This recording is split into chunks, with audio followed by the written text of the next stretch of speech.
Hello and welcome. My name is Joseph Tropper, and you're now watching the Advanced Trauma and Attachment Theory Home Study course. I hope that you enjoyed. This is a pre-recorded course, and so it's going to be a self-study or home study course, which counts as Category B or Category 2. So just make sure that you're familiar with the regulations. Most boards allow half or a third of your credits to come from that, but I just want to make sure that you're clear on that. You can check out our website for more details. And if you're looking for a live study course, get in touch with us quickly if you already purchased this. And you can also check out our website for upcoming live ones on the homepage. Thanks so much for joining. I hope you gain a lot from this. It's meant to be begin with a theory about how to work with people with trauma background and to help ease you into that. If you've already watched The Art and Science of Trauma Counseling, then I think you'll find this as a tremendously beneficial next step, but it is standalone and it's not dependent on that information.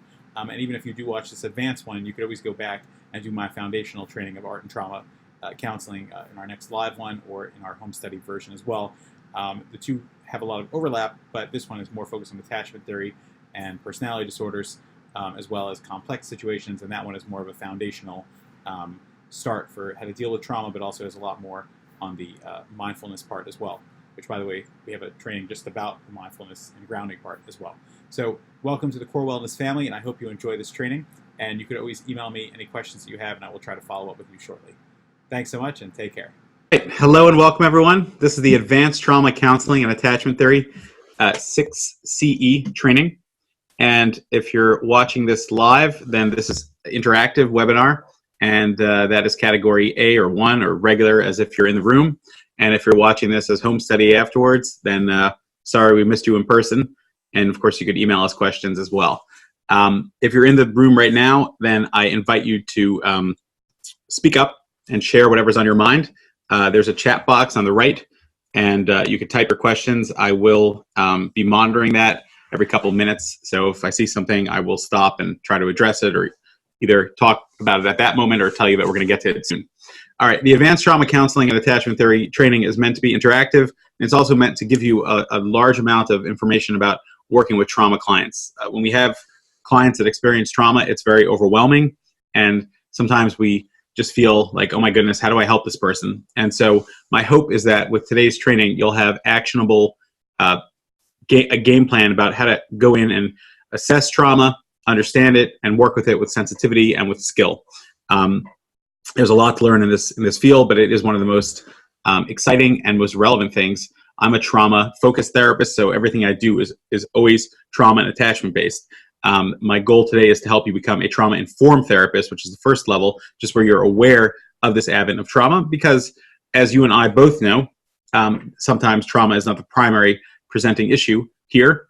I would like to try to open up your eyes and enlighten you that perhaps it's deeper than we think it is. But at the same time, my goal today is to give you a good foundation and a good, some advanced to intermediate skills to be able to use whatever you do know about trauma in the room effectively. You'll see the handouts that are printed on the right side as well, and they're always found on our website as well, corewellceu.com. If you have any trouble finding that, you can let me know. All right. So Adelia wants to know, will I cover traumatic bonding in relationships? It depends what you mean by traumatic bonding. The short answer is yes, I will. There's a tremendous amount of attachment theory here. If you're talking about traumatic bonding as far as the childhood development and the traumas that took place in childhood, yes, absolutely. If you're talking about traumatic experiences or projections that go on in relationships, yes, a small amount of that. And if you're talking about traumatic bonding in abusive relationships, which I think you just clarified, that will be addressed minimally, but it certainly is something that I think that the material that I'm giving you will explain that as well, and we will talk about that. So let's put that on the list of follow-up questions for when we get to our segment of creative interventions at the end, and I'll be happy to talk about that more. But I think you'll get a good foundational understanding of how people get into abusive relationships and how people interpret abusive relationships and what people do. So that certainly is a part of the attachment theory. So thanks for that. All right. So we are divided into two main parts, the before lunch and the after lunch. So the first part is going to be 3 sections, which will be a 3 hour 3 hours of of presentation. And then the second part after lunch will be another 3 hours, and that'll total our 6-hour total training. Today, if you're online with us, our lunch break is 30 minutes. It'll be from 12:30 to 1 p.m. sharp. All right, so the first sections, we're going to spend about an hour and a half and take a 5-minute break or so, and then do another hour and a half, and then we'll have a lunch break. So if you're here, then feel free to take a break whenever you need to use the restroom, etc. Adelia is asking, this topic could elicit triggers. It could elicit triggers for everybody. That's correct, and I'm going to talk about that in a minute. So my basic gist of what we're going to talk about is intro to advanced skills. I want to just kind of help you gauge where you're up to in your trauma treatment journey. Some of you have told me already, where we've spoken before or have been in touch, that you've taken my base knowledge level, which is the art and science of trauma counseling. Even if you're taking this one first, I still think that one has great foundational development, which could be helpful for anybody, and I encourage you to check that out. We're delivering it again later in the summer, and we also have a home study that's available right now. But today is going to focus more on the attachment part and dealing with, and Adelia, I will address the trigger part in a moment. Next, we'll go into attachment theory, which is a lot of traumatic attachments. Some of the figures of John Bowlby. We'll talk a lot about conditioning and attachment.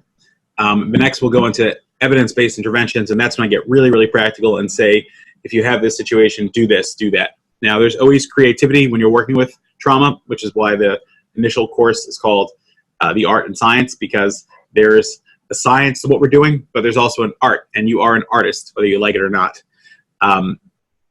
Then part 4 will get very specific when it comes to personality disorders, which are usually a derivative of abuse, trauma, sometimes genetics as well, but almost always there's trauma and family dysfunction there. And then we'll talk about part 5 is creative interventions, where we'll really get our artist hat on and talk about how to really use those creative strokes. And then part 6, we'll talk about some of the complexities and the questions people ask me about treatment plans, and we'll do some practices together if you guys are willing, and we'll have any question and answer where we'll open up anything. Now, I want to encourage you, if you're taking this live, that you could ask questions all the time. Just click unmute and ask away, or type something on the right side. I would love to hear from you guys as you all flexed your muscles before we started. Okay.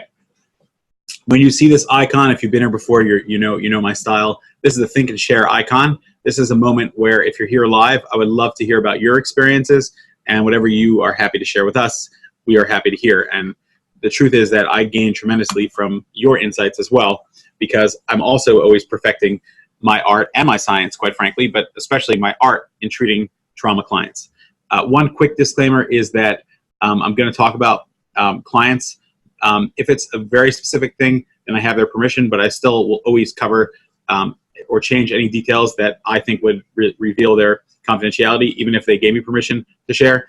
But anything else is not it does not bear any resemblance. It should not bear any resemblance to any current, past, or future clients, for that matter. And everything is just coincidental. Additionally, some of the clients I'll talk about today are composites of other ones to help bring out the point. So, but if I tell you a story, then it'll have all the details will be as true as I recall them or have written them down, with the exception of any identifying information. Okay, so let us begin part 1, Introduction to Advanced Skills. All right, so as the icebreaker, I just like to take a moment to invite you to introduce yourself. So if you could just type on the side, or if you want to speak up one at a time, just first voice to be heard, just you'll be able to talk, and I'll introduce myself at the end. Just your names, credentials, your licensure, and what I'm more interested in is just what brings you here today. Why are you here? There's something that you want to gain from this course, and I want to know what that is so that I could focus on that, and we could make sure that we bring that out. So who wants to go first? You could type something on the right side. Just click the chat button, or you could speak up. I'm all ears and I'm listening. Just click the unmute button. I guess I can go first. My name is Chris Cady. I'm an LGPC, and just a lot of the clients I work with have trauma in their history or currently processing trauma, and so it'd just be good to be able to deal with that in a sensitive way. What age group are you working with, Chris? Middle to high schoolers. Oh, okay. So it's childhood trauma stuff, and you're dealing with adolescents. Yeah. Okay, cool. And is there any specific presenting problems? Like, is it ADHD and stuff like that? Yeah, a lot of ADHD, depression, anxiety. Those are the main. Okay, yeah. And we'll hear at the end. I have a whole presentation from Gabor Mate, who's a psychiatrist who specializes in ADHD, and he'll talk about the connections and the correlation between ADHD and trauma. So thank you so much for introducing yourself, Chris. Batsheva wrote, I'm interested in understanding more about children and trauma. Yeah, so let me say one word about that, because that's really important. You know, sometimes when clients come into my office and they're 18 to 30, it's a very different treatment than when they're under 18. And more specifically, because when a client comes in at 18, they have their own resources, and especially if they're 20, 30, 40, etc. And they often are more self-aware and have the wherewithal to separate from their family of origin, which might be causing some of the trauma, or to at least have boundaries. When a child comes in your office and he's 7 years old and he's in an abusive environment or dysfunctional environment, it's going to feel really frustrating. Like, how do I help this person? But what I hope that I'll teach you today is that, on the one hand, it's true that we can't necessarily pull them out of that environment, and sometimes we feel like we're fighting against their own parents. But don't fret, because sometimes you can educate the parents about the dynamics that are going on, and changes could be made. And sometimes you could help the child learn grounding techniques that will last a lifetime. And my opinion is, and we'll hear a lot about this from Alan Shore, who's a childhood specialist as well. We'll hear a lot from him about that. But my opinion is that you have no idea how much of an impact you can make on a child, even a 5, 6, 7-year-old, even a 3-year-old who's dealing with trauma, when you could show them a safe space in your office and really validate and understand them, and give them skills to be able to cope. So we'll talk a lot about attachment theory, and you might get angry at some of the parents that you're dealing with. But I want you to really think proactively, like, okay, well, how do I create a safe space for this child? And of course, how do I advocate for them by talking to their parents and letting them know about healthy attachment styles? Adelia says, I'm an LCSW school social worker. Really cool, thank you. Used to be a psychotherapist as well, trained in Bowen theory. Okay, cool. So I look forward to hearing from you as well. I'm sure you have a lot to share with us. My work involved family systems. I also work with sexual abuse. Okay, so we'll talk about that. I mean, no conversation about advanced trauma counseling is going to neglect to talk about sexual, physical, and emotional abuse. Dr. Ilsa says, I'm a clinical psychologist working with trauma clients and provide supervision to counselors and psychologists. Wanted to get a fresh look and try out the CEU company here. So thank you so much for joining us, and welcome to the Core Wellness family. We're a great group of people, and we got some amazing presenters as well. And what we try to do is use technology and evidence-based practice and really give practical presentations. So thank you. Is there anyone else that wanted to speak and tell us about yourself, or anyone else that wants to type? I'll give it a few more seconds, and then I don't like the awkward silence any more than you do. Anyone else? Okay. If anyone's having any technical issues, remember, you got to push enter, and you got to unmute yourself if you want to talk. So right now I don't hear anyone else talking.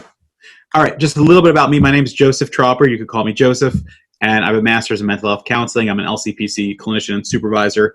I work as a director of operations of RCC and Core Wellness. We are a private group practice where some of the clinicians here focus on trauma. Other ones have other specific focuses. One of my things that I'm most proud of is I'm a certified EMDR therapist, and you'll see a lot about EMDR. This is not a specific training in EMDR, although I will give it a little bit of time. I think some of the specific techniques of EMDR are ones that you need to get your own training in order to be able to do, which we'll save for a different time. But some of the underlying theories and some of the interventions are ones that I think you can pick up today and be able to use in your practice. I use my background in family counseling and somatic experiencing and other things, which you'll hear about today, as well as mindfulness, to be able to help ground clients. And I think that that's my art of how I bring it out, and I'm going to try to share some of those art skills with you today. So thank you, everyone, for taking the time to introduce yourselves. And as I said, I'm looking forward to teaching and also learning from you. All right. So I have 5 main objectives of what I want to accomplish today with you, and you'll be the judge whether I accomplish this or not. But I want to make sure that you are able to walk away and you could say that you've learned advanced principles in neurobiology and trauma, because a lot of trauma reactions is really just neurology. And some of you have taken my trauma rewiring course, which I explain a lot of the defense mechanisms, and I'll review some of the main points of that when we get into the treatment modalities. I want to teach you at least 5 techniques for diagnosing and treating trauma. So I really want to help with that. It's really important to define it. And of course, when a client comes in the office, we don't say, well, you're traumatized, because you're not going to get much out of them. They don't understand what those words mean. And basically you're just stigmatizing them. So that's not really going to work. And we'll talk about exactly, how this could be discussed. I want to make sure that you can understand attachment theory and trauma treatment models that are associated with attachment theory.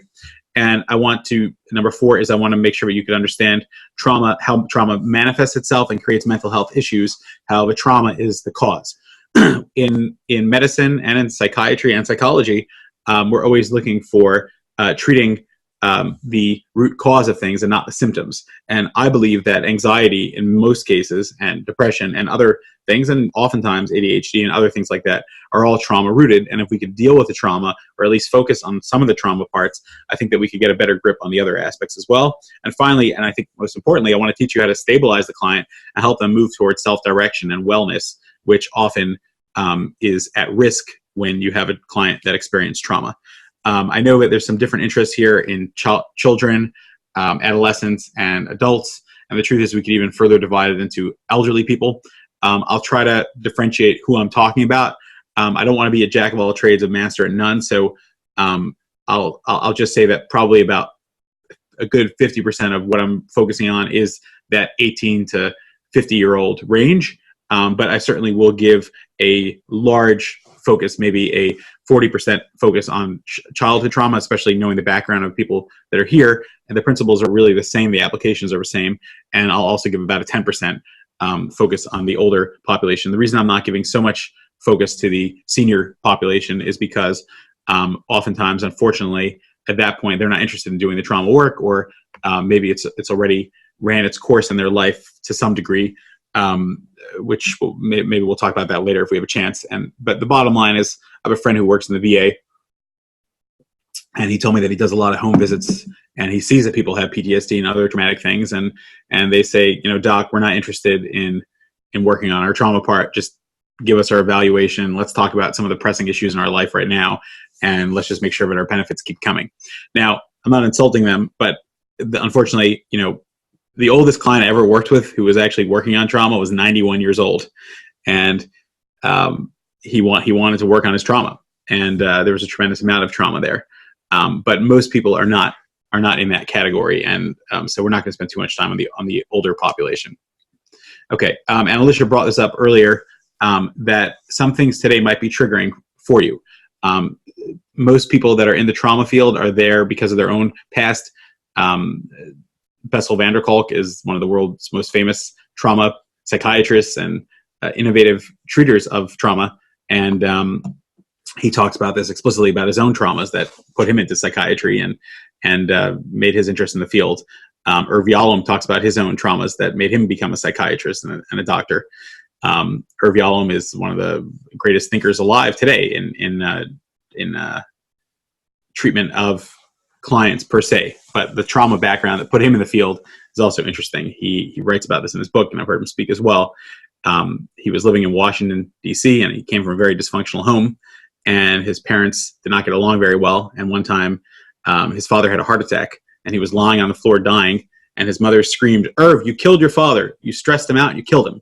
That's a very traumatic thing. Go call a doctor. And Irv ran next door to a nice doctor next door, grabbed him, brought him to the house, and he was able to revive and save his father. But the scar and the trauma of that event lasted for a lifetime, and Irv will tell you that straight out. And the doctor calmed him and soothed him and said, "Don't worry, you didn't do anything wrong. It's not your fault. Your father had a heart attack, and he's going to be okay." And from that moment on, he decided he wanted to be a doctor, and he went into the field of psychiatry. Bessel van der Kolk's parents lived in Holland during Nazi time, and his father was accused of being a Nazi, even though he wasn't affiliated at all. And there was a tremendous amount of stress and dysfunction in his home that he talks about. That being said, if you do feel triggered, just bring yourself in the present moment and mute and just stop listening and stop looking. Because the greatest way to calm yourself sometimes is just to remove the stimuli that are not calming you.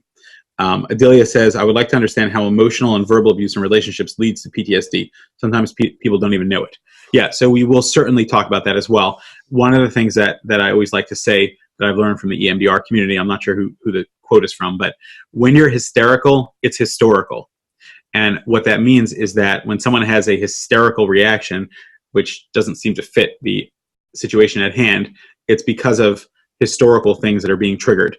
And so one of the big modalities of understanding trauma is that sometimes when people go through abusive relationships and are being verbally or emotionally or physically or sexually abused, it's triggering past feelings of helplessness and past feelings of abuse in their life, which creates more hysteria and more overreactivity. So as a very simple example, when you get stung by a bee and you're assuming that let's say you're not allergic to it, it's still painful. And so every time I hear a hissing sound of a bee, that gets me nervous and it makes me want to run away. Imagine I have a friend who's allergic to bee stings and he got a bee sting and his throat closed up and his eyes puffed out and he thought he was going to die and he had to be taken to the hospital and given a Benadryl shot. And then he found out that he was allergic to bees. So his reaction to a bee, my reaction is I freak out and get nervous about it. And I know that, all that happens is just hurts. His reaction to a bee is that he freaks out and, he makes sure that he has his EpiPen on him. There's another man that I met a few weeks ago at a conference, and he's a beekeeper. And he told me, I said to him, aren't you afraid of getting stung? He says, what do you mean? I get stung at least 3 times every time I deal with a bee. Every time I deal with every single time that I deal with a hive. So I said, what? He said, yeah, I wear masks over my face because it's dangerous if you get stung in your eye and face. But it's just part of it. At 5 a.m. in the morning when I'm taking care of it, it just perks me up. That's his morning coffee. I don't think the guy is crazy. He's been exposed to it and he got used to it. Now, I'm not implying that the more you're exposed to abuse, the more you're okay with it. No, not at all. But I'm just saying that if you look at that parable, so there's a lot of correlations as well. And so, yes, Adelia, we will talk about how that works and we'll talk a lot about that. And if you want to bring that up later, if we don't do a satisfactory completion of that conversation, then please bring it up because I think it'll be really, really helpful. So thank you. All right. So your role as a therapist, in my opinion, and again, if you're watching this live, you can move me out of the way if I'm blocking your slides, is that we're trying to do 5 things. And it's not necessarily in this order, but when we're working with trauma clients, we're teaching them how to ground themselves. They are highly dysregulated. They're highly aroused. And so we need to give them grounding techniques that helps them get into the present moment and calm themselves. That's really important because the disassociation that comes with trauma is a form of self-protection, which we'll talk about at length, disassociation. Okay, the next thing is resources. People are coming to you because you're a therapist and you have resources, whether it's housing, food, what their rights are, medical coverage, or other things. But more importantly, what I care about in this training, those are some social work and social wellness things. But the resources I'm talking about are techniques to be able to calm themselves down, to be able to understand themselves better, to be able to move on in life. Okay, then education. Now, I think that psychoeducation is very important because clients that experience trauma already think they're crazy and different. And and I know that a lot of people have trauma in their background. And the more you could educate them and help them understand themselves, I think you're doing them the biggest favor because you're teaching them that, hey, your reaction is totally normal. If I went through that experience and I was stung by a bee, I would also be running away. Now, granted, the client says, but what's wrong with me? I used to love going out to see the flowers, and now I'm just afraid that I'm going to get stung and I just can't go anywhere. You need to educate them that that's okay. It's a normal reaction that your brain would develop that. And then let's work it through in a way that you could brave out again and be able to expose yourself to flowers, etc. And perhaps you won't get hurt again. Validation. So validating that what you said really matters, what you said really happened. I worked with a client who came to see me for one of my favorite types of clients are those that call me and say, I have a fear of bridges. There's something about bridges that they just represent so many cultural things that whenever someone says to me, I have a fear of driving over bridges, I always know it was going to be an interesting case. And I've worked with dozens of people with that specific phobia as a hypnotherapist and as a trauma therapist, etc.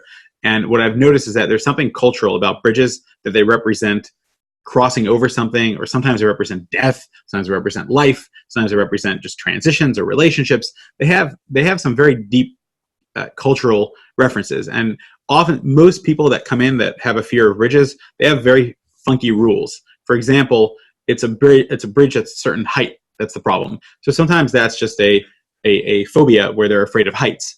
But oftentimes there's rules. If they're not driving the car, then it's safe. But if they're driving, then it's not safe. And so I work with a client regarding bridges, and I always know that something interesting is going to come out. And with this specific client, usually there's, we did some grief counseling. There was some death in her life, and she still felt like we still hadn't addressed what was bothering her. I got her over a couple of small bridges, but big bridges were still a problem. And what we ended up revealing was that she had been sexually abused, and it had been a repressed memory. And on one foot, sexual abuse often is repressed. And you have to think about it. Here you have a 7-year-old girl who's being sexually abused. She didn't know what was going on. But when the memory started coming back, she started being able to put things together. And then she actually spoke to some relatives and found out that, oh yeah, sure, that uncle was a pedophile and did sexually abuse other people. And I think that he did sexually abuse you. And she was able to uncover that. But what she bumped into was the invalidation, because most of her other relatives still defended this deceased uncle and said, you're crazy. What are you making things up?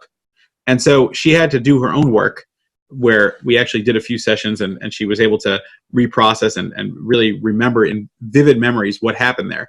And it was amazing and powerful, and also heartbreaking for her to go back there and to process it. And EMDR teaches us how to reprocess that. I'll give you some of the skills how to do that. But the invalidation that had been so present in her life, of her being told to hush it and be quiet, and even years later she wasn't allowed to talk about it and the family didn't want to accept it, that was really, really painful. And so you could be what Alice Miller called the silent witness by just validating the client. And that's really important in trauma, because the traumatized person thinks that they're crazy. They think they're imagining things. And there were times that this lady would come in, the bridge client, and she would say to me, you know what, it never happened. I made it up. And I would say, but you said that it was weird that your uncle would always kiss you on the lips whenever he saw you, and you always ran away, and he would touch you inappropriately. Did that happen? Yeah, other people saw that too. And, you gave me like 3 specific events where that happened, and, you were able to really vividly recall what you were doing, what was happening, and the sensations you felt. Yeah, that's all true. And we had to just revalidate that. Okay. And the process took a while, but she was able to work through that and deal with the trauma and really move on in life in very healthy ways. And finally, support. A lot of times people that are traumatized are lacking support. Sometimes they're lacking support because their loved ones are the ones that traumatize them, and therefore they can't turn towards their loved ones for help. So these are the 5 things that we're trying to help with our clients. How are we doing, guys? If there are any questions, you could type them or speak up. Just unmute yourself. Is this interesting stuff that you feel like will be helpful in your practice? Okay. Thank you, Chris. All right. So how do I do all those things? So I think there's 3 main ingredients, and you're going to hear about it a lot. First thing is be present. Second thing is be positive. And third thing is be proactive. What do I mean by that? When you deal with trauma clients, and this is going to be a little bit of foundational stuff, and I'm building up to the practical. We're going to get practical very soon. Don't worry. Our clients are often not present, and we'll talk about specifically how to deal with disassociation and how to address it. I will tell you all about that. I promise. Okay? But you're teaching them to be present. So present means I'm here. I'm another human being, and I'm listening to you. And that's really, really important, to teach your client how to be present and for you to show up and be present. The second thing is be positive. Now, this is a double-edged sword, because people that have experienced trauma oftentimes don't have positivity in their lives, and they often look at life in a very negative light now, because they feel like nothing is going to get better, and I'm stuck, and I am the story of my victimhood and the story of my abuse. And when you teach them that, hey, look, you're here, you're working on yourself, and you're resilient, and you're learning resiliency skills, and you're moving on in life, that's really, really powerful. And when you teach them that, yes, I've seen people come in who have trauma like you have, and who've been through things that you've been through, and they've really come a long way, and they've been able to work through it, you give them positive hope. Now, what's a double-edged sword? The double-edged sword is that, remember, they're looking for a witness about the horrors they went through. And in their mind, they feel like they're just stuck, and they're always going to be in that trauma. And so sometimes I have a client where I teach them the positivity, and they like it, but then they come back and they're like, wait, Joe, you must not understand. Like, I'm really damaged. I'm really broken. And the fact that you're so positive means that you just don't understand me. And so that's why it's really important to have that balance where, yes, I understand you and it's horrific what you went through, but yes, I also could tell you that you could do the trauma work and we will do it together and we will work it through together and you will find a positive light in your life and a positive way of looking at yourself. Okay, and finally, proactivity. A lot of people that went through trauma, even if they're coming into your office, they're still stuck in inactivity. And trauma is debilitating, and it often makes a person feel like they're not empowered and they have no ability to help themselves. And so when we teach proactivity, that means that yes, we could be bitter and be upset about people that stole our childhood or stole times of our lives or ruined events or hurt us in ways that they hurt us, or maybe hurt us in ways that impacted us for a lifetime or for a relationship or whatever. That's all true, but we need to be proactive in a way that we're moving forward in life as well.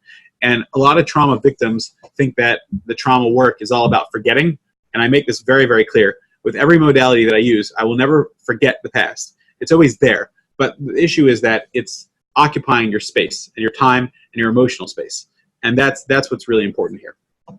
Okay. So here's a little video introduction about trauma. And while you're watching it, you could type on the side just any thoughts and questions that you have. I'm going to show a lot of videos today, which I think are very helpful. But I want you to take a moment and just kind of look at yourself and just ask yourself, what did I learn from this video? And I promise you'll see that when you write down something, you'll actually gain a lot more from this training. Because I know when I walked away from training, sometimes I would think, oh, that's so boring, or what did I get? But then I started going and just saying to myself, okay, I'm going to write down a couple of really important things, and you'll see that as you write down something, you'll gain a lot more. So if you can, while you're watching this, just type some of your thoughts and feelings just to kind of document them here. And then at the end, I'm going to check in and ask if anyone wants to talk or share.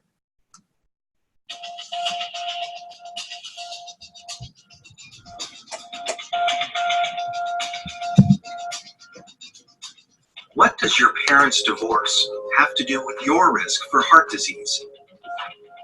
If your mother had a drinking problem when you were growing up, are you more likely to suffer from depression as an adult? Here's what you should know about ACEs. ACEs stand for Adverse Childhood Experiences, extremely stressful events that can happen to a child growing up. Some experiences are so stressful that they can alter brain development, as well as the immune system, increasing the risk of lifelong health and social problems in adulthood. The term comes from the Adverse Childhood Experiences Study, landmark research that shed new light on the root cause of everything from stroke and liver disease to substance abuse and mental illness. In the late 1990s, an epidemiologist from the Centers for Disease Control and a preventive medicine doctor at Kaiser Permanente set out to understand the association between childhood experience and lifelong health. They asked over 17,000 people in the Kaiser Health Plan in San Diego about their health history, as well as difficult questions about their experiences growing up.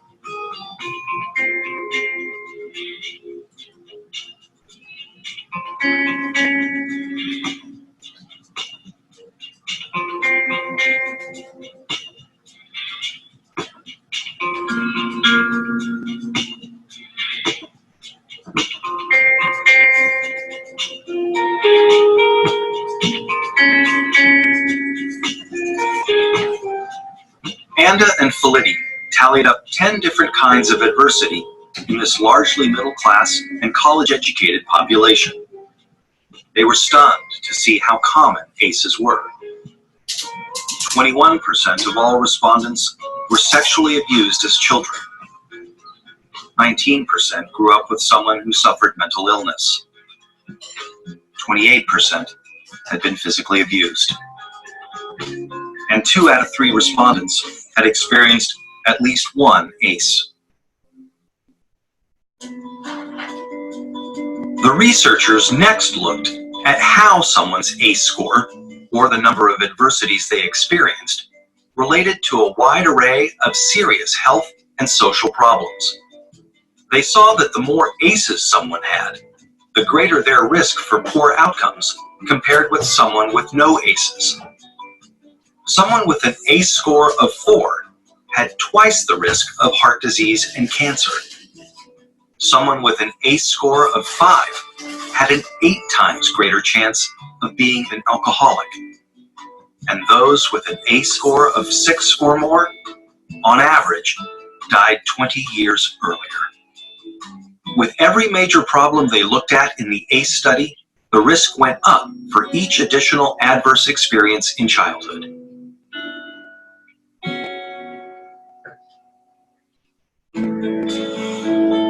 As Dr. Robert Anda says, what's predictable is preventable. It's important to remember that ACEs are not destiny. ACEs are a tool for understanding the health of a population as a whole. For individuals, an ACE score can be a tool for understanding their own risk for health and social problems, and empower them to make changes for themselves and their children. ACEs tend to get passed down from generation to generation and are common across all income levels, races, and cultures. But increasingly, people of all different professions and backgrounds are coming together to discuss how ACEs affect their communities. They're finding new ways to treat and prevent ACEs. Many doctors are starting to screen their patients for ACEs as part of their medical history. More schools are becoming trauma-informed, considering the source of problem behavior when disciplining their students, instead of immediately suspending or expelling them. To learn more about interrupting the cycle of adversity and improving health and well-being for the next generation, please visit kpjrfilms.co. All right. So, what'd you guys think of that? And by the way, the ACE Adverse Childhood Experience Questionnaire, you can find it online for free. And I posted it here. It's in your handout. And I also am posting it here in the room for anyone that's here live. But it's really helpful. And like I said, you could just Google it online and it's everywhere. It's 10 simple questions. To be honest with you, I don't have a single client that comes to my office that doesn't get those questions asked to them within the first or second session. Because what I find is that when I would ask them all the questions for intake, and I would say, do you have any trauma experience? No. We would end up skipping it. But then when I would start asking specific questions on these lists, I would get a lot of answers. So for example, just some of the questions are, while you were growing up during the first 18 years of life, did you experience any of these 10 things? And if the answer is yes, it's yes. If it's no, it's no. So did a parent or older adult in the household often swear at you, insult you, put you down, humiliate you, or act in a way that made you feel afraid that you might be physically hurt? Okay, that fosters a very important and long conversation. Did a parent or other adult often push, grab, slap, or throw things at you? Did a parent or adult ever touch or fondle you or have them touch their body in a sexual way? Did they ever try to have any oral, anal, vaginal sex with you? It's important to ask these questions to adult clients, certainly, and sometimes the parents of children that you're working with, because it will give you a lot of information about what they've been through. Let me go through some of the comments here because there's some good feedback here. So Dr. Alyssa says, great info on the video, truly depicts and supports how trauma is stored in the body. Absolutely. Trauma is stored in the body. If you haven't read Bessel van der Kolk's work, and you'll hear a lot from him today as well, Body Keeps the Score is a trauma classic. Brilliant book, and really describes very well how trauma is stored. And a lot of the techniques that you'll be hearing from me, a lot of the foundations are based on his work and his research. Adelia says it's important to also look at the resilience factors because some people have a higher ACE score but seem to do better than one would think. Absolutely. And to be honest with you, I one time had a client come to my office, and this is a very specific, many years ago I had a client come to my office, and my secretary is in charge of scanning in all the paperwork, and I had given her the ACE test, and she had checked off yes to every single one. And my secretary said, I think there's a mistake. And I said, no, just put it in. It's fine. I understand. I looked it over. But, she was shocked to see that because not that she was looking at the material, but her job was just to make sure everything got filed where it went. And sometimes, clients will check it off. Yes, they answered the question, but no, it didn't happen to them. And in that case, she just wanted to make sure she wasn't scanning the wrong paper. Like this client had answered yes, and it was very difficult to help this client. since then, I've worked with about 3 people that have a yes to all 10. Very, very difficult situations and very, very hopeless situations. Even when a person has 2 or 3 or 4, things are very, very dire. But what I like about this video is that there's hope. 100% what Adelia is saying as well, that everyone is impacted differently. And the recognition that everyone is impacted differently is very important, because in a lot of the trauma studies, especially like car accidents or other traumatic events or school shootings, everyone will respond differently. And that's important to understand, that there are some biological, psychological, and resiliency factors that we don't even understand exactly what they are and how they manifest. But yes, everyone will experience trauma differently, and that's why it's important to treat the individual, not the general population, so to speak. Okay, any other questions or comments? If anybody wants to say anything on that video, I think it's a really important one, and again, it shows why if you're working with kids, it's really important to try to nip that trauma in the bud and really help them as much as you can from the youngest age possible. Okay, so thank you guys for sharing your thoughts. Let's move on to the next one. What do we mean when we say the word trauma? Okay, what's trauma, and how does trauma affect people? What's your experience? What have you learned from speaking with people who've experienced trauma? Like, what are they describing as trauma? And I know we could go through a whole list of what trauma is. I'm going to try to give you a very simplified definition, but I want to hear from you. What is trauma? We talk about, client has experienced trauma. And while you think for yourself, I want to just say that I will never say to a client, oh, you are traumatized. Not at all what I'll do. Remember we talked about disassociation?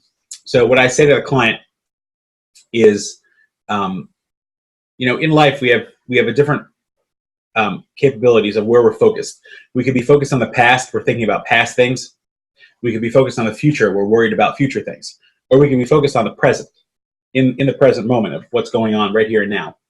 And so I'm just curious, what percentage of your day is spent in the present versus in the past and in the future? And this really conceptualizes things, because she'll say, or he'll say, I'd say probably about 10% of my day I'm in the present, and the other 80% I'm in the past, just thinking about past things, having flashbacks and worries, and the other 10% I'm worrying about the future and concerned about things. So, someone that's describing that between you and me, that's probably disassociation. If 90% of his or her day, they're not in the present. So after talking that through, I'll just say, well, one of my goals with you is to get you 90% in the present. 10%, we're all going to get distracted by things. So what would that look like if, you could be 90% in the present and maybe only have 10% of the static? Oh, that's amazing. I don't think I could ever get there. Okay. At some point, I might bring up, after having that conversation, and I might say, in psychology, we call this disassociation. And she'll say, oh yeah, I already knew that. I've already been diagnosed with that. But it's not a diagnosis per se. It's just it's a default where the brain goes when we're in pain and we can't process. Okay, so let me stop and take some of the comments. So Adelia says, I've worked with children impacted by Hurricane Maria, and I've been surprised with various ways that they've reacted to it. Some were quite, and the thought got cut off, but I would imagine that you're going to say some were quite resilient and some were not, right? So EMDR and a lot of the organizations have a branch that deals with emergencies. And this branch has gone to Haiti and dealt with a lot of the trauma victims. And again, everyone on the ground has reported in journals and in their postings the exact same thing, that, you could have a family where both parents and 3 siblings, sadly died or disappeared, and you have 2 sisters, and one of them is highly traumatized and the other one is adapting better. Yes, exactly. And that's why you have to meet them where they're at. And some are going to be treated more vigorously than others. Some of them might not be able to be treated right away. In those situations, they teach them grounding technique. Remember, EMDR uses a lot of bilateral stimulation. And so in Haiti, they actually developed what's called the butterfly calming technique. So you put your hands like a butterfly or the angel wings, and they taught the kids to tap themselves for about 30 seconds each. And this has a effect. First of all, it gives them something to do. But second of all, it helps calm people. And this is just a very simple intervention that works very well with kids. Some kids think it's weird, some kids think it's funny, but some of the kids will actually report that they use it very often. So it's literally called the butterfly or the angel wings. You take your 2 thumbs, let them hit, and tap. I personally like to tap a little hard. It works for me very well. And this is not tapping like EFT tapping. This is an EMDR technique where it gives some bilateral stimulation. And as I said, even if you're not trained in EMDR, this is a very simple technique that we just teach the kid, that when you're thinking about some of the trauma and you're thinking about some of the sad and hurtful feelings, you can just do this and it'll help calm you. And you're going to think of your resilience and the things that you can do to help yourself. And this actually helps them calm themselves. So I tell you, what's it called? You were just following up with that. So trauma creates, trauma creates a lot of internal noise. That's for sure. Right. Exactly. Creates a lot of internal noise, which is why the grounding is so vital in trauma treatment. But Sheva wrote, for children, I get very interesting examples of things that the parents feel are traumatic for their kids, such as being sick for 3 days with a flu. I get very interesting responses when I ask about trauma. You know, a lot of people are doing their own therapy. And so, you know, there's a big lingo of parents who are worried about their kids being traumatized.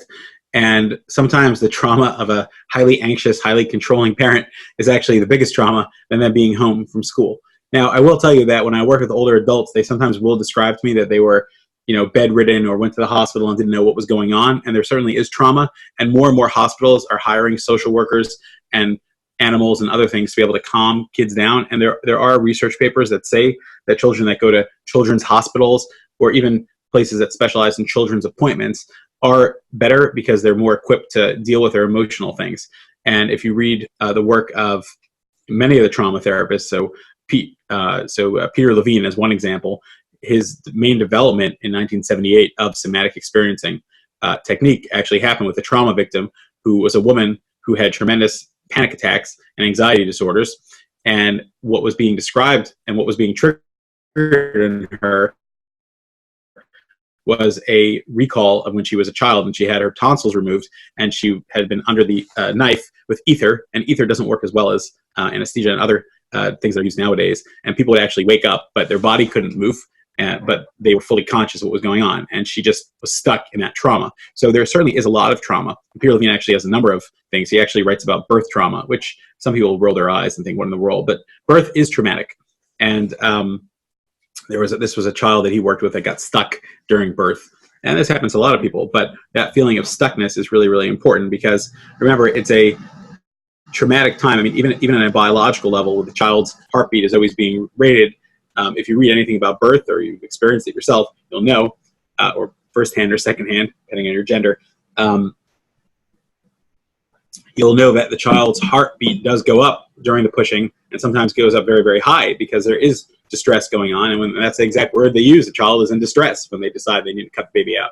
So there certainly is very good research to support that.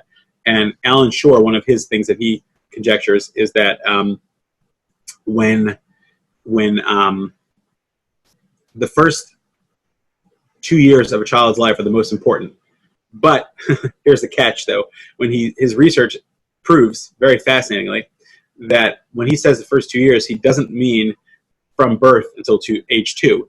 He means from about 6 months in utero till about age year and a half, till about 18 months of age. Meaning that those last couple of months when the child is actually conscious, there are things that go on. And there's no question about it that people say anecdotally that those times have impacts on what the child was exposed to, what they heard, what the mother ate. And I think that some of the motherly guilt comes from the fact that it's true, that what a mother is exposed to and does and thinks and feels, etc., does impact the child. And there's even a writing that I found from the 1700s where a man wrote about his mother and his father's severe depression throughout his entire lifetime and during pregnancy. And in this antique literature, he writes that his whole life he struggled from anxiety, from depression, and that was the world he lived with his parents. Now, again, you could say there's a lot of biology there as well, but I think that people have always understood this. So what Adalia was saying was that trauma creates a lot of internal noise, yeah. And then Batsheva says, that doesn't sound traumatic to me. Trauma is a very strong word, yeah. So again, everyone has their own barometer of what is traumatic, and that's what's so important because, you know, and we'll talk about some of the worst things to say to trauma victims. Usually when someone starts sharing something with you, it's the tip of the iceberg. So there's an element of sometimes a kid just needs to own up. I mean, I had a kid that came into my office. He was about 10, and he said, my parents are abusing me. Now, I'm a mandated reporter just like you, and my ears perked up. And I said, oh, tell me, are you safe right now? I'm not safe. Okay. This is my first time meeting him. The parents didn't say anything about physical. I met them. They seemed pretty normal. But you know and I know that doesn't mean anything. What's going on? They grounded me for a week and I have no internet access. Oh. So his definition of abuse was that he was grounded for a week without internet access. CPS does not share that definition, nor do I, right? So obviously we had a whole session about, understanding the role of a child and understanding the role of a parent. And I was able to win him over by telling him, I hear your cause and let me try to help you. I'm going to try to advocate for what you want, and let me try to understand from your parents what they want from you. And I became a very big spokesman for both of them, and I was able to actually help this kid realize and understand that was not abuse. But yes, I agree with you, Batsheva. The word trauma, like I was trying to originally saying to you, that a lot of parents, have their own trauma and things that they've been through, and so they get nervous about that. There's a whole book by Peter Levine called Trauma Proofing Your Child. It's a fascinating book. And it's all about just how to calm your child, regulate them, and how to help them get through life in a way that they're not traumatized. Now, remember, like imago therapy believes that we marry someone who hurts us the way that our parents traumatized us. Now, is the word traumatized too strong there? It might be, it might not be. But the hurt that we get, there's many things in life that are like that that teach us, note to self, I don't like that. So taste aversion that we develop, or I don't like broccoli, I don't like this, I don't like that. Those aversions that we develop, they last for a lifetime sometimes, are the things we always liked when we were kids. We always liked when we were adults, usually, until our taste buds get lost. So, but our brain is constantly learning ways to protect itself. And so some of the things that we experience in life are part of that, those things that trigger us and teach us, stay away from that face, stay away from that type of person. And so what you and I might not consider a big deal, this child might consider a big deal. And waking up in the middle of surgery, I think for all of us would be a horrific thing where you're trying to scream, stop. I can feel it. It hurts, but your body won't move. That's a terror, right? And being able to hear that from a child is great and important, and we can process that with them, or being able to hear it from an adult, as Peter Levine's story. Okay, Adelia wrote, makes me think of the emotional field that kids are exposed to at home. The parents are transmitting anxiety to kids, and that will increase the symptoms. Absolutely. Remember, from a Freudian attachment standpoint, which is what this presentation is all about, or from a Burns approach, which is the games people play. So I'm okay, you're okay. The child is looking at the parents to provide them with support, and so the child's world is very simple. If mom and dad are okay, then we're okay. If mom and dad are not okay, then I'm not okay, because they're not going to provide for me. I had a child I was working with that he told me, he came to a session and he told me that I had to call a local charity to get my parents a donation because they're broke and they can't feed me and we're going to die. And I said, what's going on? He said, yeah, this morning, this is a autistic child and he didn't really understand things very well. He said, yeah, this morning I heard my father say that we need a new roof.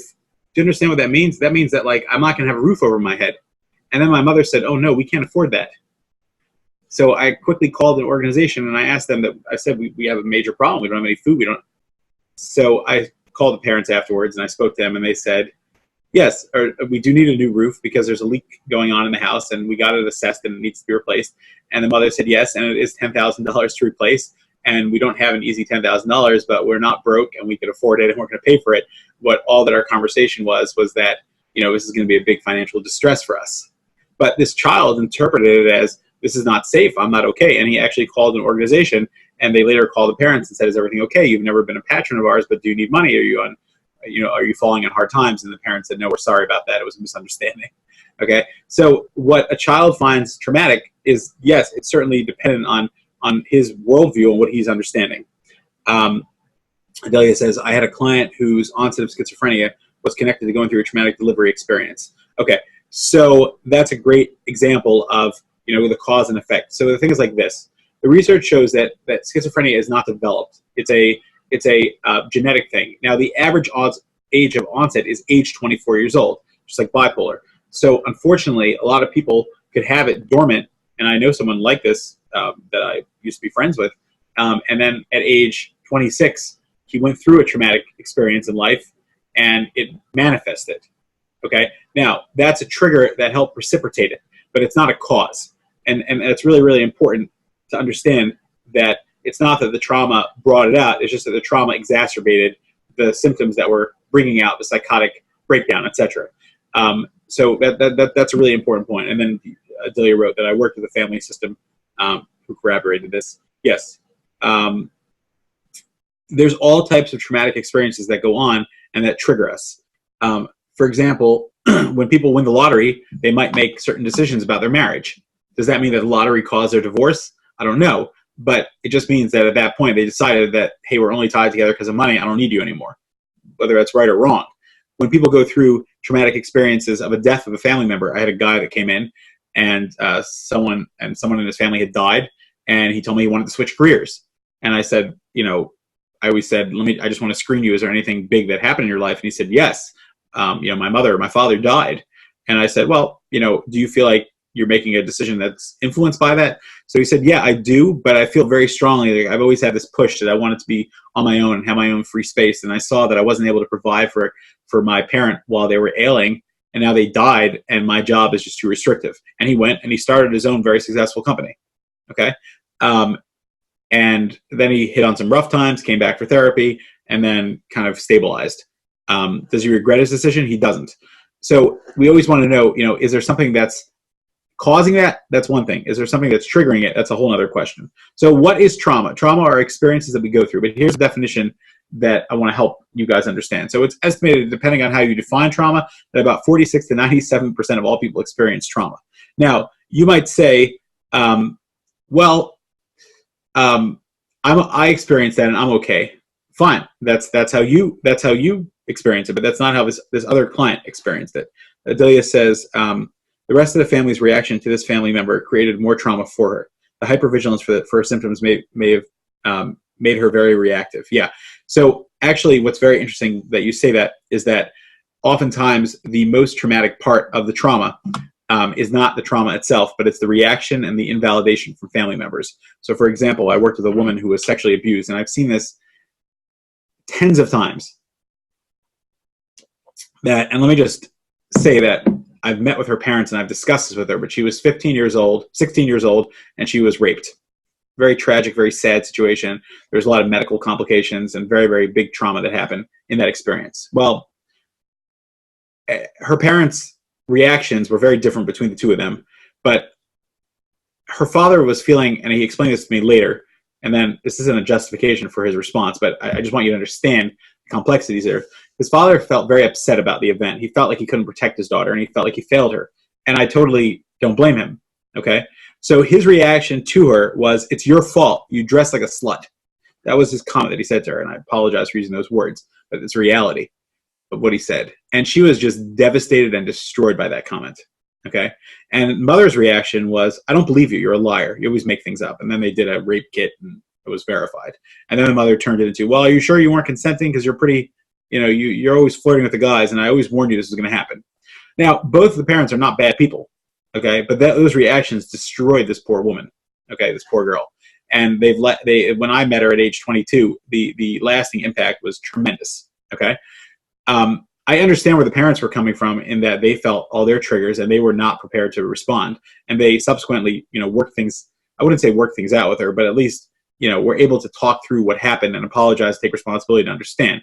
But for her, again, the main thing was, the biggest trauma here was the comments that were made to me afterwards, and the disbelief and the accusation and the blame and the hurt from my family members than what actually happened in the violation. And that's a really important thing to go through, because a lot of our clients, the trauma becomes double down. And again, for Adelia, what you brought up before, a lot of emotional abuse has that same thing. There's a double down of abuse and neglect and hurt, and the historical part of it as well. Another comment is, I work with a family system. The rest of the family's reaction to this family member created the trauma for her. Yeah, fine, understood. So how do we define trauma? Okay, so we talked about what you think. So let me share a working definition which cuts through all the sexual, physical, emotional, everything else. Pierre Levine says all trauma has two ingredients. It has extreme overwhelm as number one, and it has paralysis and helplessness. So it's that I don't have the resources to deal with what's going on. This is mind-boggling. This is painful. This is shocking. This is destructive. This is killing me. Okay? That is a very, very big part of trauma. And so if any time a child experiences things like that, they're traumatized. then let's just lean in and deal with their trauma that they're experiencing. And the paralysis and helplessness that comes with it, we'll talk a lot more about that. Fight, flight, and freeze, where that's coming from. Okay? So basically, the definition I would give for trauma is it's an event that transpires in which the victim does not have the external or internal resources to be able to deal with the event. And this is why the younger you are, the more vulnerable you are to trauma, because the less resources and resilience you've developed in your life. As you're younger, you don't have as many resources, and you don't have an internal way of dealing with it, and you don't have an external way of dealing with it, or having your parents support you, or you can't even put words to it. And so that's what trauma is. And so therefore, trauma could be anything that causes this. It could be death, divorce. A lot of traumas that I see in children are the fact that they moved multiple times, and they were always re-enrolled in different schools. Now you might say, what's the big deal? And I'm not saying the parents are abusive, and sometimes they didn't have a choice. They were moving because they were in the army or job or other reasons, but there is an element of insecurity that comes upon a kid when their parents are constantly moving. Okay? Some of the other things, trauma could be that they had a sibling that was born to them. Now you might say, oh, come on, that's ridiculous. But these are things that need to be worked out, and these are emotional things that go on in the child. Now, you might say, Joe, at what point do you just say, come on, get over it? So I teach my clients two things. I teach them that if you're experiencing something that's hurting you, let's deal with it. And after we deal with it, then I also try to show them, okay, let's figure out what's a reasonable way to feel according to what you feel is reasonable, and let's really get there. Now, when we talk about personality disorders, you have people that think it's reasonable to have unreasonable responses. So we'll have a whole section in that. But I'm talking about people that are not in the personality disorder full spectrum yet. I'm talking about people that are on the borderline, not borderline personality, but are on the borderline of personality disorders. And borderline is a great example of that exact thing. There's nothing that to me, that's why borderline is a great example. The real reason that it's called borderline is because you're borderline psychotic versus is it a mental disorder, or is it a personality disorder or a processing disorder? And it's a little bit of both. But the symptoms of borderline become insane, whether it's the paranoia or whether it's the hypervigilance or the anxiety or suicidality or the emotional dysregulation and behavioral dysregulation.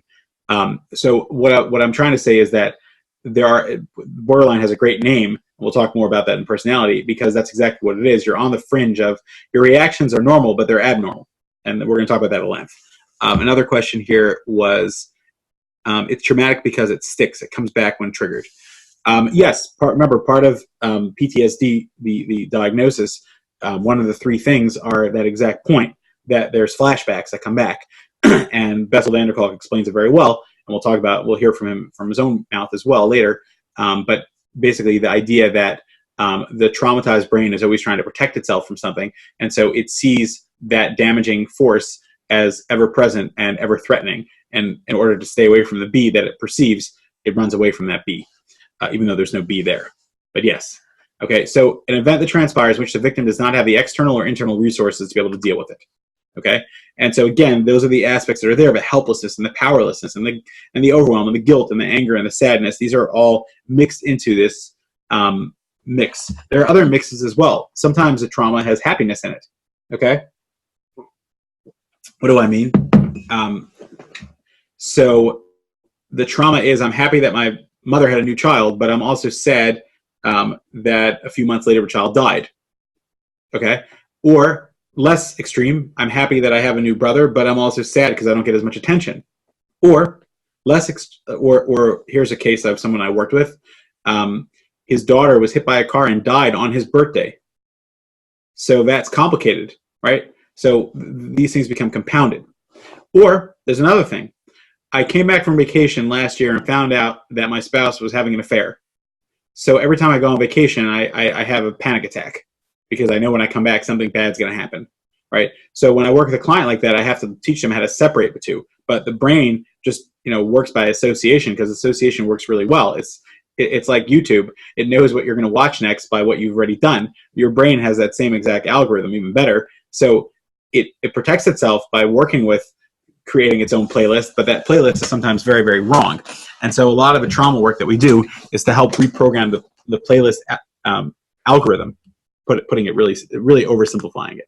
Okay, so again, aspects could be physical, emotional, sexual abuse, could be neglect, or things that happen. Death of a parent is very, very traumatic. Divorce, etc. Drug addiction in the family, rape, medical issues, war, combat, car accidents, medical procedures. There's also, I worked with a client who had PTSD from 9/11, and a lot of the psychiatrists and therapists that worked with him beforehand thought he was crazy because he wasn't in New York on 9/11, and he was still traumatized by it. There's vicarious trauma. I worked with a therapist who had vicarious trauma. It's very traumatizing to work with the client. Sometimes it triggers things in ourselves, which is why you got to have good supervision. And if something is triggering for you, make sure you check it out. Catastrophic losses, such as home or livelihood. I had a client I worked with. He was about 9 years old, and one of his parents was very sick and was constantly in the hospital with emergencies. And he was always afraid he was going to lose his parent. And this child acted out by just withdrawing and having anxiety issues and not being able to sleep and needing his parents in the middle of the night. And his other sibling was always the opposite, was acting out and getting in trouble, etc. So that is one example. Someone wrote here, my brother died on his son's 15th birthday last year. My nephew was arrested last week for armed robbery. The entire family was traumatized. Yeah, absolutely. And I'm sorry about all those tragedies in your family's life. But as a therapist, you understand that there's obviously a lot of repeat there. Bessel van der Kolk in his book, not to take the attention off you, but he writes about a very similar phenomenon where he worked with a vet who had been a Vietnam vet, and every year this man was arrested for shoplifting with a gun. And then on, I think it was July 15th, and Bessel sat with him as a psychiatrist and said, "What are you doing?" And he said, "Well, I want to get shot by a police officer." "Why?" "Well, because 10 years ago when I was in the war, my entire platoon all died by enemy attack on that day." And he was just subconsciously playing it out, hoping that he would get shot by an armed officer who I guess was represented the enemy. So trauma and grief is very, very complex. And I don't recommend doing grief or trauma work right away necessarily, although there's different levels. There's the grounding techniques, which you start as soon as possible. But then there's the actual processing parts, which sometimes you want to wait on. But we'll focus on the grounding techniques first, and that you can do at any level, as long as the person is not hyperventilating, in which case let the emergency crew deal with them. What are the impacts of childhood trauma? So we talked about some of these. I'm not going to bore you with reading through the whole slide, but in the original video of ACEs, we talked about some of these interruptions in functionality, and of course there's ADHD on there because that's a very big factor as well. All right, ACE, the adverse childhood effect trauma, could come in any of those forms. Is everything on that list? No. Do I like the fact that it asks for first 18 years of your life? No, because sometimes trauma has come much later, or sometimes trauma has manifested itself or gotten re-triggered later. So I always tell the clients, like, let's just focus on this, and then at the end, if you have anything else to add, we'll add that. And sometimes they'll share other things. But this list is decently comprehensive. I think you can rely on it and use it. And if you see that there's things that are missing, then you could go through them. Now, what about, should you read it to the client or should they read it themselves? So I've toyed with this. To me, it's just a matter of comfort. I like to do as last after the whole intake. I've gotten a lot of ideas about who they are, and we trust each other a little bit more, and they've spent a little bit of time with me. And then I'll say, is it okay with you if we do the ACE questionnaire, which just focuses on some adverse experiences that you might have had in your life? And then they'll open up and they'll talk about it.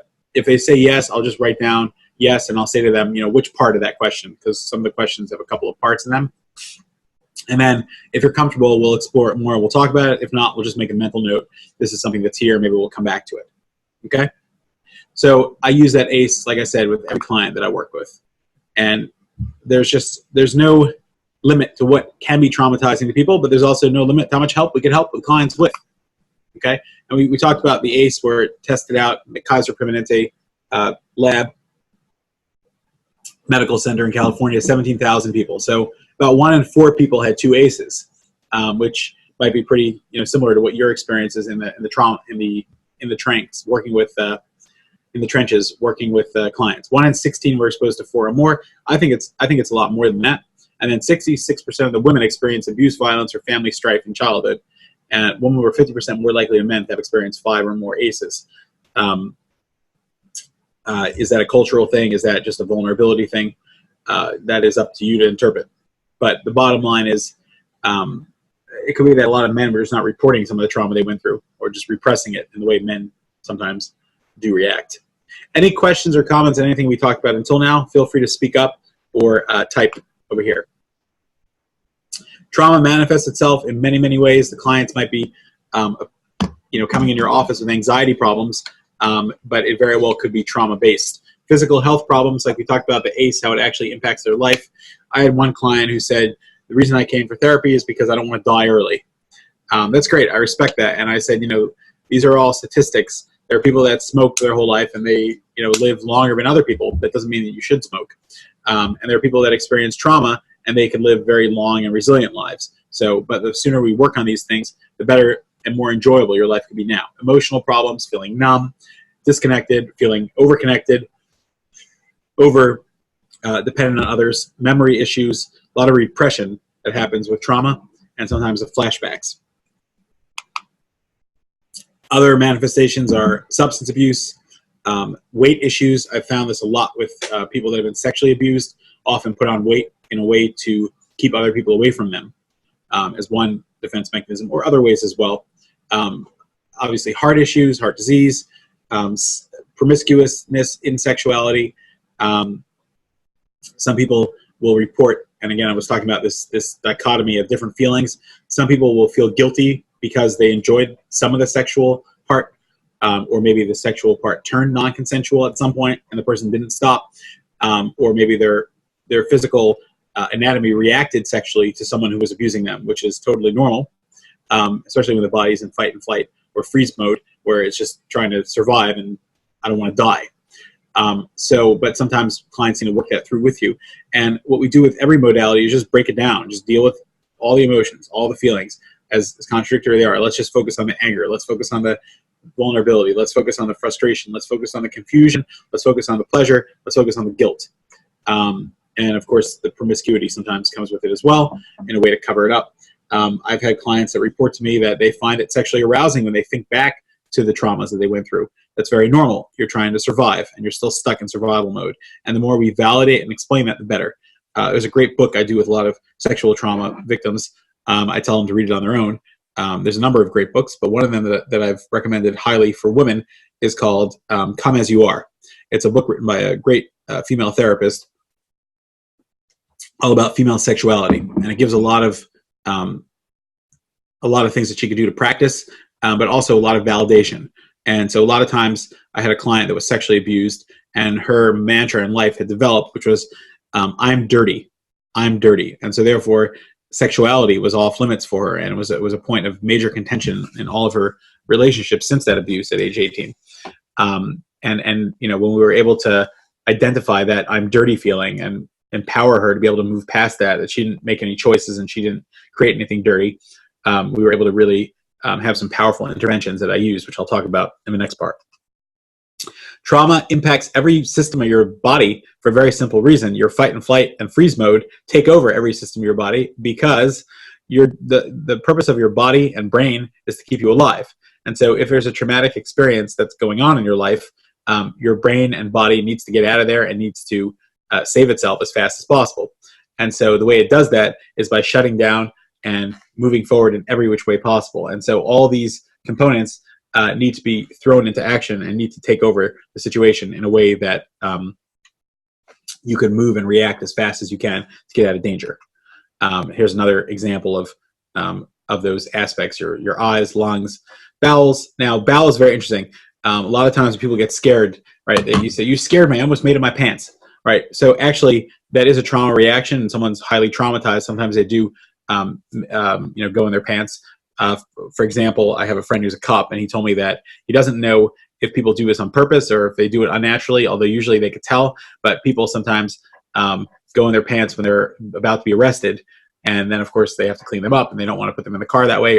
So sometimes it's a trauma reaction. Why is it a trauma reaction? Well, think about it. It has an evolutionary benefit. First of all, if I go in my pants, that means that the enemy that's that's pursuing me will be distracted by the smell or be distracted by the mess.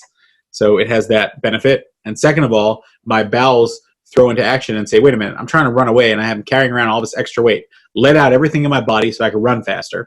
So it has a very, very evolutionary and very, very explanatory process. Now, when I say the word evolutionary psychology, this has nothing to do with religion. Evolution has nothing to do with whether you believe how the world was created or evolved.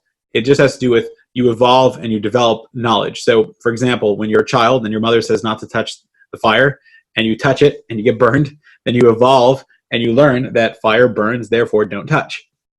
And so, and evolutionary psychology is very focused on how things evolve and get taught to us. Human beings are taught that it's important for us to procreate. That's survival of the fittest. And so a lot of things in life that motivate our things are sexual desires or urges or that awareness. And so because of that, all of our systems can be aroused sexually, but all of our systems are impacted sexually when there is sexual abuse or sexual dysfunction or sexual hurt. And so it's really, really important to be aware of that part. But our body is evolving and doing normal things that are exaggerated in order to protect us. And we'll talk a lot more about that when we conceptualize trauma. So we know that our brains are wired for 5 main things in evolutionary psychology. It's called the 5 F's. And it's just a good way to remember it. Number 1 is food, okay? Number 2 is fight. 3 is flight. 4 is freeze. And 5 is procreation. The 5 F's of neurology, put very simple. So these are things that our body is wired to do. Now, we all know the fight and flight. You're a caveman. You step out of the cave and you need to get dinner or lunch for your whole family. And so what happens? You see an animal, you see a dinosaur waiting there. So you look at the dinosaur, you size it up, and you say, I could kill that thing, and that'll be my lunch. So that's fight. Let me fight, let me kill it, take it over, and then I win. Now we all eat. Flight is you're hunting, and you're the caveman, and all of a sudden you see this Tyrannosaurus Rex, and you're like, oh, I can't take that thing on. Bow, arrow, no work. So you run. That's what you do. You get away from it. So what's freeze? Okay, so freeze is something that animals do. They play dead. And there's a very big evolutionary benefit of playing dead. And that is when I don't have an option of fight because I can't fight, and I don't have an option of flight because I can't run, I'm just paralyzed, then I freeze. And when I freeze, I zone out and I disassociate. And what happens? So for the gazelle, for example, whose neck is being bitten on the top right, he's dead. And as Peter Levine writes very poignantly, the neurological and physiological aspects of this show that the animal is already almost dead before it's even bitten, because the pain is just too great and it's impossible for me to escape. I'm surrounded on all sides. I'm dead. Now, there are recorded examples where the animal is dead. It's on the floor, but then the other animals are getting ready to begin their feast. And really what's going on is that this gazelle is regenerating energy in order to be able to escape. And what happens? He makes a last lunge for escapehood, and in 1 in 100 times, he actually gets away and survives. Okay? Sometimes he bleeds to death because he's already been wounded mortally, and there's nothing you can do about that. And so the aspect of freeze is very, very helpful because it helps you survive and allows you to regenerate strength. Now, the ostrich, there's a big debate whether it actually sticks its head in the ground or why it does it. It's cooling down, or etc. But the idea of playing dead is really manifest by the opossum and by the mouse, because what happens when I play dead? Well, maybe the cat will just think that I'm spoiled, or I don't smell good, or that I'm not healthy, and it'll abandon me. Or maybe I'll be able to all of a sudden wake up and jiggle out. And so the freeze technique works very, very well for a survival mechanism. Okay, that's what freeze is trying to do. It's trying to make sure that I could save myself. And so if you think about it, this disassociation and paralysis that the person is experiencing it's playing dead in order to be left alone, because maybe you'll just leave me alone. And if you look at recent terror attacks, which are horrific and traumatizing, you'll see that a lot of people, when they describe surviving, they say that the terrorist shot me up and he left me for dead, or there was blood all over me from all my friends, and I played dead. And so there's a big evolutionary benefit, because even in a lot of the responses, and this is not a response training, the response is flight, run away as fast as you can, or fight. If you can't flight and you're stuck and he's coming to the room or she's coming to the room, then just fight back with whatever you can. And then the last option is play dead, which is freeze. Okay, and so it works. Unfortunately, we've seen that it works even in today's world.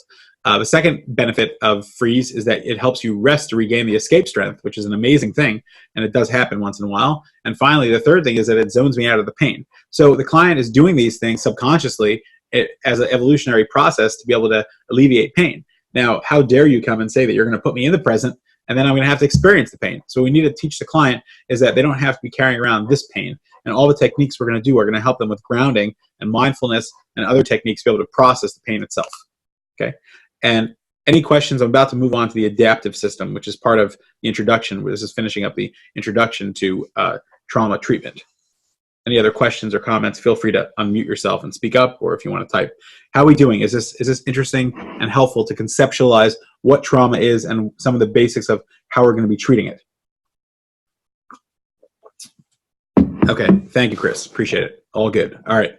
So the adaptive system. So we all know Abraham Maslow's hierarchy of needs.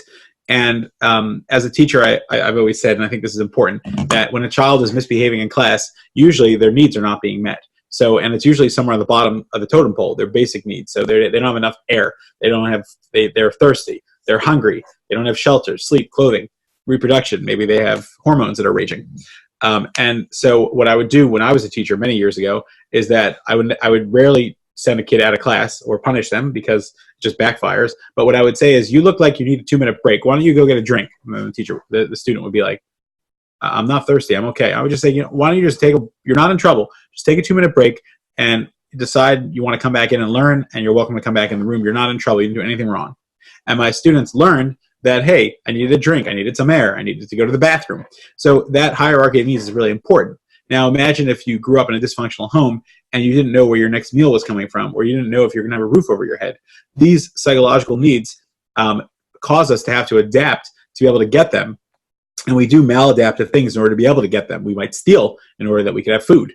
Okay, I was in a supermarket one time, and I was picking out a watermelon, like an open cut one, and this girl who was in tattered clothing came over to the supermarket, and she took a bite out of the watermelon and was just eating it. And I looked around, and she didn't have a parent with her. She was probably about 9 years old, and I saw the manager come over, and he started, yelling at her, "What are you doing?" etc. And I just gave him $5, and I said, "I'll pay for her meal. Obviously, she's hungry." And she looked at me with tremendous amount of pity. And I said, "Just, give her $5 worth of food. She's hungry." Now, I'm not saying the kid is allowed to shoplift, and I'm not saying that she did the right thing, and I'm not saying that she should have been neglected. Obviously not. But I understood from her circumstances that she literally was coming in because she needed food. Okay, which was the case, and she understood that I was, trying to help her. And the manager said, I know the situation, I'll take care of it. So apparently this kid has come to the store before, and I trusted him that, he would take care of it. So our physiological needs need to be met. And if they're not met, then we do all types of adaptive things to make them get met. Our safety needs need to be met. We need to feel safe with employment, resources, financial, health. It's not in our control. Our love and belonging is the next thing that comes after those things are met. Then we could start worrying about our friendships, intimacy, closeness, sense of connection, and community. And finally, the last two, the epitome, which are hard to get to because all the other ones have to be met to a certain degree, is our esteem, our self-respect, our recognition of who we are, our status, our freedom, etc. And our self-actualization is our ability to be ourselves. So this is the hierarchy of needs. But what if you have a situation where those exact needs are backfiring? And that's what Lee Goldman is a cardiologist. So in his book, Too Much of a Good Thing, this is exactly what he explains, how the adaptive system of these needs becomes maladaptive and backfires, meaning these hierarchy of needs backfire. And I'll go through it very briefly, but basically he explains a number of things. So one thing he describes is that we have a desire for food in order to keep us alive. However, nowadays, the fat and the sugary things that used to be very limited in how much a caveman was able to find them. So whenever he did find them, he would bring them home and everybody would enjoy them and they were really good. And it was like a once in a lifetime experience and it gave you a lot of energy. Nowadays, we have free access to them. So when you walk in the store, you can get an unlimited amount, and they've caused obesity and diabetes issues. So therefore, what's going on is that the adaptive system is becoming maladaptive. The adaptive system of the desire for fatty foods and sugary foods, which was a comfort-giving, which was an energy-giving device that was very infrequently found, is now found ad nauseum everywhere you go, and therefore it causes obesity and diabetes because it's being exploited. So an adaptive part that's trying to make us use it actually backfires. Same thing with too little water in our system, too much salt, high blood pressure. I'm not going to go into that one, but what I care about is the next one. Danger, memory, and fear, and anxiety and depression are all symptoms of adaptive things gone awry. So, for example, it's important to be hypervigilant if there's an actual threat in the room, but it's important to be calm when the threat is not present. And so what's gone on is that our brains have become more easily triggered to trauma based on our experiences and to dangerous stimuli, to a point that sometimes we imagine dangerous stimuli even though it's not really present. And that's really what we're trying to deal with. Okay, and so a lot of bleeding, blood clotting, and other issues come up because of the adaptive system being becoming maladaptive. All right, so basically the way that, and this is part of my trauma rewiring course, and if you haven't taken that, you can check out the home study. It's a really cool 1-hour presentation. Trauma is an adaptive response on steroids set up to protect you while often working on overkill. Most maladaptive feelings, emotions, and behaviors are simply a misplaced defense mechanism gone awry. It's an attempt to control, maintain, or improve with an inappropriate usage and application. And so my hunger is appropriate, but it becomes inappropriate when it's ravaged and when I'm always feeling like I don't have enough. And so that's a large part of what the trauma response is.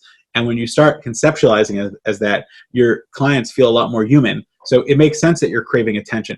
It makes sense that you have all types of sexual desires when you never got the nourishment that you needed. And so you're looking for that in the wrong places, but that's why you're looking for it. It makes sense that you feel addicted to this item because of your use of that item, but also because of your hurt. For example, Bessel van der Kolk has found research-wise that most people that have drug abuse issues were physically abused. So what they're looking for is a physical way to alleviate that distress on their body. And so the more we explain to a client, you're normal, it makes sense, you're just hungry, you're just tired, you just need air, you just need to go to the bathroom, the more adaptive they become, okay? And the history of trauma as far as diagnosis, we know that during the Civil War, Abraham Lincoln invented the first trauma manual from the VA, which was the first time that there were processes that were identified. Now, it wasn't very good and very accurate, but nonetheless, on the field, there was a tremendous amount of trauma, complex trauma, because here you were, you killed the army soldier, and you realized that he was your own brother. So a tremendous amount of trauma and confusion in the mid-1800s. Then, throughout the years, it developed into other symptoms of war. For example, it was called soldier's heart. World War I, it started becoming shell shock. This is all PTSD. The Gulf War, Vietnam War, etc. This is the precursor of PTSD, which the DSM-4 was very, very late, or 3, I believe it was. It was very late to identify it. There it is. DSM-3, excuse me. In 1980, it finally acknowledged PTSD, which had been very clearly written about from a civil war, and quite certainly it could be argued that it was even defined in medical literature even before that. But again, this is an adaptive response gone awry with all the hypervigilance that's there, all the fear of a stimuli, all the triggering that goes on. It's a way that the body is learning to adapt and protect itself. Okay, complex PTSD is the same thing. This complex PTSD, CPTSD, is also complex trauma disorder, is a psychological disorder that develops in response to prolonged, repeated. Now, it's very hard to treat complex PTSD, and it usually manifests in personality disorders and high traumatic experiences. Okay, so this is some of the information of some of the foundations of trauma treatment. We're going to talk a lot about what I posited in the Art of Science of Trauma Counseling, which was the 5 ingredients for treating trauma based on Gentry's research, which I think is very phenomenal. So we have 40% of treating trauma is outside factors. It's just situations in the client's life that impact their life.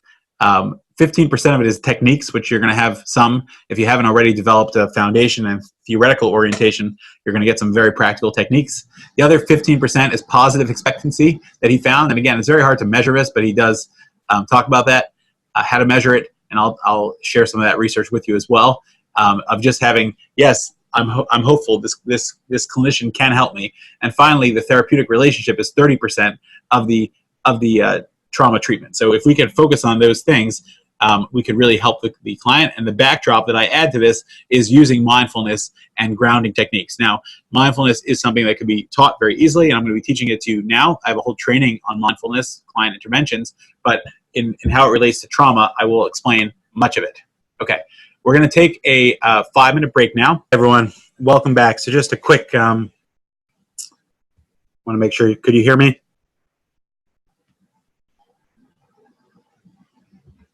Can everybody hear me now?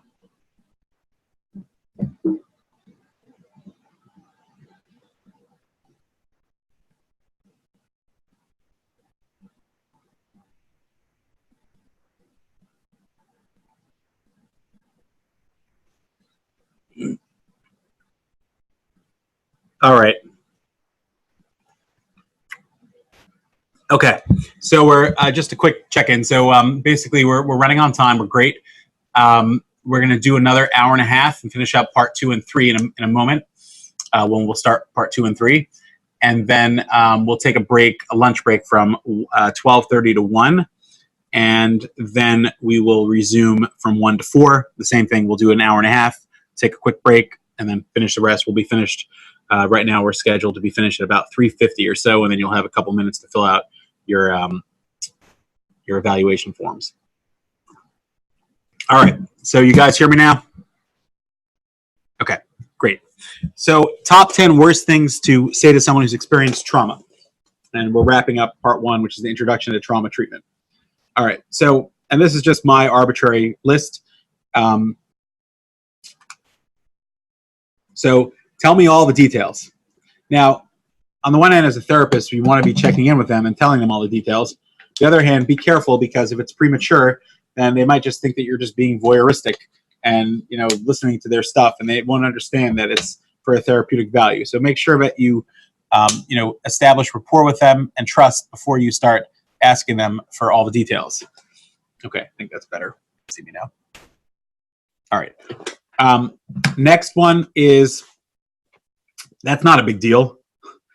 We don't want to say more invalidating things that brings up more trauma. Remember, they're being vulnerable and they're sharing their trauma with you, so they definitely don't want to be. They don't want to be further subject to more invalidation. Okay. Number 8 is, it happened to me. Just get over it. So it might have happened to you, and that might be a very powerful thing if you decide that you want to disclose that in the therapeutic process, which is a personal choice of yours. But just get over it part is extremely invalidating. Is this helpful, guys, to see this list? Is this helpful? Okay. What's wrong with you? This judgment of what's wrong with you. There's nothing wrong with me. I experienced a trauma, and I'm coming to you for help. That's what we're doing here. You poor victim. Clients don't need to hear that. It's true. I agree with you that the goal of trauma therapy is to take them from victimhood to survivor to thriver. I agree, and I'll help them with that. But this idea of you poor victim only victimizes them more, because it teaches them that they are a victim and they can't stand on their own 2 feet, which is what trauma subconsciously teaches people, but it's not very helpful. A thing about schools is, again, there's a lot of bullying trauma. Now, I do this exercise with a lot of parents, and sometimes I still can't get my point across. But, you know, if you look at the things that are happening to your child at school sometimes that are considered bullying, at least from a psychological standpoint, bullying makes a profound impact on a child's development. And I've seen children get destroyed by bullying. That being said, as adults, when we look at the things that are happening, we kind of just laugh it off and like, okay, just ignore him. We all know all the rules of just ignore the bully, and the bully's insecure and all these things. And it's often true. The problem is that when you're a child, those skills are not natural, and they need to be taught and learned and self-taught to a certain degree, and guided by you know, outside resourcing. But the thing is that when you tell the child, well, just ignore him, you're not giving him a solution. You're invalidating him, and you're teaching the victimhood, and you're also teaching some of the blamehood, which we'll get to in a minute. So be very careful, because what I tell people is when you had an experience and you were a child, do you ever remember being bullied? And I remember a time that I was at a event, and there were these 2, I was probably about 9, and there were these 2 like 15 or 16-year-old guys that were like crushing me. And I said, I can't breathe. And they both said, well, we're just going to push harder. And I started panicking. And then they finally like realized that I like really couldn't breathe. And I was also having a panic attack, I guess, at the time. And they backed off. But that was bullying. And that was a big deal to me. Now I look at them, and they're losers. And I would love to be able to say they're not successful in life. I don't know who they are, but that ego in me would like to say that. I have no idea. And it could be that it was an isolated thing, or it could be they were bullies, or they were just, you know, exploiting a vulnerable situation.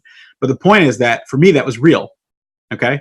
Or other bullying that you might have experienced. Now, most parents, I'd say about 80% of them, when they think about their own experiences of bullying, whether it's in the workplace currently or whether it's at school, then they could start having a little bit more compassion.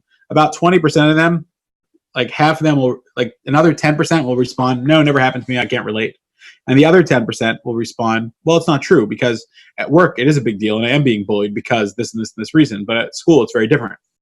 So, okay, don't even waste your time with those people. But the 80% that get it will understand, like, oh, so in my child's perspective, they feel like they're being bullied, so I need to take that seriously. Okay, so that's a really important thing. Another thing parents say, which is coming from their defense mechanisms, but it's very hurtful, is, why didn't you tell me earlier? Well, I didn't tell you earlier because of a million reasons. I had a client, she one time told me I should write a book about her called From A to Z, from Abilify to Zoloft, because she had been on every medication. And her basic story, which is a fascinating one and does deserve a whole book, like any client, quite frankly, obviously for confidentiality reasons and time limitations, we don't write it, but was basically that her parents were both very affluent professionals that worked all day, and she had a babysitter, a woman who watched her, and this woman physically abused her when she was 5, 6, 7, 8, 9, 10, until she was about 12. And she also sexually abused her. And when she said to me, Joe, you know why I didn't tell my parents? She said, it's because when she started smacking me, I knew that my parents appointed her to watch me. And so therefore, if she's hitting me, it must be my parents agree and they let her, and it must be I deserve it. So I'm a bad person. And when she touched me, it was the same thing. Obviously, my parents knew. And also, she told me that if I ever tell them that she'll never see her, that I'll never see her again. And she was like a mother to me, right? So we see that there's a lot of dysfunction there. But the point is, why didn't you tell me earlier? There's good reason I didn't tell you earlier. I couldn't believe what was going on. I didn't know what was going on. I thought you were endorsing what was going on. I was afraid that if I would tell you, they would kill me, which is what they told me. There's a lot of reasons. And we need to protect our children by educating them that mommy and daddy would never tell anyone to hurt you. And if someone ever tells you anything that makes you feel uncomfortable, you could talk to me right away. Okay. Next one starts the victim blame. So why did you go there? You know not to go to that frat party. It's your fault. You wanted it. Another horrific thing sometimes parents say, or therapists or other people. Okay. And there's always a personal bias that's making us say insensitive, dysfunctional things. It's your fault. Okay. Horrible. Blame. And what's the number one worst thing, in my opinion? We need to stay very far away from this. We are the silent witnesses. And there's something that will break your client's heart and has probably re-traumatized them many times. And that's, you're a liar. I don't believe you. And this is so difficult when you're dealing with personality disorders, which we have a whole section on, because people with personality disorders are not liars. They just live in an alternate reality. And their reality is totally dysfunctional and totally inaccurate. And how we bring them back from that reality is, like I said, that's why it's a whole section in itself. If we can, we could try our best. But telling someone they're a liar is one of the most difficult and worst things you could possibly do in working with clients. And it might be that they're overreacting or exaggerating, but the words "you're a liar" or even overreacting are not going to sit very well and not going to help you build rapport, which is about 30 to 40% of your success, 30% at least of your success.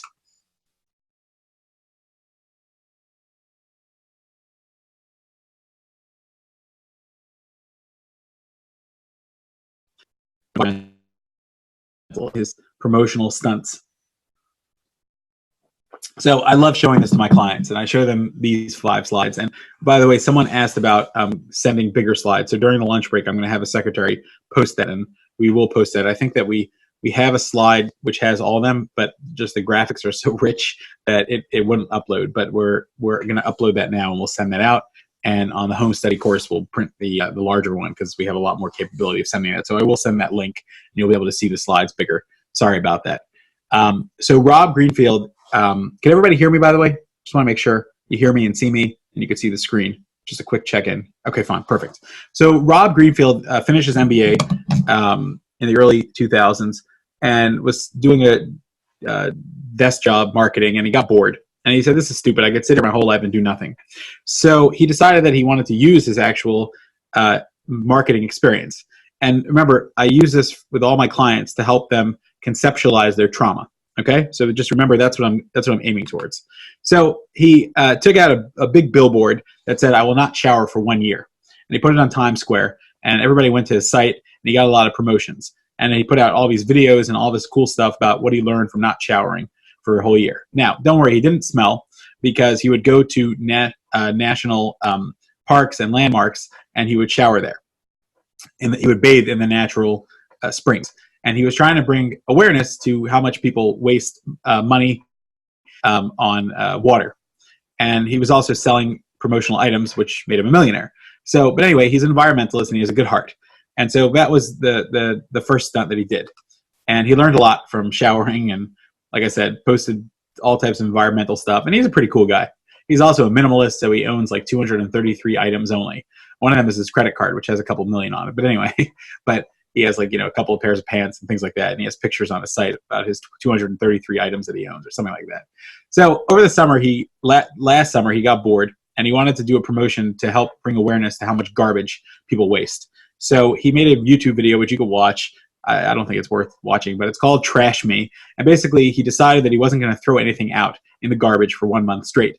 And instead, any garbage that he had, he would carry it around in his bag. Now, he didn't sleep in that, obviously, but anything he bought for 1 month, he would carry. Now, the guy himself weighs probably about 130 pounds. And after a month, he reported that apparently we throw out between 3 to 4 pounds of garbage every day. That's why you like to use reusable items like my coffee mug and recycle. Anyway, so after about a month, he himself weighs 130 pounds and he was carrying 130 pounds of baggage, walking around, having conversations with people about trash. Very cool. And he had a really bad backache, and he writes that he needed some physical therapy to help fix it. And so I say to everyone, gee, doesn't that sound like us? We also carry lots of baggage. And so the first thing I do with my clients is I say to them, I want you to take an inventory about how much baggage you're carrying, and let's just write it down. And in relation to your own body weight, how much baggage do you have? And in this conversation with a client, they can kind of come up with a little bit of a list of the things that they're carrying, and they start to realize that there's a lot of baggage. And so instead of using the word trauma, I could use the word baggage, and we could define what some of these things are, and I could talk to them about removing some of that from them. So that's a large part of how I conceptualize trauma with them. Okay. Now, I will take you through an exercise when we have time about the debagging process, debaggage process, and remind me if I don't get back to it and I forget. But that's the first modality of how I introduce trauma to the client. Just talk about the baggage and Rob Greenfield, which is a totally fascinating and interesting way of conceptualizing it. And then I have them define what they're carrying around and their baggage. Okay.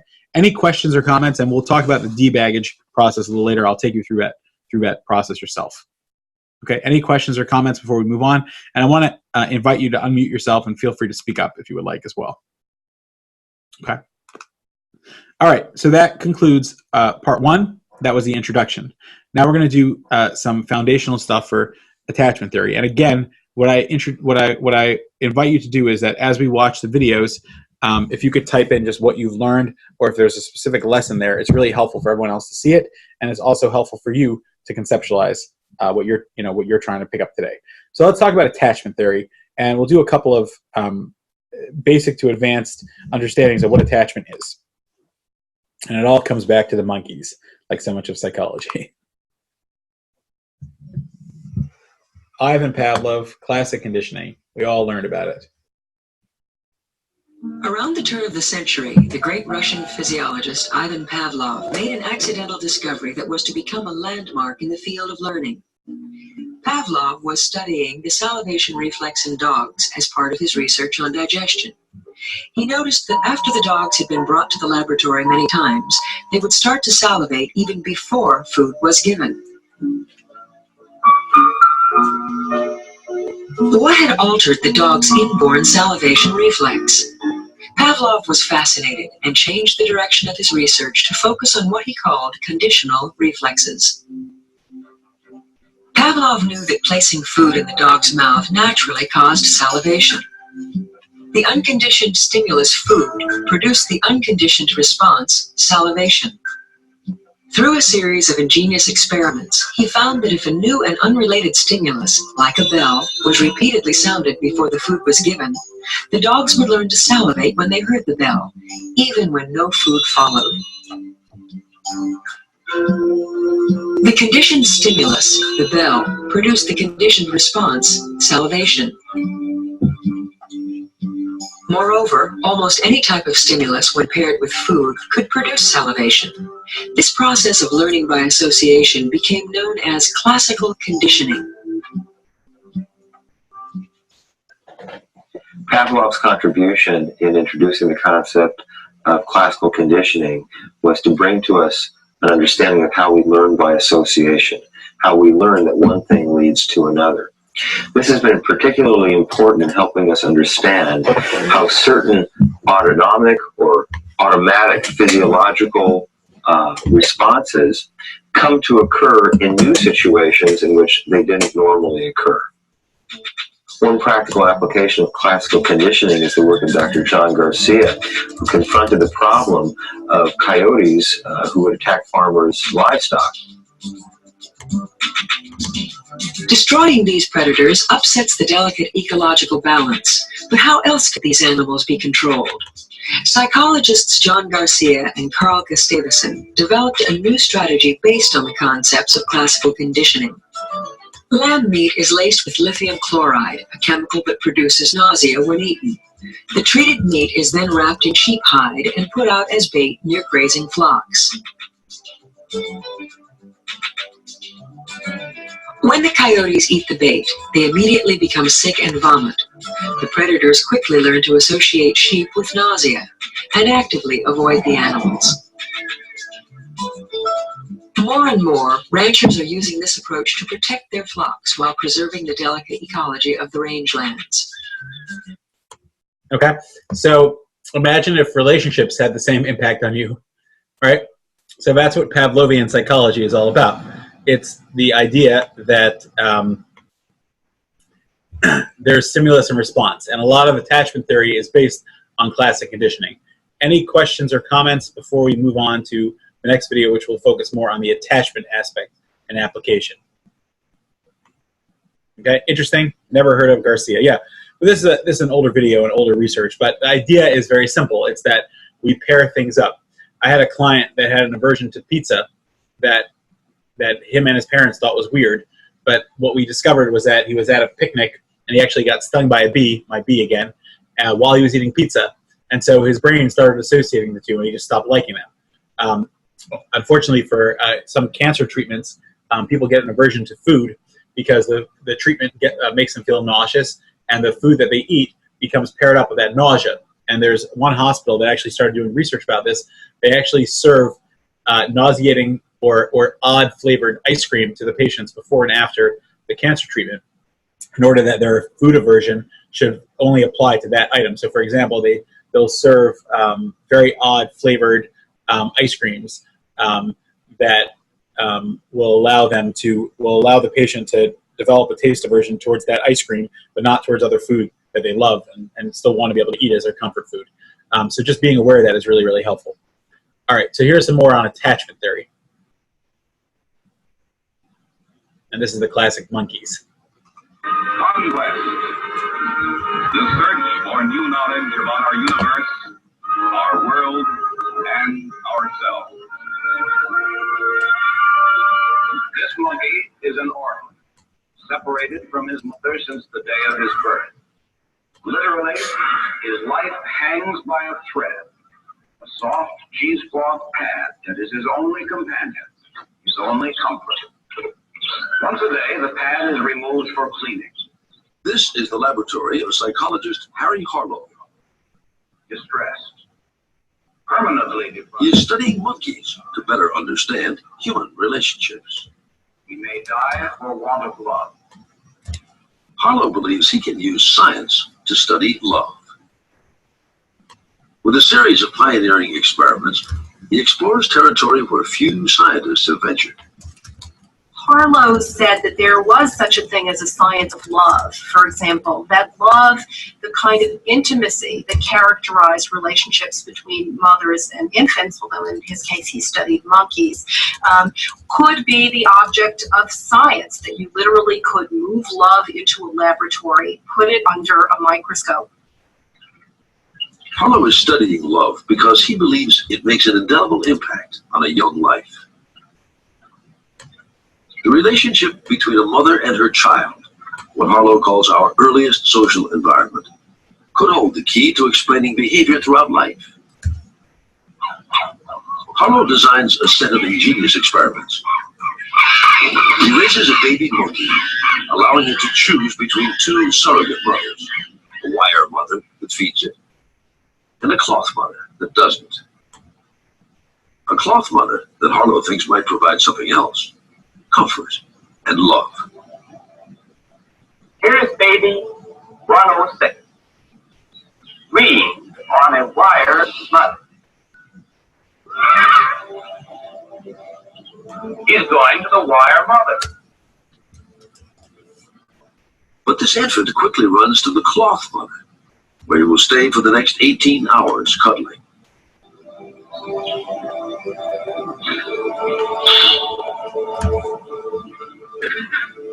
In Harlow's mind, choosing nurturing over sustenance.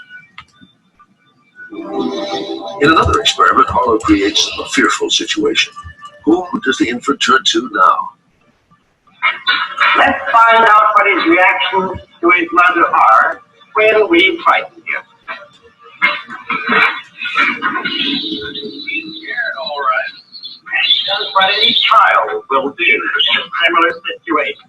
He was running to his mother to touch her, to drive away his fear.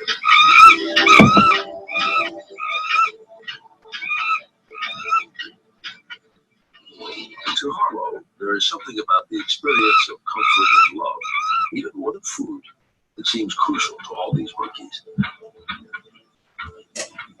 But what happens when the infant is raised alone, without any mother at all, wire or cloth? In this situation, the orphan monkey stays alone. He won't even go to the cloth mother when frightened, but retreats into his own world. Harlow believes he has shown how want of love can damage an infant for life, and he worries the same is true for people. What comes through loud and clear in Harry Harlow's experiment was that early experience and the environment were crucial to the healthy development of the infant child. And that in a sense, if you messed up, if the right kind of maternal presence was not there during the critical years, then that infant might grow up to be an adult incapable of forming healthy relationships with other kinds of people. Not very good words. Okay? So remember, we're looking to understand attachment, but also the solution. Harry Harlow himself sadly had a very tragic life. His children not get along with him. And it could be that some of his motivation for these studies were specifically because of his attachment issues in his own life. But we'll save that for a different time. Okay, there's a link there for the larger prints, and I hope that uploaded properly for you guys if you're following along or writing notes. So thank you for your patience in that. All right, so here's getting more specific in attachment. And again, what I like about those videos is that, yes, I learned about this in graduate school, who knows how many moons ago, but I actually never saw Harry Harlow's monkeys or those scary items that I read about. And that's why I thought those videos were cool, because I was able to dig them up and be like, oh, okay, so that's what they were writing about. And those things are scary. And where the monkey runs to is very, very important in its healthy development.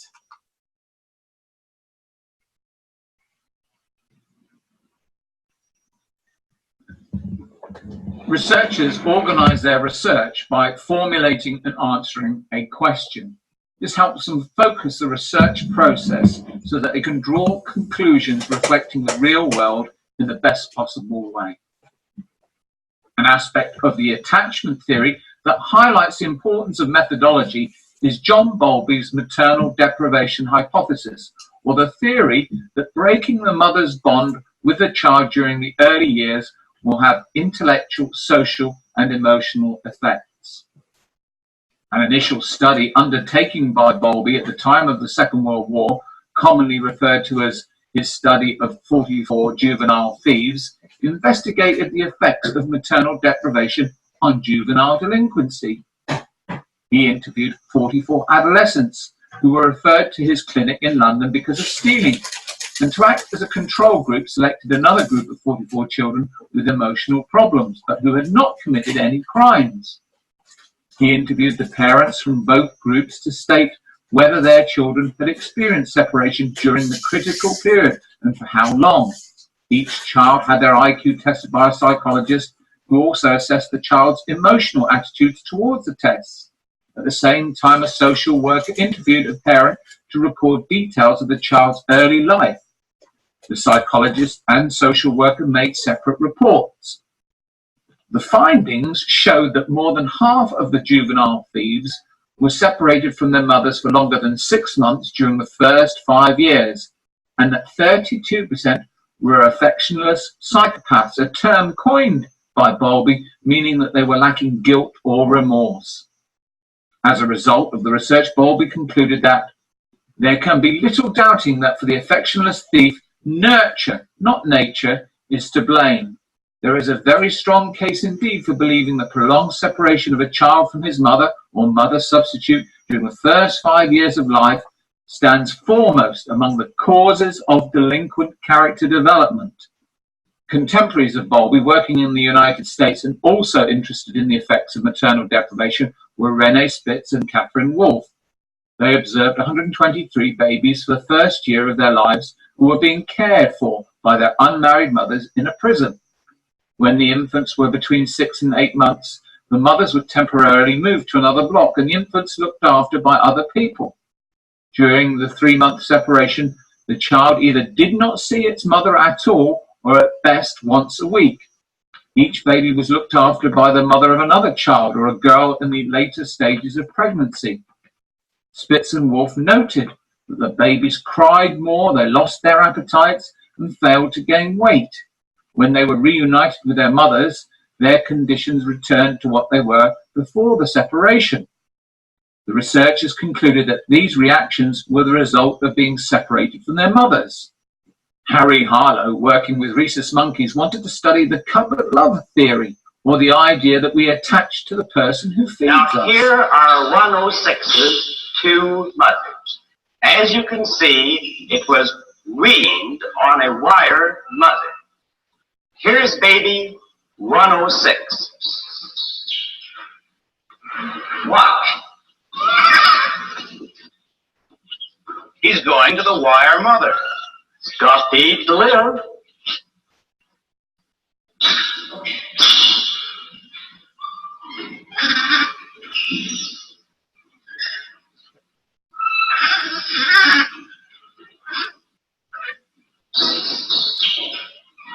Oh, he's going back. He's back on the cloth mother, and he'll stay on the cloth mother. Actually, this baby spends from 17 to 18 hours a day on the cloth mother, and less than 1 hour a day on the wire mother. 3 years later, Harlow reported on the same isolated monkeys. They were much more timid and did not know how to act when put in a cage with other monkeys and became prime targets for bullying. The conclusion Harlow drew from this study was that their psychological and emotional behavior suffered due to maternal deprivation. However, further studies that raised the same monkeys but allowed them 20 minutes a day with 3 other monkeys found that even this level of interaction was enough to teach them basic social skills. Harlow's research did not show that the infant monkeys were suffering from the absence of a mother figure or maternal deprivation, but rather from social deprivation. Similarly, many psychologists agree that short-term separation produces distress in children, as described by Spitz and Wolfe. But there is a disagreement about the significance. In the long term, at least, the study could not prove that these babies needed their own particular mothers, but only showed how they become more agitated or depressed when their routines were upset or disrupted. Bowlby's study of 44 thieves involved a pre-selected sample from his own clinic and used retrospective evidence which could be influenced by distorted memories. Instead of considering any number of confounding factors, for example, the reason for the separation in the first place, like other researchers at the time and since, he saw a correlation and assumed a causation, despite the fact 27 of the 44 juvenile thieves had not suffered from maternal deprivation. The hypothesis that separation from an established mother figure in early childhood has a detrimental effect on a child's later mental health is widely promulgated and commonly accepted both in academic and lay circles. The hypothesis continues to have a significant effect on mothers' decision as to whether they should resume work and on governmental policy concerning the provision of childcare facilities. The evidence for this hypothesis does not satisfy the requirements of scientific methodology. The theory that a child's attachment to its mother figure is the emotional basis for its future love relationships is still accorded similar acceptance without further evidence than that supporting the original hypothesis. And just to comment on that, so first of all, one of the questions I get is, what's considered,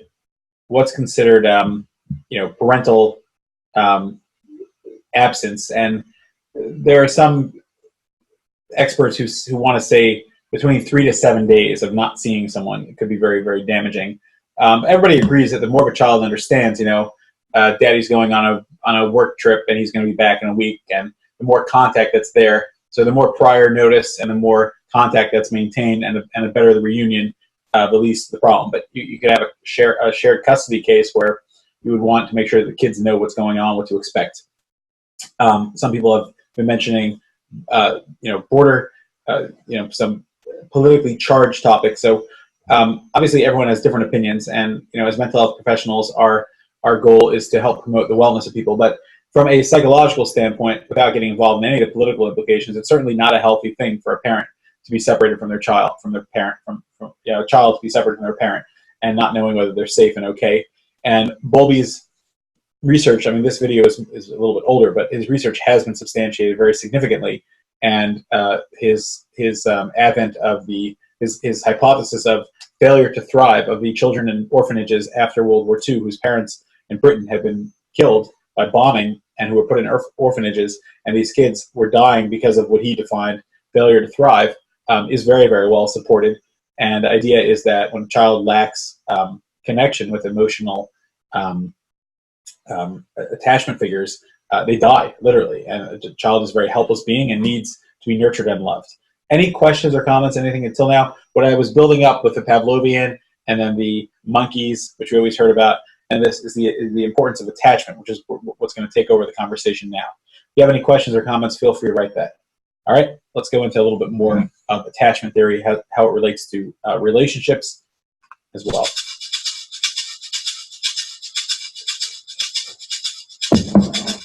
Our deepest longing is to have stable, satisfying relationships. But the painful fact is that very large numbers of relationships have one painful episode after another, or seemingly intractable or miserable conflicts running through them. It's one of the biggest questions there is. Why is it so hard to be happy in love? The huge and not yet fully digested insight of psychoanalysis is that the challenges of relationships always start when we were children. It was the contribution of a great English psychoanalyst called John Bowlby to trace the tensions and conflicts we have with our partners back to our earliest experiences of maternal care. His ideas are sound in part because he drew so deeply and honestly on his own experiences in order to formulate them.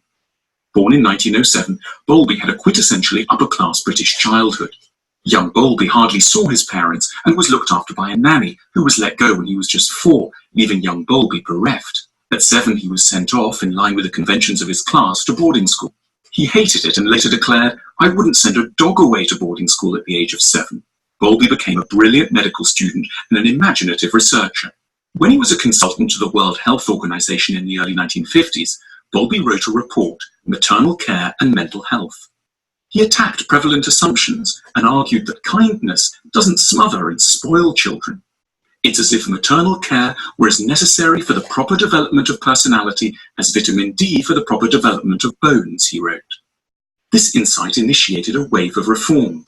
The visitation rules of many health institutions were reformed to allow parents to stay with their children, where they'd once been allowed only to visit and never touch. It sounds like a dry, bureaucratic move, but it ended countless afternoons of quiet sorrow and evenings of solitary anguish. In a book published in 1959 called Separation Anxiety, Bowlby looks at what happens when there isn't enough of this kind of parental care. He described the behavior of children he'd observed who'd been separated from their parents. If the child is separated for too long, they still crave the attention, love, and interest of the parents, but feel that anything good may disappear at any moment. They look for a lot of reassurance and get upset if it's not forthcoming. They become volatile, they take heart and then they despair, and then they're filled with hope again. This is the pattern of what Bowlby called anxious attachment. But the degree of separation from the parents may lead to another sort of problem. The child could feel so helpless, they become what Bowlby called detached. They enter their own world to protect themselves and become remote and cold. They experience what Bowlby calls avoidant attachment. That is, they see tenderness, closeness, emotional investment as always dangerous and to be shunned. They may in truth be desperate for a cuddle or for reassurance, but such things look far too treacherous. The focus of Bowlby's thinking was about what happens to a child if there are too many difficulties in forming secure attachments. But the consequences don't magically get restricted only to the age of 8 or 12 or 17. They're lifelong. Our attachment style is fed by our earliest experiences. It's a pre-existing script that gets written into our adult relationships, usually without us even realizing that this has happened. In line with Bowlby's views about how children relate to their parents, there are 3 basic kinds of attachment we can have to other adults. Firstly, secure attachment. This is the rare ideal. When you're securely attached, if there's a problem, you'll work it out. You're not appalled by the weakness of your partner. If your partner's a bit down, confused, or being a bit annoying, you don't react too wildly, because even if they can't be nice to you, you can take care of yourself and have hopefully a little time left over to meet some of the needs of your partner. You give the other the benefit of the doubt when interpreting behavior. You realize that maybe they had a tricky time at work. That's why they're not so interested in your day. The explanations are accommodating, generous, and usually more accurate. But there's another kind of attachment, anxious attachment, and this is marked by clinginess, texting and calling all the time just to check where the other is and keep tabs on what they're up to. You need to make sure the other person hasn't left you or the country. Anxiously attached people become coercive and demanding and focus on their own needs, not their partner's. Anxious attachment involves a lot of anger because the stakes feel so high. A minor slight, a hasty word, a tiny oversight can look to the anxiously attached person like huge threats. They seem to announce the imminent breakup of the whole relationship. One feels, the reason you don't tell me that the minestrone soup I made is delicious is that you don't love me and are planning to leave me. And the true explanation may simply be that one's partner is mulling over a very tricky bit of news about a contract or whatever. Avoidant attachment means that you would rather withdraw and go away than compromise, get angry, or even just get close to another person. If there's a problem, you don't talk. Your instinct is to say you don't need the other person, especially if you're lonely. Avoidant spouses often team up with anxious ones. It's a risky combination. The avoidant one doesn't give the anxious one much support, and the anxious one is always invading the delicate privacy of the avoidant one. Bowlby helped us to feel more generous and more constructive about what these partners are doing when they upset or disappoint us. Almost no one in truth is purely anxious or purely avoidant. We're just a bit like that some of the time. So, alerted by Bowlby, we can see that a partner's apparent coldness and indifference is not caused by their loathing of us, but by the fact that a long time ago they were probably rather badly hurt by intimacy. And it opens possibilities of self-knowledge which can help one reform, if only a little, one's own rather eccentric behavior. Okay, so a little bit more of a foundation of attachment theory. One of my favorite marriage therapists is Michelle Weiner Davis, and she writes something very brilliant in her marriage books, Divorce Busting and other books. She writes, and it's very appropriate because it has a lot to do with attachment theory. She writes, a person needs a hug when they deserve it the least. If you think about it, that's true for children. Children need a hug when they deserve it the least, and adults need a hug when they deserve it the least. And one of the biggest solutions of attachment is that ability to reach out and give that hug. Now, if you're a anxious person, anxious attachment style, then you're demanding that hug, and your avoidant, usually, partner, is going to run away from that because the more anxious you become, the more avoidant they become. And if you're an avoidant person, you also crave the hug, but you don't want it because you don't want to want it at the same time. And so you end up pushing away that person. So nobody gets what they need. And so part of the trauma counseling is teaching people about their attachment styles and about their needs and articulating that, and then just understanding how to navigate. Is that interesting? Okay. We're going to build up another one. If anybody has any questions, feel free to type or talk.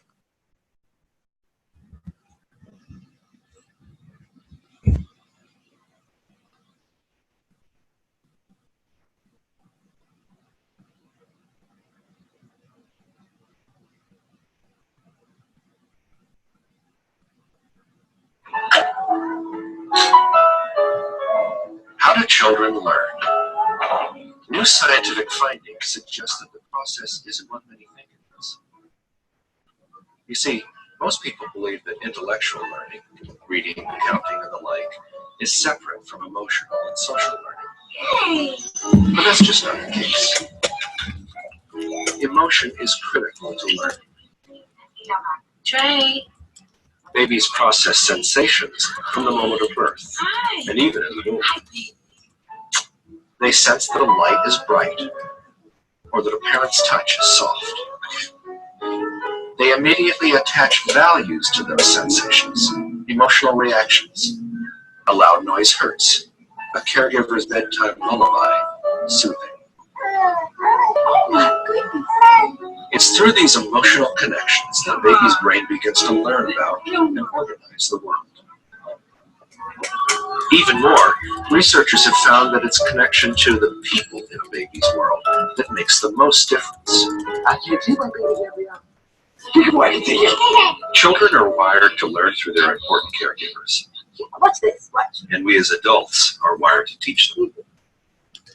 Dr. Edward Tronick of Harvard and Children's Hospital's Child Development Unit has devised a way to show how important this social connection is to babies and how much it affects them when the connection with a parent or caregiver is broken. First, Dr. Tronick places 6-month-old Mackenzie and her mother. You'll be hearing a lot about Dr. Tronick. He's very famous for his still play face. with her daughter the way she normally is. Obviously, their connection is strong. And you could tell this was taken in the 80s. You look at that responsive, car seat. Emotionally content. Then, Dr. Tronick instructs the mother to disengage by making a still face. She stays there, but doesn't respond to her baby. Mackenzie is confused at first. She's not used to Mom acting like that. Mom turns back, but keeps the still face. Mackenzie expects her to re-engage, but when she doesn't, look how the baby reacts.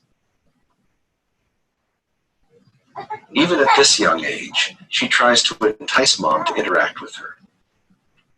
She reaches out. She smiles.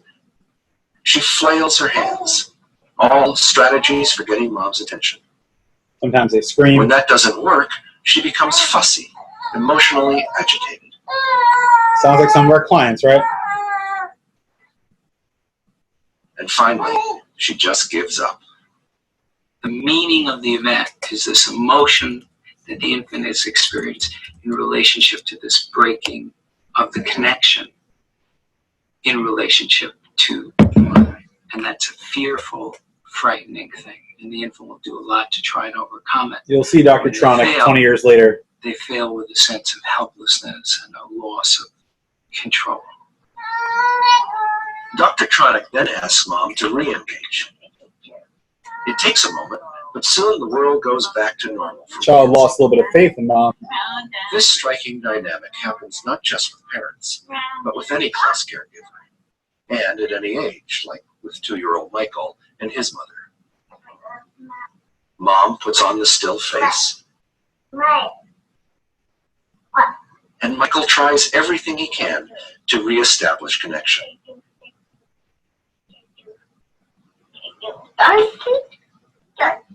When he fails, he falls apart dramatically, just like the younger child. Children also have another reaction. Watch when Quincy's mother disengages. He becomes distraught, then more and more insistent, and even physical. But when Mom re-engages, the connection is re-established. You did it. And Quincy goes back to... And what if you have a mom that's disassociating? Children are resilient, and breaks in close connection happen all the time. What are you doing? What usually then takes place in good relationships is this reconnection that we've seen. And we know now, looking at the interaction, that there are only maybe 20, 30% of the time is the interaction perfectly, quote unquote, perfectly. The rest of the time is sort of you're in sync, you're out of sync, you're getting back into sync. And that's really what I think is the key process, which is getting back into synchrony. Dr. Tronick believes that the process of disconnect and reconnect is not only normal, but positive. When you reconnect, one of the things that can happen, not always, but some of the time, is that you create something new. If you create something new, you grow. And babies are about growing. All right. So a couple of different things people have written over here, and I just want to read through them. So in postpartum therapy, moms are instructed to smile with the baby even if she doesn't feel like it. Yeah, that's really important. It's actually really interesting that you say that, because it's really important for the baby to get a mom smiling at her, but it's also important for the mom to be smiling when she's dealing with her own therapeutic needs. And Dr. Elsa says, it makes me think of the dangers of devices and cell phones on children's trust and attachment. Absolutely. What's it like when a kid sees mom and dad, are focused on their, devices and not on them. So definitely, I can even see this with my dog. If he needs attention, he will either sulk or bark vigorously. Yes, exactly. Well said. Human beings work the same exact way. Okay. Any other questions or comments? We're going to take a 1-minute break, and then we will resume. FaceTime is useful during absences. Absolutely, agreed. Okay, take a 1-minute break. I just want to switch to a different film, and we'll be good.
All right.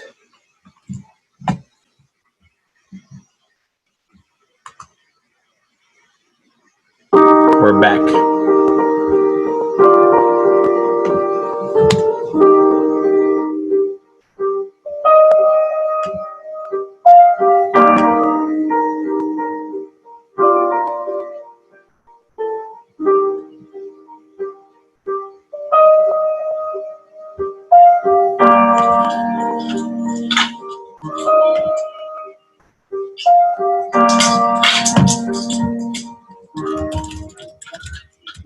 What we've learned over the years is that babies are much more capable than we initially imagined, but they're also much more vulnerable. And in Antronic's still face experiment, we get to see both in a very short period.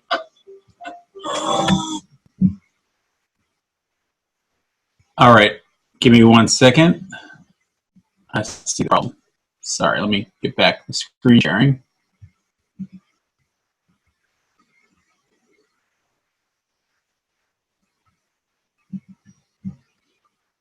Okay.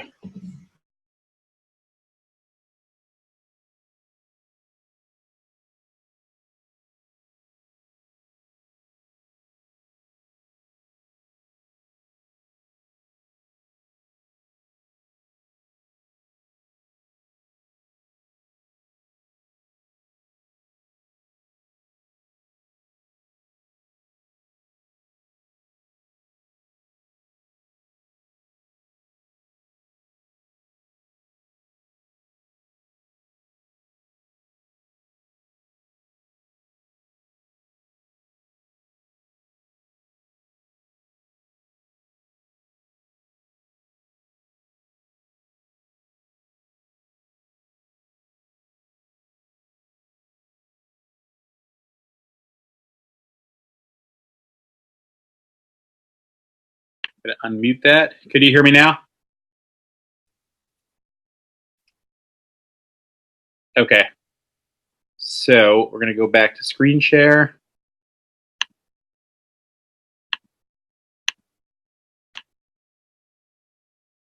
And play. Okay. You should be able to hear and see everything now. Let me know if you can't.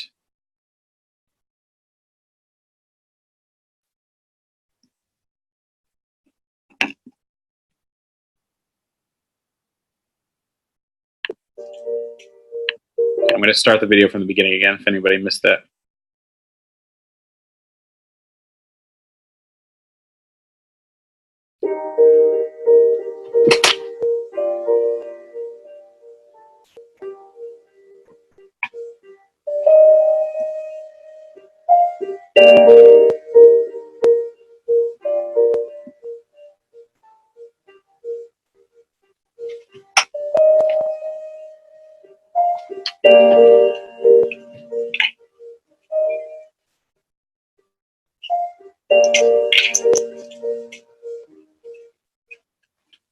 What we've learned over the years is that babies are much more capable than we initially imagined, but they're also much more vulnerable. And in Ed Tronick's still face experiment, we get to see both in a very short period.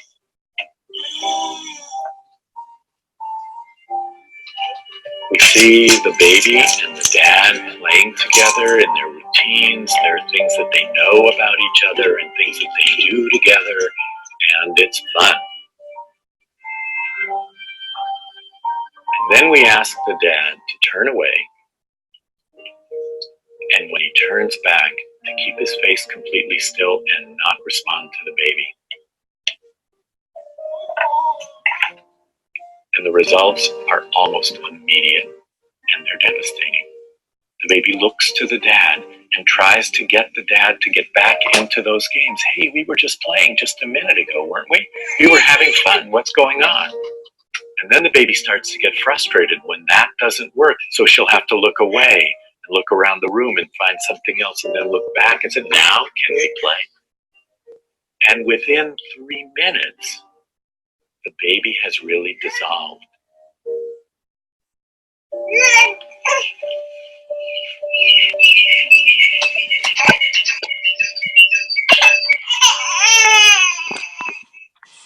She is in the chair.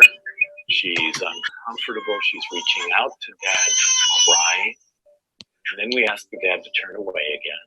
And when he turns back, to go back to being regular dad. And it's a joyous reunion.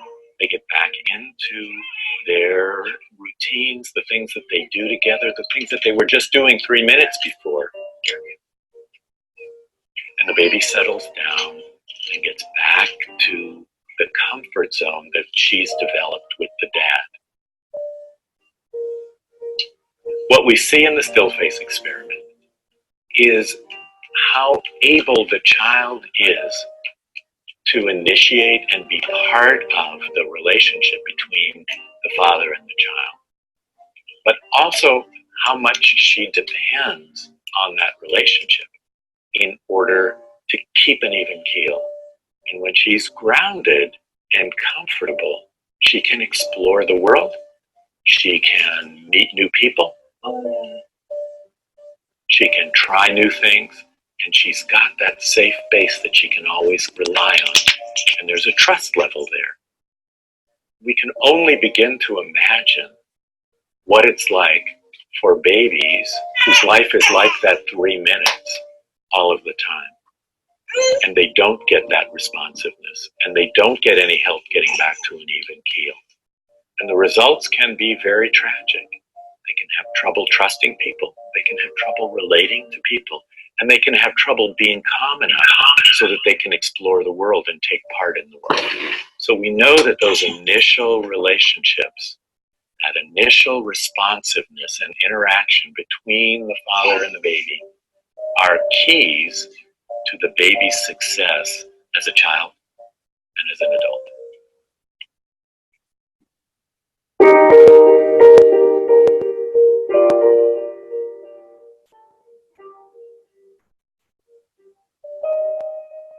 All right. Any thoughts or comments about that? Anybody want to share? What are we learning from all this attachment stuff? What are we trying to use this for? Anybody want to speak up and share with everybody? Get your vocal cords working. What is this teaching us about when we're in the room with our clients? What do they need from us? They need us to be present. They need us to sit there and react to what they're saying in a meaningful way. Mm-hmm. And what caused their trauma in the first place? The lack of attention, the lack of engagement, the lack of validation. Right. Exactly.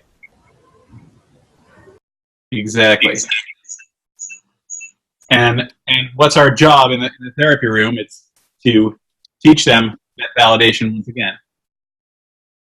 All right. Give me 1 second. I'm just switching back to the other screen, and you'll see me in 1 sec. All right. Any other questions or comments? Any other questions? Isn't this fascinating just to understand what our clients are going through on a day-to-day basis when they come in to us, that so much of this attachment is at play here. All right. Could you all see me now? Okay, let's put that back on. All right, here's another video. Let me know what you think of this. Dan Siegel's one of my favorite.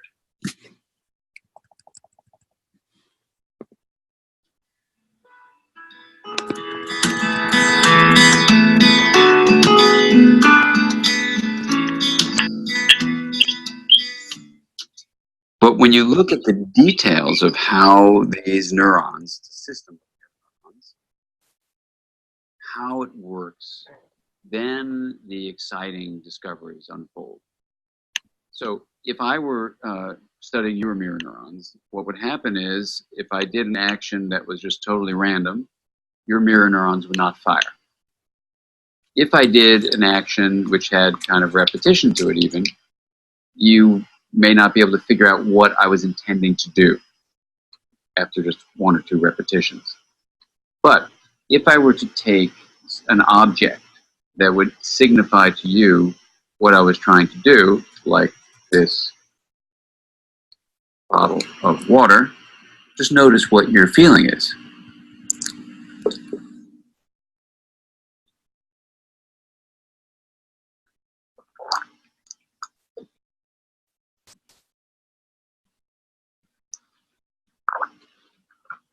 So you may have noticed that the feeling was very different when I had a bottle in my hand versus when I was just moving my hand in a similar way. What that tells us is that when you know the intention behind an action, a different system in your brain is activated. We now know that that system involves the mirror neurons and other areas of the brain, so that what you do is you follow a sequence of action. And when you can predict that sequence, you can determine what the implication of that sequence is. So when I have a bottle in my hand, you know I will continue to drink like this, not toss it at you, for example. That ability to understand the sensory implications, that is what you're going to see, of the motor actions that you're perceiving, allows you to create a map in the mind, if you will, that's correlated with neural firing patterns in this mirror neurons superior temporal area complex that creates a neural representation, a neural map of my intention in your head. In other words, beyond just seeing behavior, we see the intention beneath the behavior from the very beginning. Now, that's how we create the human capacity to imitate behavior. Okay, so that's what mirror neurons are all about. All right, and this is an example taken from EMDR from a somatic experiencing magazine. So we have functional interaction between mother and son, as you can see, and then dysfunctional. This is from an EMDR practice and research journal from November 2018. So in a normal way that things go, you have step number one, the nonverbal expressions and vocalizations are expressing themselves. Where's mom? Hello, mom, I'm calling. Are you there? Okay. Then you have mom resonates in her visceral sensations, and she's able to empathize and say, oh, my son's in distress. Step number two. Okay. And then her cognition, she understands mentally, and her somatic representation, which we'll talk about after lunch when we go about that. But yes, the nonverbal, or what Levine calls our first language, our English, or any language for that matter, any words, are our second language. Our first language is nonverbal grunts and cries. That's what we speak. And then the child gets that message, okay, mom is responding to me. So that's in a functional thing. Child calls out, mother responds, hears it, responds. Child learns to co-regulate using with mom. Yeah, mindsight, exactly. Thank you. And to pick up nonverbal instinctual, yes, absolutely. In a dysfunctional one, child calls out, gets nothing. Mom has a negative impact or non-impact, no response, no cognition, and no action. Child doesn't know what to do. I'm hyper-aroused. I'm in danger. I need help. Mom is still not here. And then he goes into one of his maladaptive behaviors. And so you see that's what's going on. And this is what our clients have come in with, usually not just acute trauma and exposure, but a chronic exposure to these traumatic things. And that makes things very, very difficult when they're trying to connect with us. Okay. Let's talk about healthy attachment, where child and mother are able to co-regulate. And remember, one of the foundations of a healthy relationship is two messages that are really four. And what I mean by that is that there are two messages that always need to be given over and received. So a message that I could give and you could receive, and a message that you also could reciprocate and give and I could receive, and a second message that I could give and you receive, and that vice versa.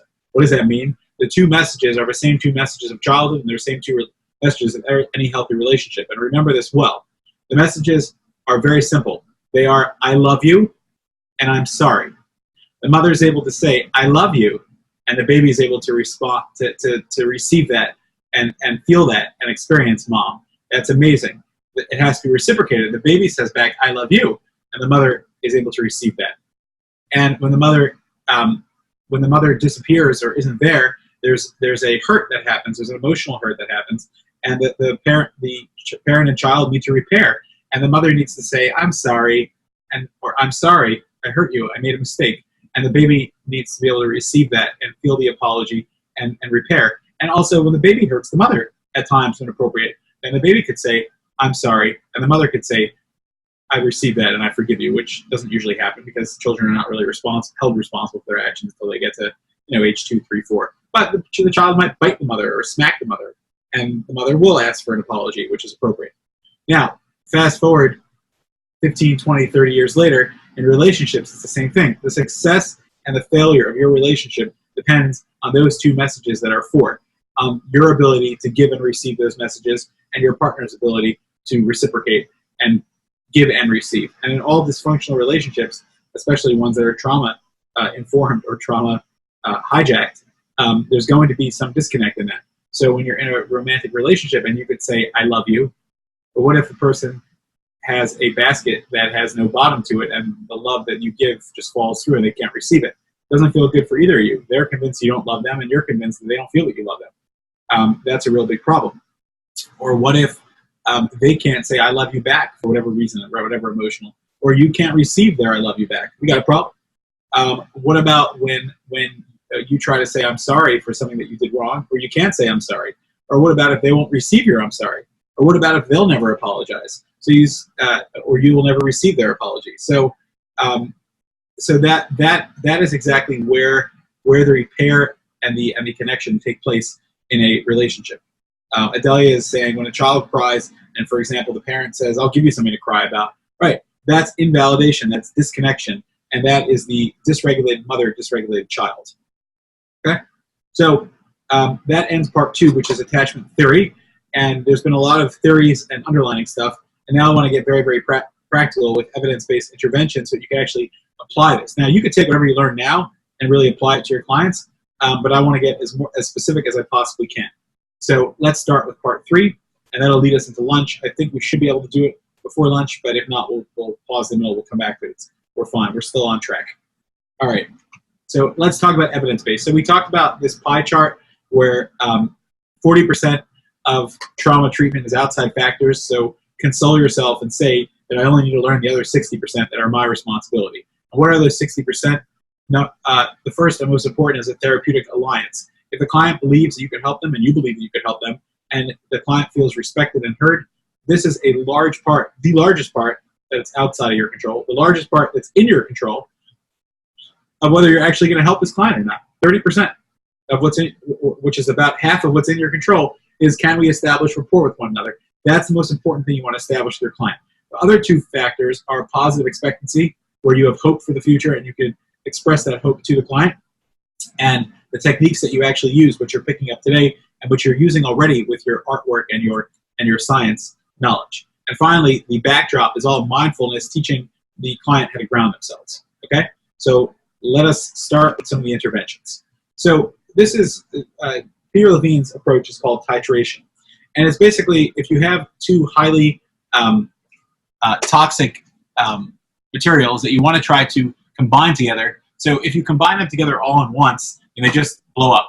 So if we have a client just go back to their trauma or situation, then they're going to explode. But if you slowly expose them, which is exposure therapy in simplicity, and you let them, what Peter Levine calls, renegotiate the trauma and reawaken in themselves that, yes, I was powerless, but now I'm able to move, and now I'm able to get out of that freeze mode. Then you could slowly expose it, and that slow exposure, instead of having an explosive reaction, actually has a therapeutic reaction. So for example, and this is a quiz for you guys, and if you know the answer, I'll be very, very impressed. You might want to move my picture out of the way if you want to see that equation. But basically, if you take two highly toxic things that we all love to put together in labs and make explosions when we were in high school, hydraulic acid, HCI, mix it with lye, NaOH, and this is really dangerous if you mix cleaning materials in your kitchen and you're not careful, because some of them use a dominant feature of one of these, and they cause severe burning and could even cause an explosion. However, if you titrate them and slowly put them together, do you know what chemical you produce by doing that? So remember, if you put the two together, they could burn someone, they could hurt someone, they could cause an explosion. If you titrate and make them come together slowly, do you know what the two added together, HCI plus NaOH?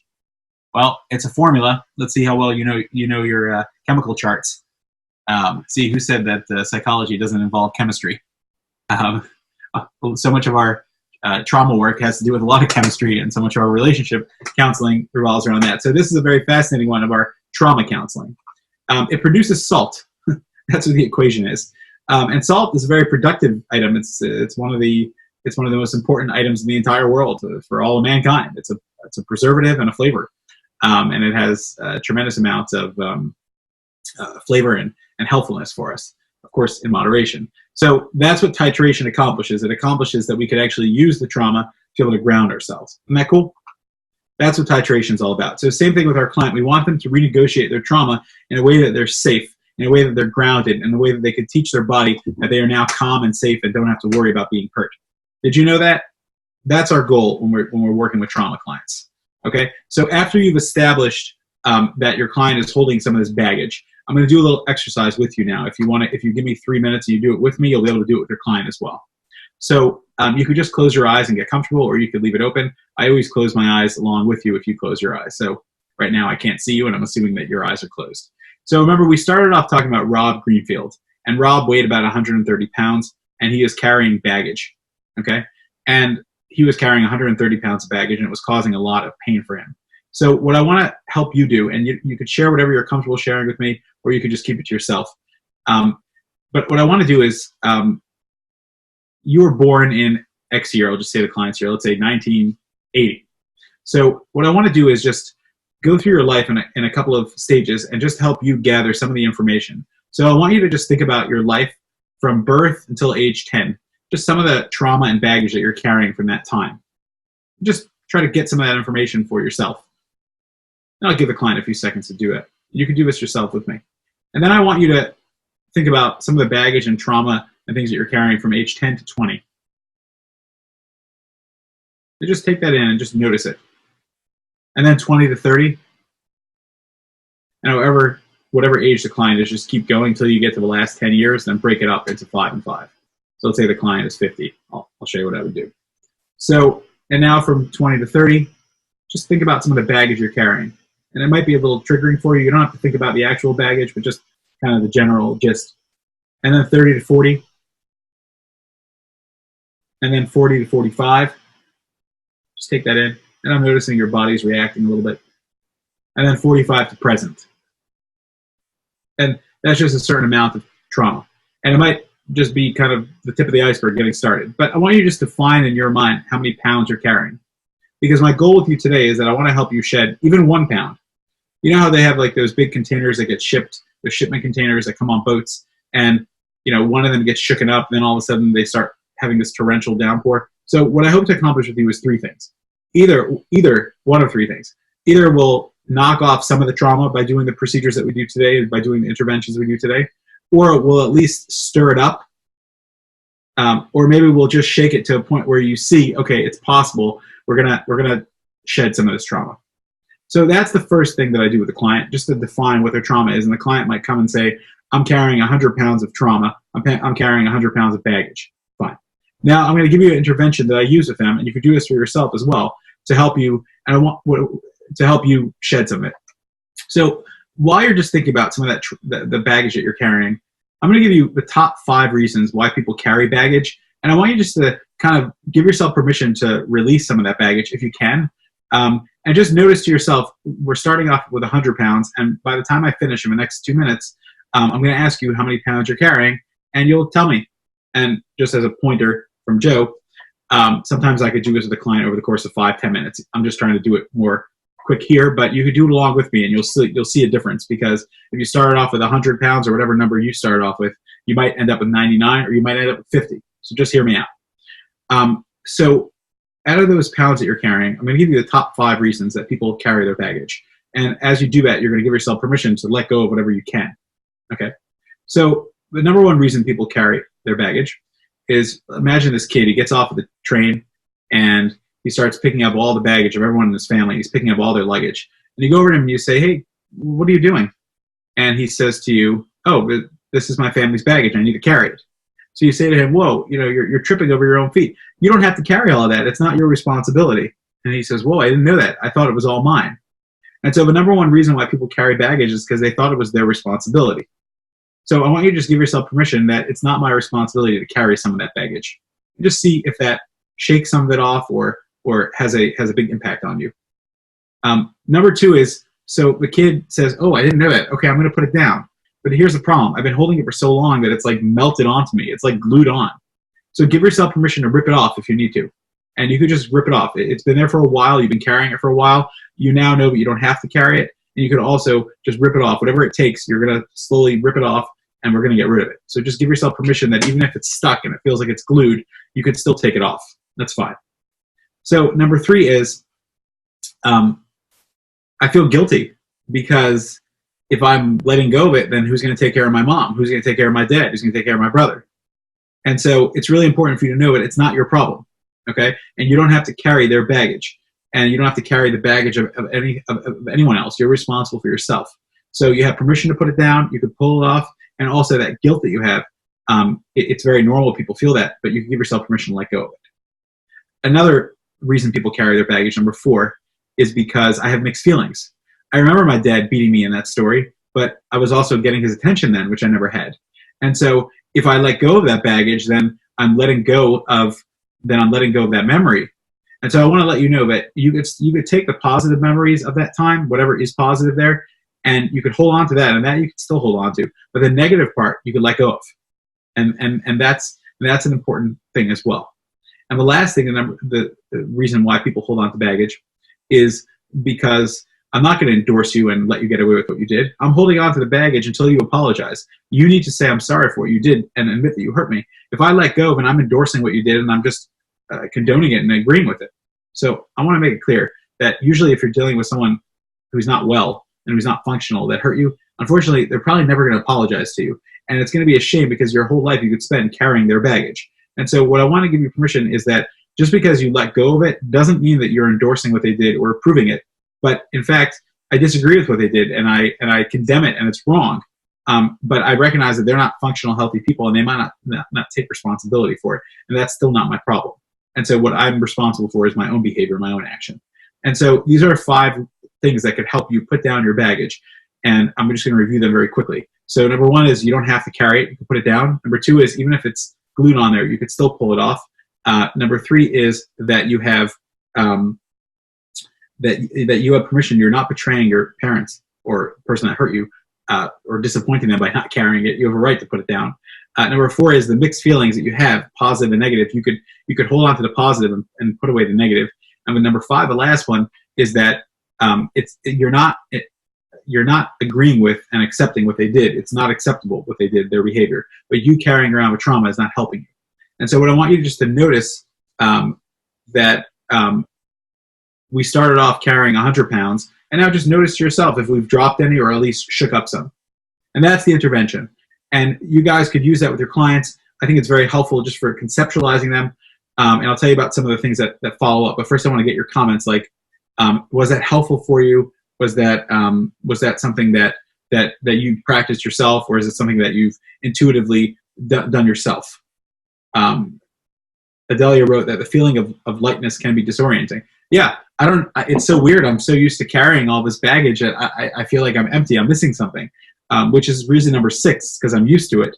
It's like we call them secondary gains. There was a guy that came to my office one time, and the VA wasn't servicing him very well, and in his report, and I went through all the intake with him, and then he says to me, "Joe, so do you mean to say after a whole session that you could actually help me with my PTSD and I could actually feel better?" And I said, "Yeah, I mean, that's what we do." And so he said, "I don't want that. Like, I'm going to lose my benefits, and I'm going to lose my friends. We're all victims. We're all people that get benefits from the government, but because of our yearly review of PTSD, and I don't want that." So I said to him, "Look, I understand. There's people feel that certain shock. So just here's my card, and just follow up if you're interested in working together. Just give me a call in the next week, and we'll schedule a follow up. And if not, then that's fine too. Everything has to be at the time it's ready for you." And I felt there was a lot of resistance, and I knew when he walked out of my office that he would never call me. And so I even asked him, do you want me to follow up in a week, or do you want to follow up with me? And his response was, "Oh, I'll follow up with you if I need you, but don't bother calling me. I appreciate your time, but I'm not ready to do this." And he wasn't. It was very obvious. So Adelia is saying we need to find something to replace it with. Absolutely, we need to find something to replace it with, and finding to replace it with is yourself. But what if your trauma destroyed you? So that's why the grounding part is so important, and that we're going to talk a lot about what do you replace it with. You replace it with yourself and your own self-awareness. Okay, so that's a technique. If anybody else has any questions or comments, I'd love to hear from you as well. There's an assessment tool that you could use for PTSD. There's a number of them, but the TSQ is a trauma screening questionnaire. It asks a couple of very simple questions that help assess it, and the scoring card is right at the bottom. It's very simple. The VA has a number of resources for PTSD. It's actually quite nice. Adelia is saying it's easier said than done. Well, of course, everything in life is easier said than done because it takes work. But the point is that as a therapist, you're going to guide them to understand that the trauma makes a hole in your soul and your personality, and that you're reclaiming yourself. And in developing your core self and who you are, that's what the trauma, the trauma treatment is all about. So yeah, of course, it's easier said than done. Every single modality that we do is easier said than done. But I'm teaching you the techniques, and when you have that conversation and you teach them that they could shed that, that can be very powerful. And that was the debagging technique. Now, what I want to say about that is that sometimes what happens is the clients usually come back with 2 responses, and they usually come back with both, actually. So a short-term response is usually one of 2 things. It's kind of disbelief, like that was weird, but I keep shedding more and more pounds. So it's really awesome because you're getting a good bang for your buck because they're doing the work outside of therapy.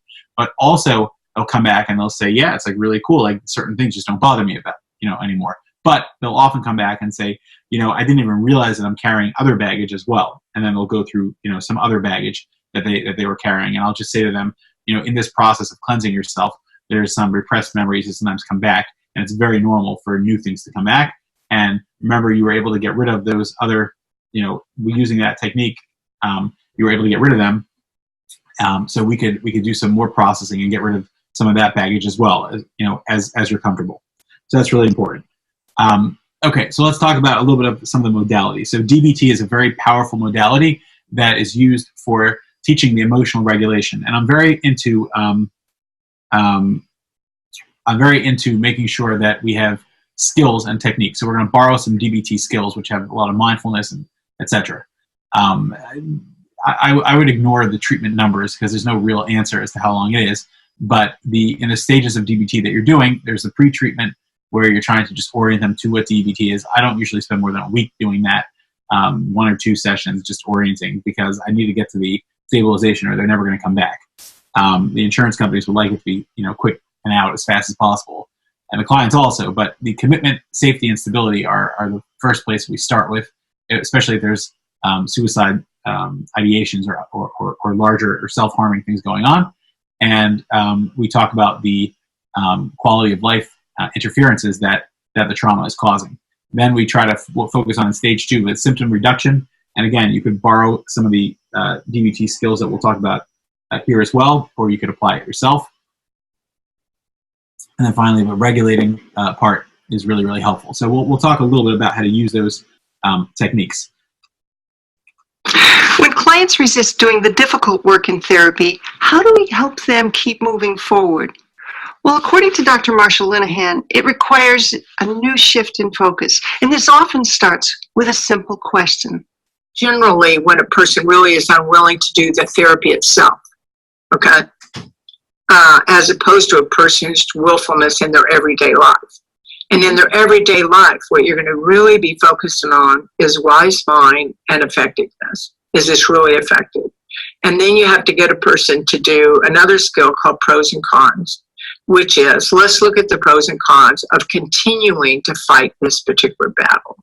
Your other strategy is to try to figure out, are you really afraid of something?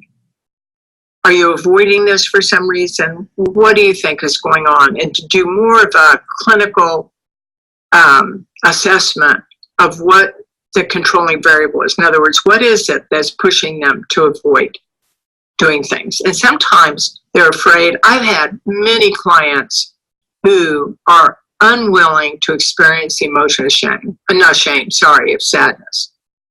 And they say it's too painful and they're not going to do it. Okay. The problem is that if you have a lot of sadness and grief in your life and you refuse to experience it, you can't go forward. With a person like that, you really have to more explain the value of giving up your resistance and why it's so necessary. So you've got to have a good line on. You're functioning now as a salesperson, and you're trying to sell a new behavior to the client. And to sell behavior, you've got to have a rationale for why in the world it would be effective and why it's going to help them. And then your job is like selling cars, except that you're selling behavior. And therefore, you have to have a good, story of why it would work. You can give experiences of yourself, of how it worked with you, or how it's worked with other people that you've worked with, why this would be effective for them, and then try to get them to just try a little bit at a time. So that's often the problem, is that what you're asking of the client is painful or difficult. And unfortunately, if they're in therapy with me at least, they have lives where they have an enormous amount of pain and difficulty, but the only way out is to go through the painful things. So I tell stories about, that they're like a person in hell. And I tell them, I say, in hell, it's really hot down there, so your feet are hot all the time. And the only way to get out of hell is to climb up a ladder. But the problem with the ladder is that the ladder's also hot. And so what happens to you constantly is as you're climbing the ladder, it hurts so bad you drop off and you go back to hell again. And I said, if you could be relaxed in hell, I'd say fine. I think it's a good idea. Just go on back and stay down in hell. So the problem is it's really hot in hell also. So the only way out of hell is to climb up the damn ladder. And the fact that it's painful is true, but there's no other way out. So that's what you've got to do. And I'm up here to help you do it. So, you have to have stories like that and different kinds of stories that, mainly because most people need to be sure that you understand their excruciating pain and how difficult everything is. And the minute you start acting like things are easy to do, you've lost. So once we understand what's leading a client to resist, we can work on selling the behavior that can lead to change. Now I'd like to hear from you. How do you work with clients to break through their resistance? Okay. Please leave a comment. So that is what that modality is all about. If there's any other questions or comments, I'll take them now. Any questions or comments? So using DBT, it's really motivating the client, teaching them that it's okay, we're going to get this done together. And there's a little bit of motivational interviewing in there. And of course, DBT has a lot of mindfulness in there, which Marshall Linehan likes and uses herself. All right. Any other questions or comments about using DBT as a foundational way of working with clients? Many people are familiar with DBT skills as well. Okay, we're going to take a lunch break now. All right. Welcome back, everybody. Thank you for your kind words and comments. And we are in the advanced trauma counseling and attachment theory, and looking for ways to really help our clients maximize their time with us.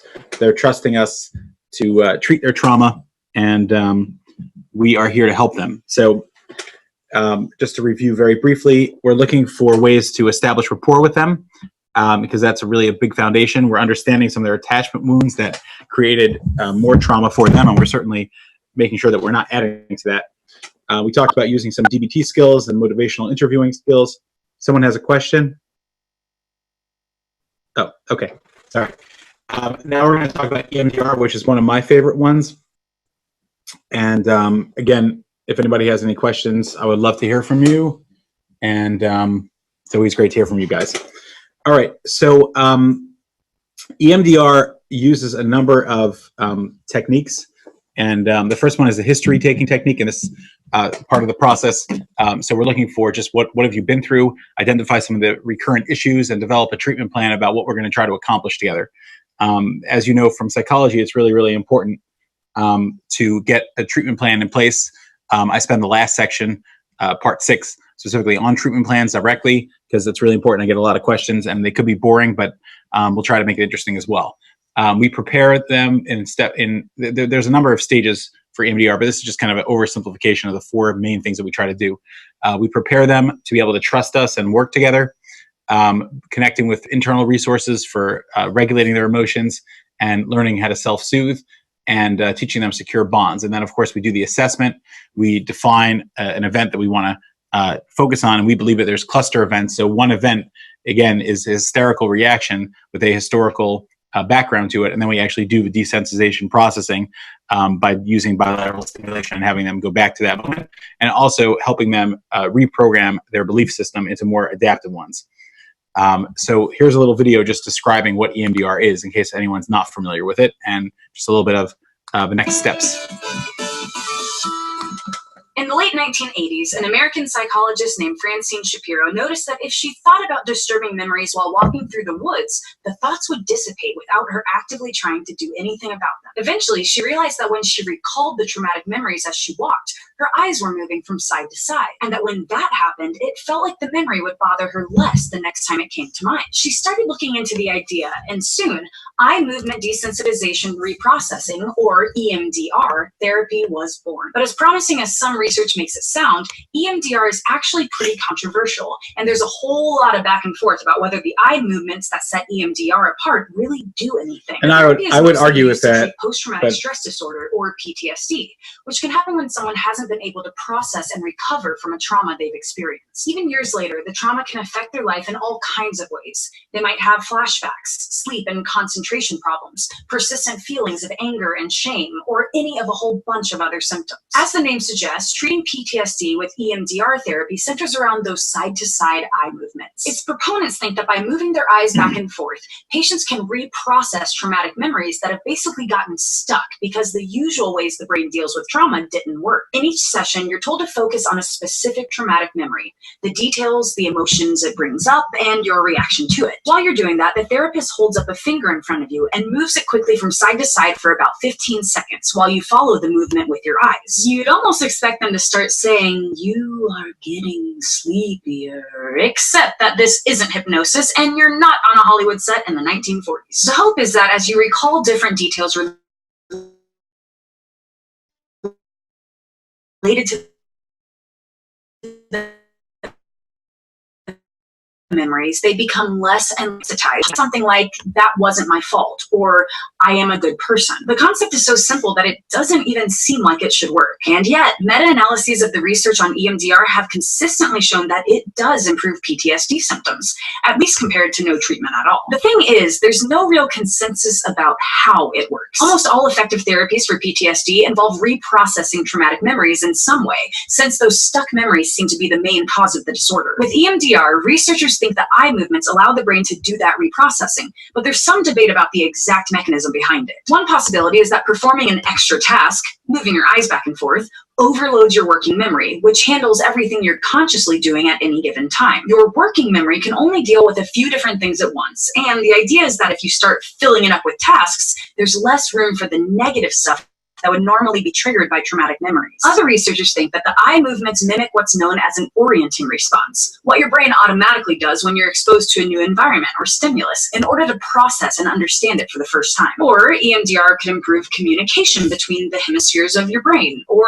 the effect could have to do with REM sleep, or you get it. There are a lot of options, but not a lot of answers. Some researchers argue that this isn't a big deal. We use lots of things in medicine that we don't entirely understand the mechanisms of, antidepressants, for example, or general anesthesia. Others are a lot more skeptical. Yes, meta-analyses have shown that EMDR is an effective treatment for PTSD, but they've also consistently shown that it isn't more effective at treating PTSD than similar therapies that don't involve moving your eyes around, like trauma-focused cognitive behavioral therapy, where you're gradually re-exposed to the trauma and learn to make sense of what happened and how it affects your thoughts and behaviors. A meta-analysis published in 2006 looked at 7 studies comparing these two therapies and found no evidence that one was more effective for PTSD than the other. That might seem like a point in favor of EMDR, but if you're trying to sell the idea that eye movements add a new, super effective layer to therapy, this isn't good news. If the eye movements used in EMDR were actually triggering something in the brain to help process traumatic memories, you'd expect it to work better than a therapy that's similar in almost every way except the eye movements. So a lot of psychologists believe that even though EMDR is as effective as some other treatments for PTSD, it doesn't actually offer anything revolutionary. Their perspective is basically that what's effective isn't new, and what is new isn't effective. But regardless of whether the eye movements offer something new, EMDR is still a highly recommended treatment for PTSD. Yes, there are a lot of questions about it, but we're not just going to throw an effective treatment out the window. If nothing else, the way therapists conduct EMDR, like the fact that it doesn't involve too much discussion of the trauma, might work better for some patients. But with future research, hopefully we'll learn more about how to help people process trauma. Okay, so that video, to me, as a trained EMDR therapist, among about 50,000 of us who are certified EMDR therapists, is filled with a lot of mistakes. And I show it because, you know, it shows what happens when a layman tries to make or a laywoman in this case, tries to make a video about EMDR. A lot of trauma treatments aren't effective because there's a lot of science and there's a lot of art in it as well. And when you're using EMDR, no one claims that the eye movements do anything. So there's a question here from Chris that says, a friend of mine uses paddles held in the hand that vibrate, or we call them buzzers. Does that work as well as moving one's eyes back and forth? So the short answer is that there's actually many studies that show what EMDR is doing, and it's very simple. It's stimulating REM sleep while awake. Now, that might sound weird, but there's 5 times a night, if you're sleeping in a healthy way, your eyes move back and forth, rapid eye movement sleep, for about 20 minutes each. And at that time, that's when you actually have nightmares and bad dreams, or sometimes good dreams as well. And what's going on, we know your corpus callosum is stimulated, which is the piece that connects your left side to your right side, and memories are being consolidated and processed. And what's going on in EMDR through bilateral stimulation is that exact same process is being evoked. And what's going on is that your emotions that are stuck are being talked to by your logic and being told you're okay. So she's right that there's a certain element that we don't focus so much on the trauma part, and so that can be very helpful. But that's really not very true, because the idea is that when we look at the trauma, we try to figure out what the negative belief is. So we don't necessarily focus on mom smacked me in front of my friends, more than I'm worthless, I'm not lovable, which is the message that was a recurrent theme. And then we focus on the adaptive response to that, which is that I'm lovable despite anyone's behaviors towards me. And we focus on, just retraining the brain to have new neural pathways towards healthy development. So the bilateral stimulation that's going on can take place by you following my finger, and I've done this very effectively with clients. It could also take place, I've worked with a blind person, a number of blind clients actually, very fascinating, who don't have eye movement, even though their eyes do move also. But I teach them to tap themselves either like this or on their knees. And I personally use the buzzers myself, because I have the ability to control them, and I like the fact that they have a somatic part to them, which I'll talk a lot more about somatic experiencing as well. There are some therapists that swear by only using their fingers because they like the human contact. There are some that swear by the hand bar. I think that for most of them, it's just personal preference. And also another factor is that, let's say you're doing 10 sessions and you're doing EMDR and you're just moving your hand like this for a couple hours a day, it gets very tiring. So all those factors are definitely kept in mind, but there's about 50 to 60,000 of us licensed. There's some studies that show there's about 10,000, about 100,000 people that use EMDR. It's not owned by any modality per se, meaning you could read a few books on it and get a training. There's PESI has a training, for example, that's not certified, and EMDR, the MDREA organization, is very happy about it. But the truth is that they don't own the modality, and they're teaching it. But you can't become EMDR certified unless you take it from an EMDR certified program, which is what I did. There are some benefits to that because it's regulated and you're part of the EMDR community. That's my benefit that I see in it. Anyway, so there are many, many controlled studies that have shown that EMDR is very effective. And no, I'm not telling you to just take this quick course and now stand in front of the client and make them move. But because it's not going to work, and you're not going to know what you're doing, and you're going to end up hurting the client. So don't use it until you're trained. But we are borrowing some of the parts of EMDR that are very effective. And if you're interested in learning more about it, then we offer a training on it, and there's ways to get trained in all these modalities. But there's also the competency of learning some of the techniques that you could use from them. And I think just having a client calm themselves down with a centering technique is not something that is rocket science, and it makes perfect sense. And I think that's very helpful. So I hope that answers some of your questions about EMDR. There's basically 8 phases and what we call 11 steps. I'm not going to go into all of them because, again, I'm not teaching how to do EMDR, but what we believe is that it's very effective. What I would say for you is that if you're not trained in it, obviously don't use it. But if you do want to get trained in it, then do it properly. Read a couple of books on it and take some trainings as well and get good supervision. There are lots of pitfalls that happen. That's for a different course. In people that use it that don't know what they're doing or just are inexperienced. But it's a very, very effective modality. What I see happening is a lot of my colleagues will work with clients one-on-one, and they feel like they're stuck with a client. They'll send them to me for 1 to 3 sessions, and I'll try to get them unstuck using some EMDR techniques. I feel that it's one of the most effective modalities, and I use it in combination with a number of other modalities as well, including somatic experiencing. So right now, I'm just trying to expose you to different ideas, and there are plenty of things that we could borrow from EMDR. Such as this idea of how to measure the units and be able to use that with your clients. And so one of the things about EMDR, this is printed in your handout as well, is that we believe that there's cluster negative beliefs that take place in a person's mind. And it's really important to recognize that the hysterical part of the trauma is something that influences the person's belief system. And if you look on the left side column, those are negative beliefs that we have. These are like the top 20 most popular ones. I find it very helpful when clients go through this list and find their own words to articulate their pain and sorrow.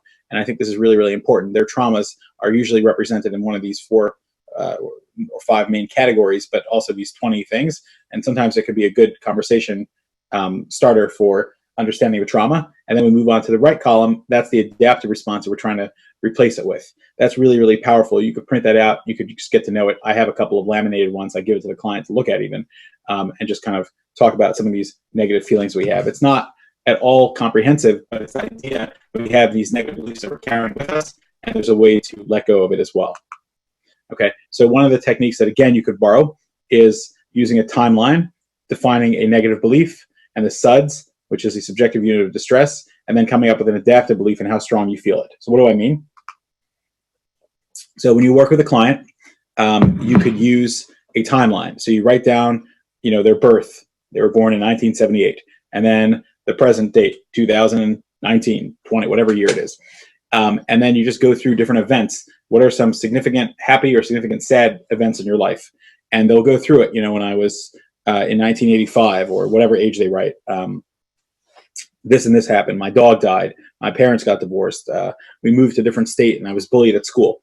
They might tell you, 10 years ago, something happened, but I don't want to talk about it. That's really healthy. It's really healthy if they could tell you something happened, but I don't want to talk about it. And I always encourage clients to not express anything more than what they're comfortable with. One of the coolest things about EMDR is that you could actually process an entire trauma with them and never have them express any of the trauma, because all the processing takes place in their own minds and hearts and with their own processing facilities. So I even worked with someone in a foreign language that I did not speak or understand, in Dutch, and she was able to process her traumas and talk it through, and I had no idea what she was saying, but she was able to answer the three things I needed, which were come up with an event that has that you recall as best as you can at a certain age, and just think about that event, and then going back to what is your negative belief of that event. So remember, I was mentioning that someone was smacked up by their mother. So I remember I was 8 years old and my mother was smacking me across the face. And what was my negative belief? My negative belief is that I'm worthless and I'm not lovable. Okay. In that woman's case, I don't know what her negative belief was, but I'm just conjuring it up because she wasn't able to. She said it in her own language. She didn't want me to understand it. So her negative belief was something like, I would imagine it was, I'm worthless and not lovable. Okay. And she said it was somewhere on that page, and it helped her. Now, how much distress that brings 0 through 10? I use 0 through 10. So 0 through 10, how much distress does that bring for you? On a scale of 0 through 10, 0 means I feel no pain whatsoever, and 10 means I feel the worst possible pain. So we define the negative belief and the SUD, the subjective unit of distress. 10 is the worst possible pain. Oftentimes, people are traumatized by something. They're going to give you somewhere between 7 and 11. So either it'll say, really high number, or even higher than what you even offered them. Okay. Then you ask them, where do you feel it in your body? And it's good to start getting familiar with somatic interventions. Where do you feel it in your body? Head, shoulders, chest, stomach, legs. And the client will say, well, I feel this tightness in my chest and I feel like I can't breathe. Okay. Is that a familiar feeling for you? Usually it is. It's their anxiety spot. So we define the negative belief and the negative feelings. Okay. Then we say, okay, what would be an adaptive response to it? So I'm not lovable and I'm all alone.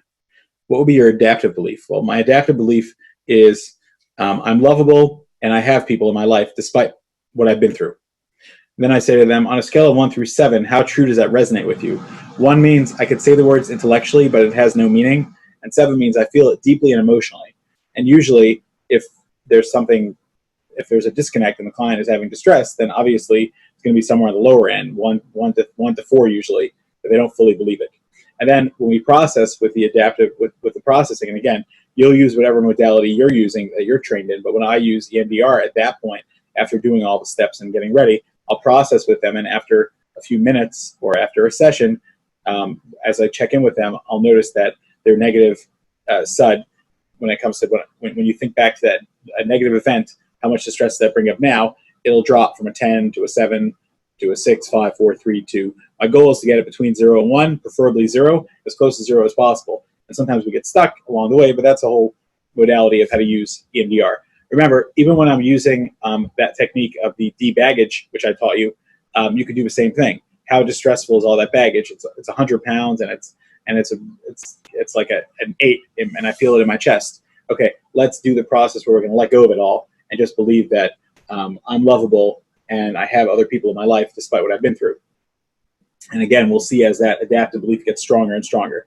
So that's like an overview of what EMDR is all about. There are certain parts that you could borrow from it ethically, and it's not a problem at all. I wouldn't use any of the bilateral stimulation except for the just calming technique of just teaching a kid to do a 30-second calming of self-soothing, which is any other therapeutic modality. It just has the extra bilateral stimulation, which research shows does help.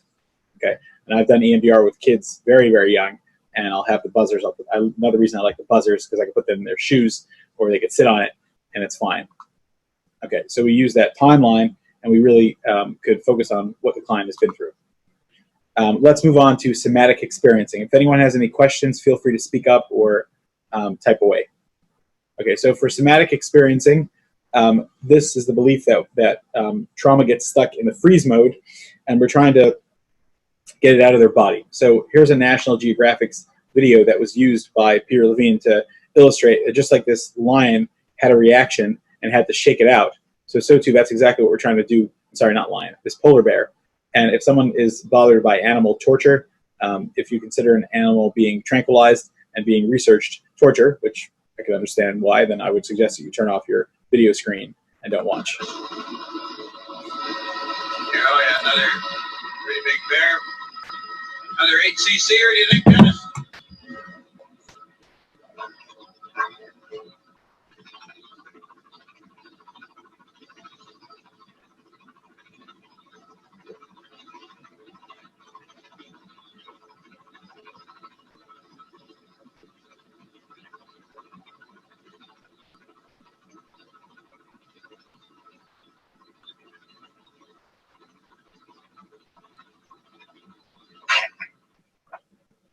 See the pads there are sort of like non-skid material, and it's all sort of rough, it's not really smooth. It helps them get better traction on the ice. Comes right up, it's almost like sandpaper. And then of course big claws for ripping, breaking into seal layers. But he hasn't started to really chip his teeth.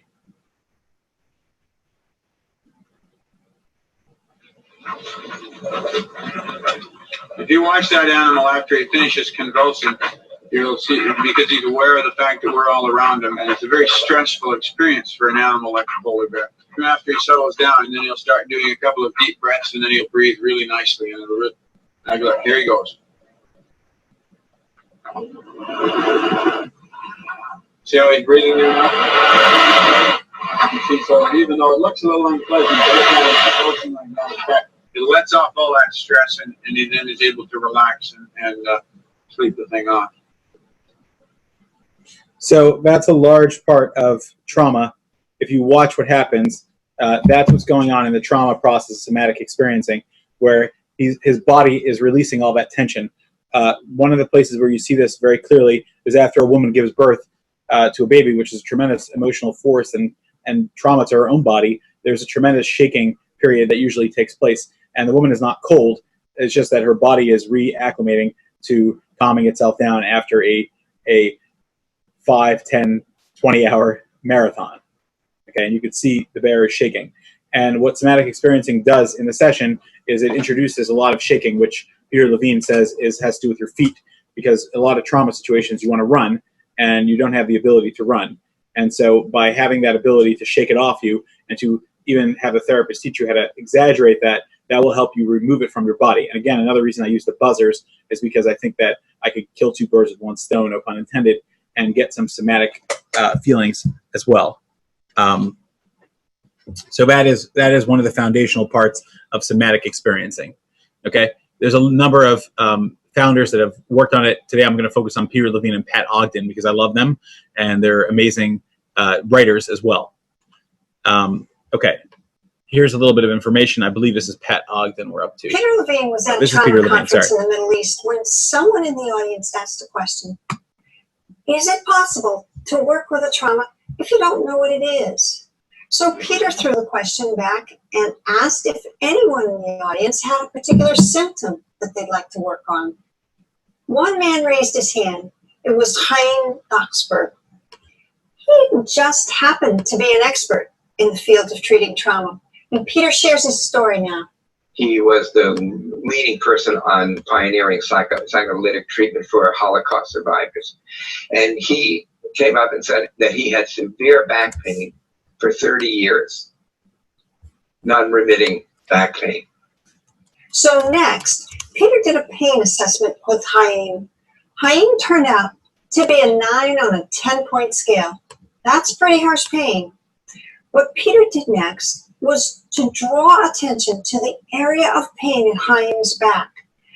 He asked him to notice any muscle tension that might be lying underneath the pain. So he took a few moments and he said, yes, I feel the tension. I feel a lot of tension in my back. And then I said something like, if the tension equal on both sides, and again he went in to explore. He said, no, it's more on the right. And then I said, okay, if you feel that tension and that you allow that tension to just slowly move your body, in what way might it move your body? And then he feels himself moving and orienting towards the right side. Then all of a sudden he starts breaking out in sweat, autonomic memory, emotional autonomic memory. And he said, I'm afraid I'm falling. And I came up and put my hand behind his head to make sure he had support. And then, Ken, just waves of sweating, of terror. Peter began sensing two things. Number one, he thought Chaim might be working through an implicit memory. And number two, Peter sensed that Chaim was getting stuck in an incomplete response. This memory was triggering a lot of pain and confusion, and it was about to come to the surface. And he then had in the memory of image of he was an army doctor, and the truck that he was in was ambushed, and he fell out into a ditch on his back. Everyone else was killed except for him because they didn't see him. And it was just a horrific sight. And then at the end, we reoriented and looked around the room, and I asked him about the pain level, and he said, 1 or 2. Oh, I barely feel it. So that was working with that particular symptom. That's a helpful framing of the issue when we're talking about traumatic memory. The memory can often live on in the physical patterns and the cognitive patterns that a client might develop after a traumatic experience. This can become a painful paradox because the very response that kept our client from harm can now also be keeping them from healing. Now I'd like to hear from you. How will you? Okay. So that's what somatic experiencing tries to tap into, some of that pain, and help us overcome it. Very interesting stuff. When a person has experienced trauma, almost nothing feels safe. And when someone doesn't feel safe, no amount of talk can convince them otherwise, because trauma is something that happens deep in the core of our brain and body. So how can we work with both the brain and the body to help patients feel safe, particularly when they're not in your office? In the next few minutes, Dr. Peter Levine is going to demonstrate 2 techniques that patients can use to self-soothe and self-regulate. And what's especially useful about these techniques is that you can give them to your patients to use whenever and wherever they are. Let's hear from Peter. And you can use these in your when practice. When a person's feeling traumatized, is traumatized, nothing feels safe. Almost nothing feels safe. And as therapists, what we want to do is to be able to convey, at least in the smallest amount, an island of safety. That there is a way that you can feel safe, that something has happened to you, you survived it. Now we're going to go back up and pick up some of those pieces that you left behind so you can be whole again.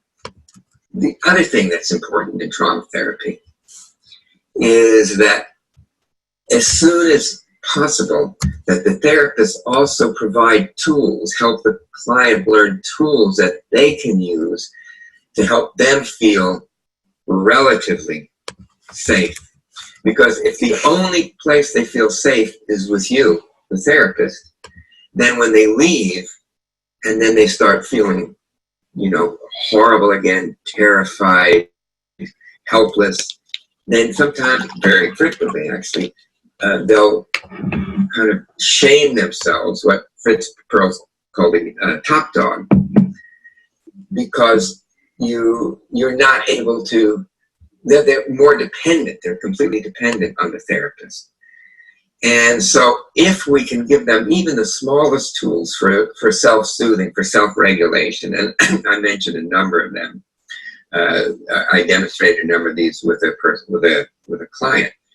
This is, I don't know if you can see this. Let me maybe move back a little bit, or something like that. Okay.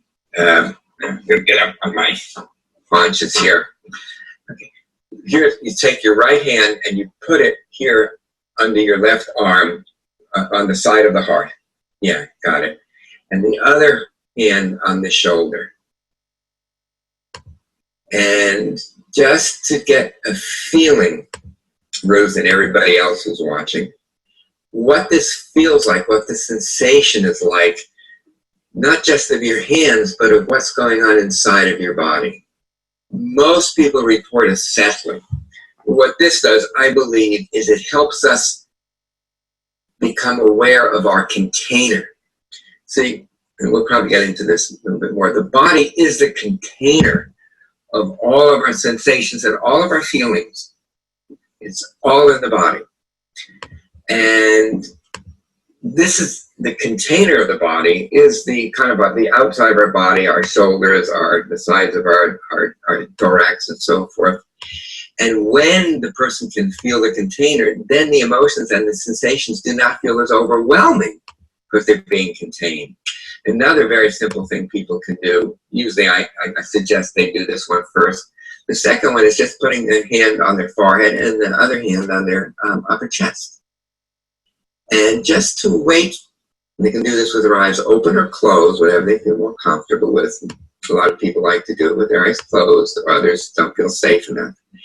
To just feel what goes on between the hands.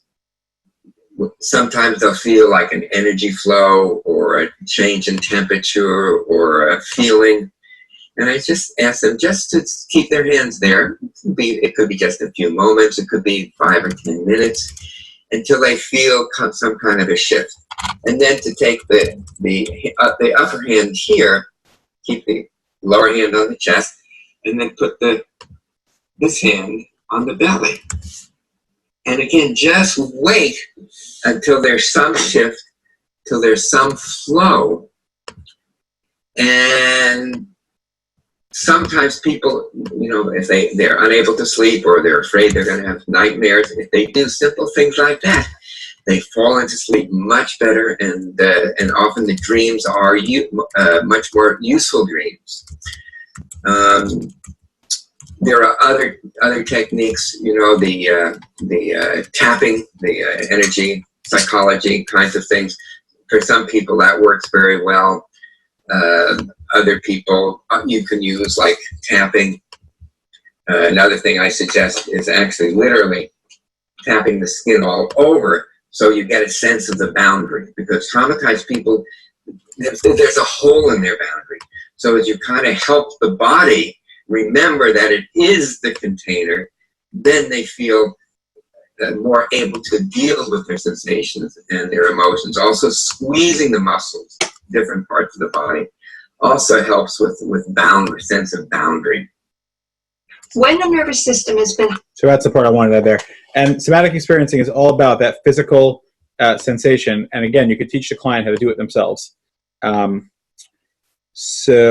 Adelia wrote, sometimes massage could trigger somatic trauma. It can release the trauma. It can make a person break down. Yeah, exactly. Thank you for saying that.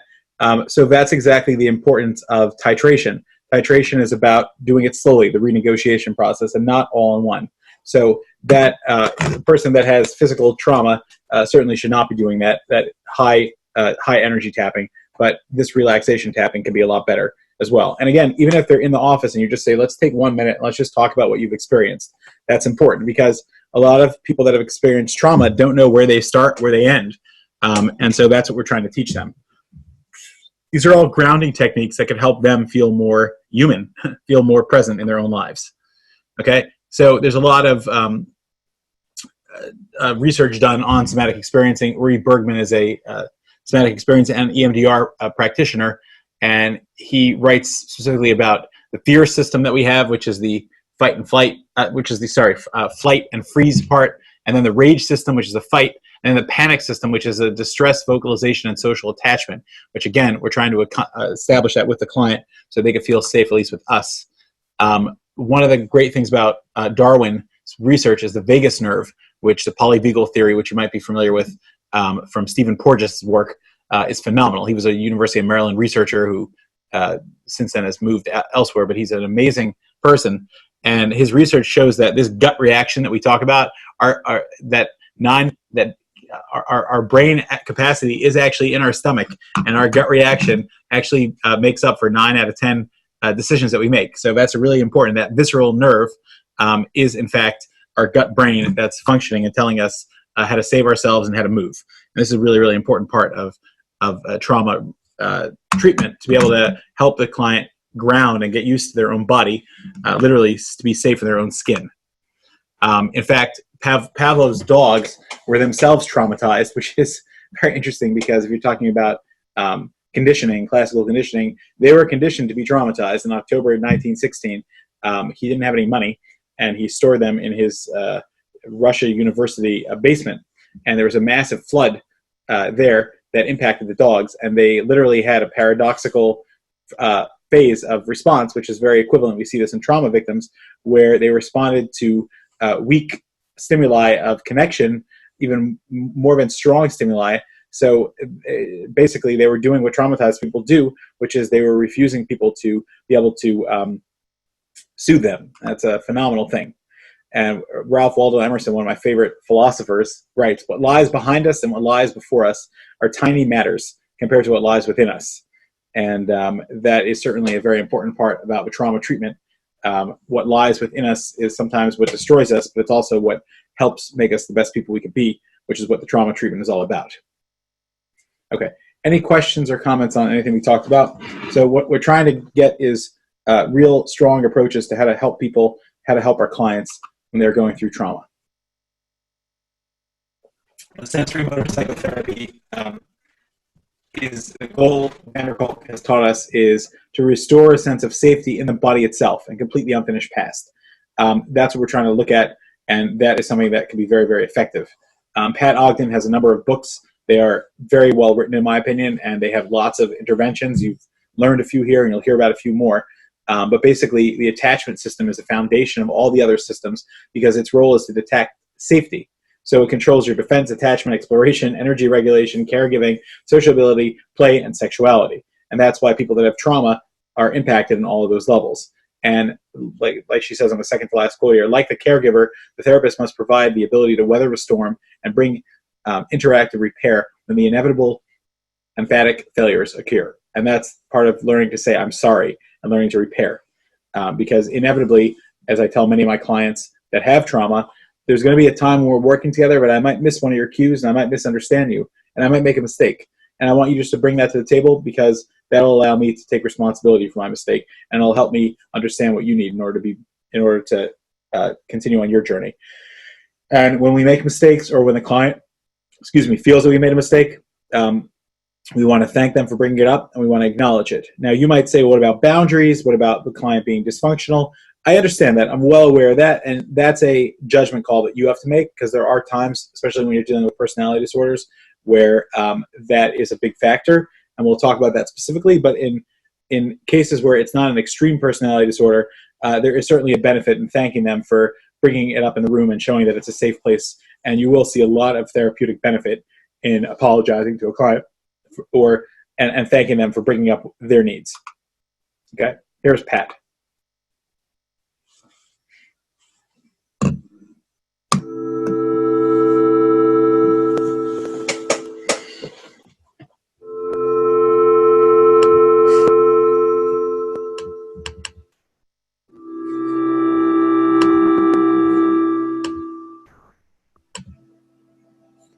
It works with both. You know, I actually started out working with attachment and relational issues and, you know, leftover childhood difficulties, and the trauma came later. But I think because Trauma of the Body was, you know, the first book that people think it's really a method for trauma. But they're very different, although they're really interrelated.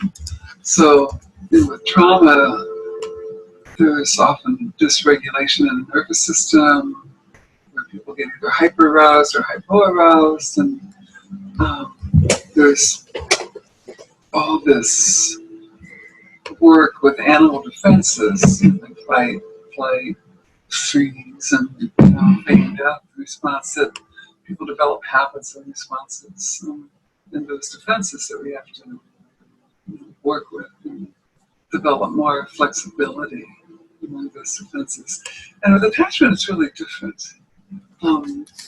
because our bodies start to literally shape themselves around our interactions with our attachment figures when we're very, very young, and we start to develop patterns of response. Like Bowlby wrote a lot about proximity-seeking actions, like signaling that you wanted somebody close, or actually approaching your attachment figure.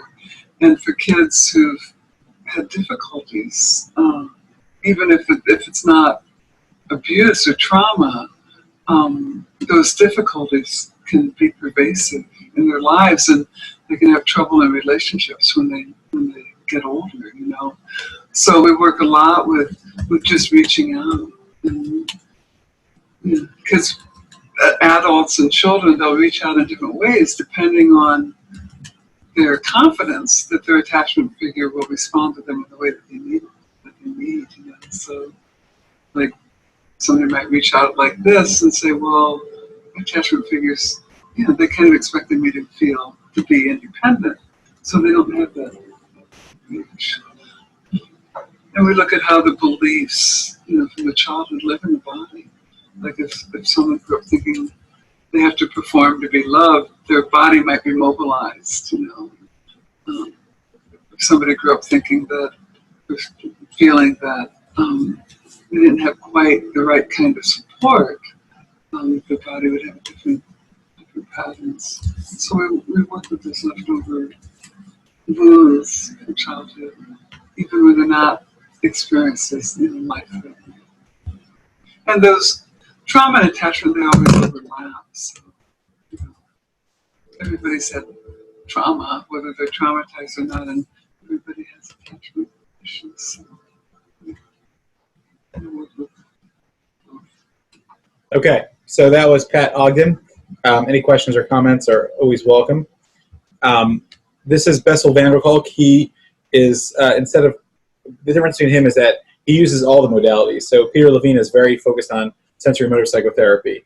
And Francine Shapiro, who I've mentioned, I believe, who is the founder of EMDR, is obsessed with EMDR, and she thinks that it's a modality. Most people argue and think that it's an intervention, including myself. I think it's a great, amazing, powerful intervention, but I don't use it as a modality in itself. I might change my mind at some point, but right now that's what I feel. And I certainly use it together with things. So Bessel van der Kolk uses all the modalities, and if you haven't checked out The Body Keeps the Score, it's a phenomenal book. I call it the Trauma Bible, certainly for therapists, and even some of my clients like it as well. There's a resource list at the end of all types of books that I recommend with a little blurb, as well as my recommendations.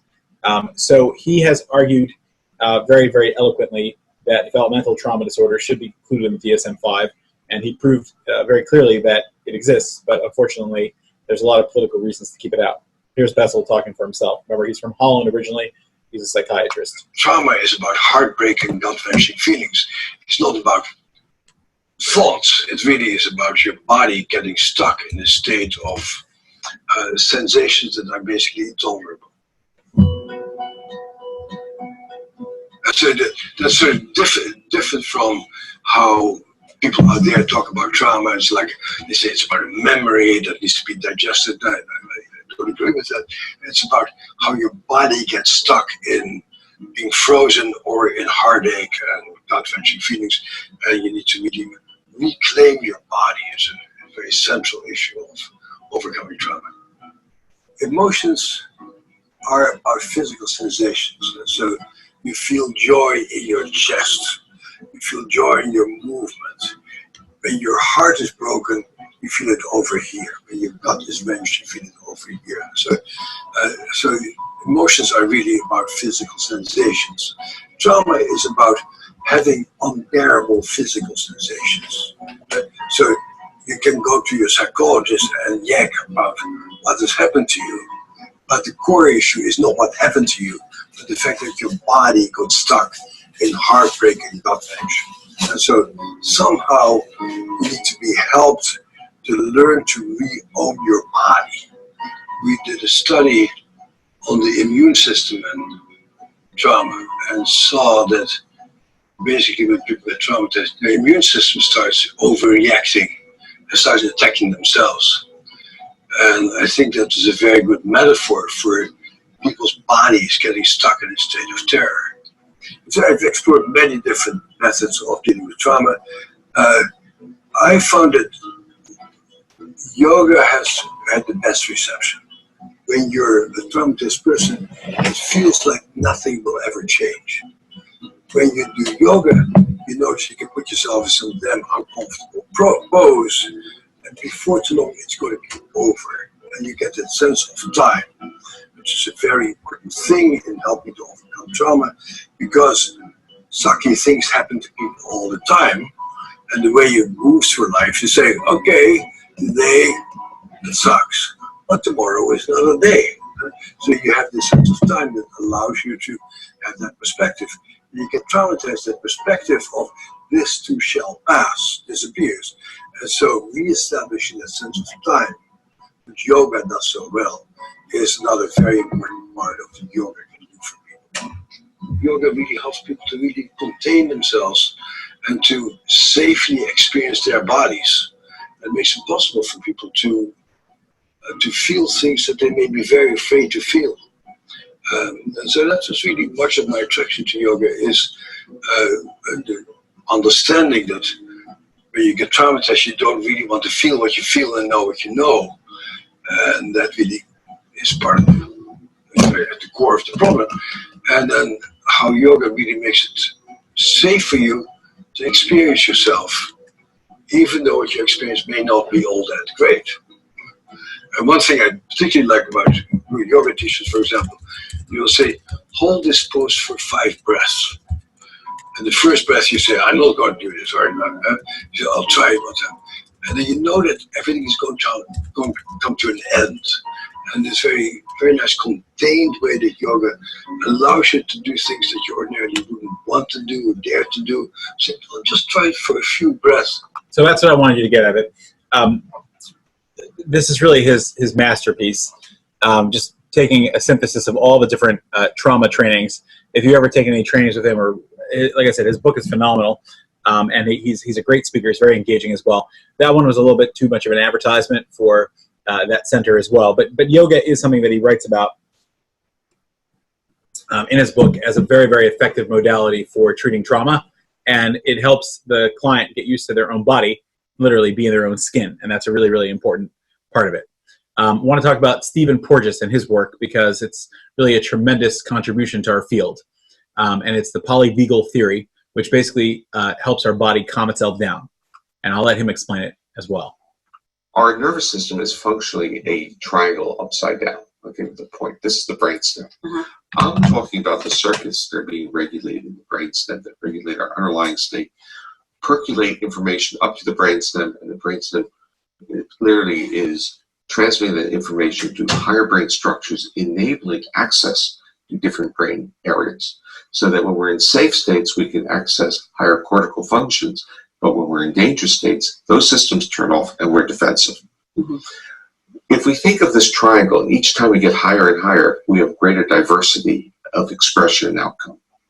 So I'm talking about basically 3 states that provide a neural platform for great diversity of expression. If you are in a constant dangerous environment, your nervous system is going to find it difficult to detect safety. So if it can't detect safety, it's going to be in the state of more fight, flight, or a low threshold to react. And when you're in that state, you're going to misread other people's cues. So you're more likely to see neutral faces as being aggressive. You're more likely to see fearful faces as if they were angry. So you can really confound difficult relationships. So you won't be able to use people to self-regulate. They'll become threatening and reactive.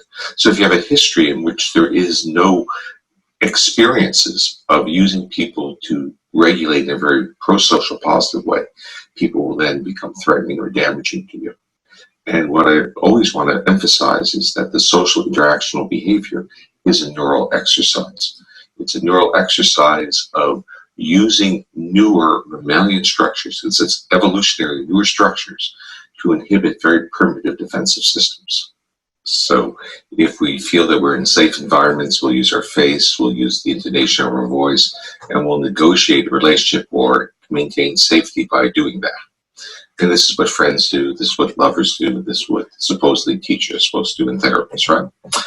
If we're a little bit in a more dangerous situation, like a novel environment, we don't know anything about it, we'll go into another physiological state that will support fight or flight mobilization behaviors. And if we can fight or flee, get away from something, then we've actually negotiated the danger.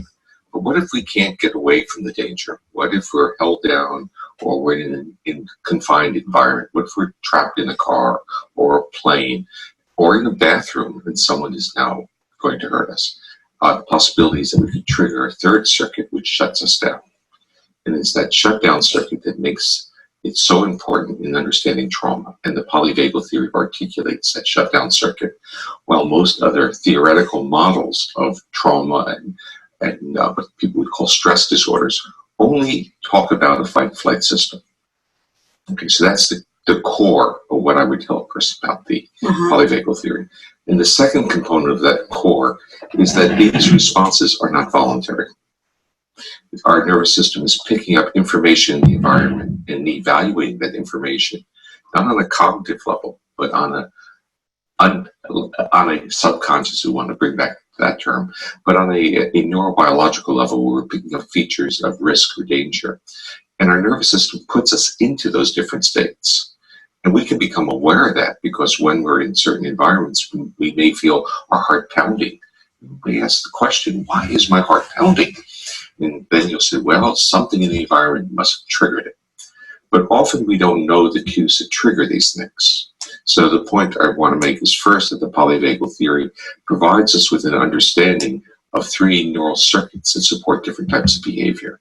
One is social engagement behaviors in safe environments. The other is fight, flight, and mobilization behaviors. And the third one is really a shutting down a second level of defense.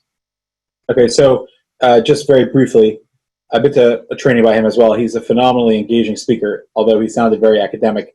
One of the greatest things about him is that he says that, listen, I do the research and you guys are the therapists, you need to translate it, but he did start translating a lot more. So in his original book, Polyvagal Theory, which I read, it's a phenomenal book. I don't recommend it at all. The reason I don't recommend it is because it's all academic. If you want to know the theoretical underpinnings of what he's saying, that's great. But if you want the practical part of what he is all about in his Polyvagal Theory, then I would read the Pocket Guide to Polyvagal Theory. I think that's a phenomenal conversation and very, very helpful and practical as well.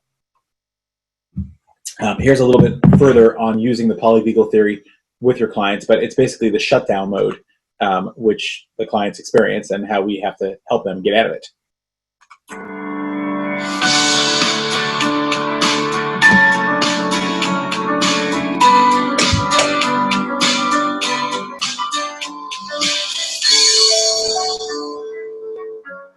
This is actually Bessel. Sorry, I do have one more from Bessel Vanderkolk is here, and also Stephen Porges. I don't recall which one this is.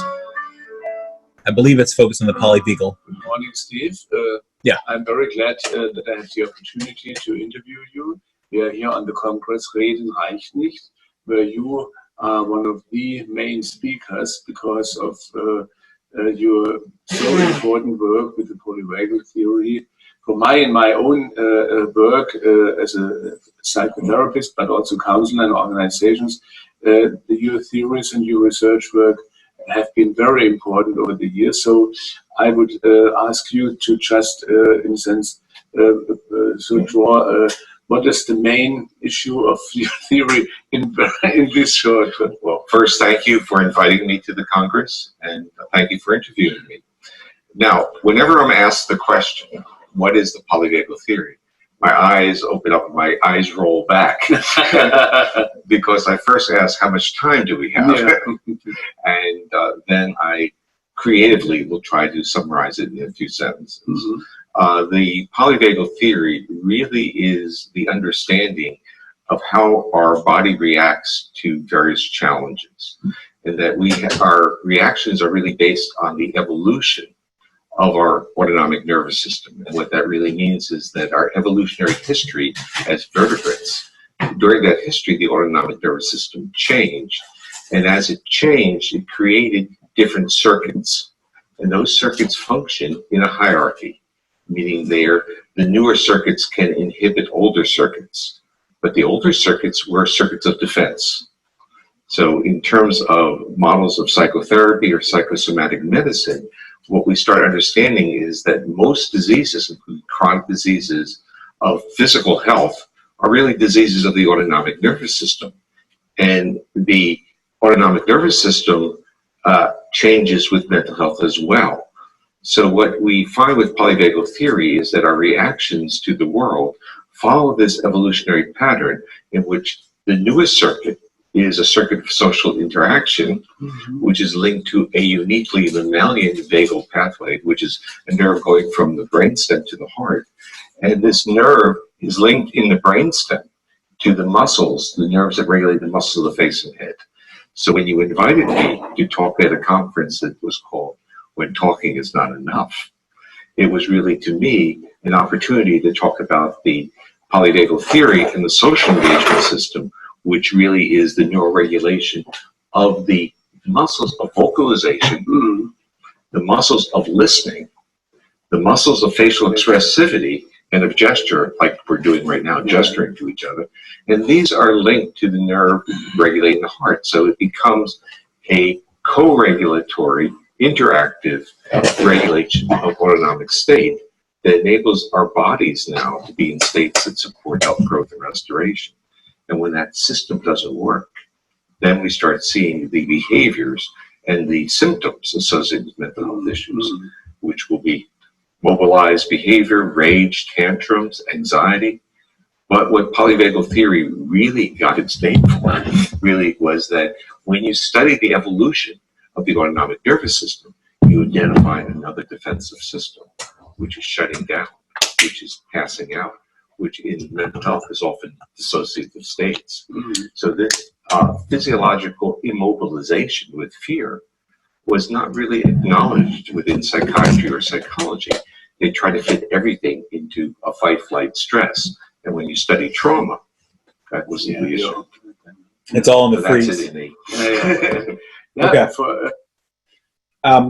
Another big name, and thank you guys for all your questions and comments. If you have anything else to say, I'm here. Another big name in trauma treatment is a brilliant researcher named Dr. Alan Shore. Again, I've read all of his books. They're really phenomenal. They're probably the least practical you could ever read, in my opinion, and they're very technical. Affect dysregulation and emotional dysregulation, all of his books on that. They're very fascinating. Disorders of a self, repair of a self.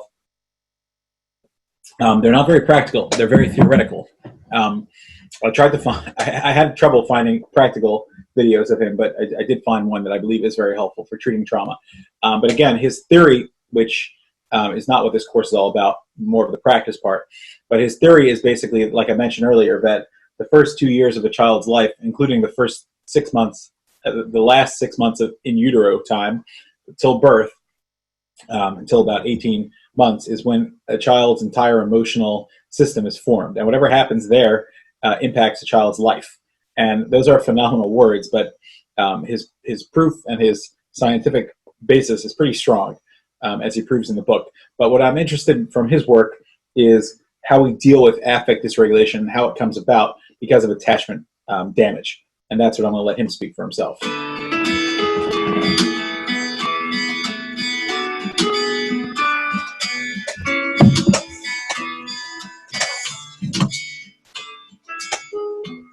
The Therapeutic Alliance literature, which has been on the efficacy of psychotherapy, is now showing that essentially the Therapeutic Alliance is a bond of emotional communication.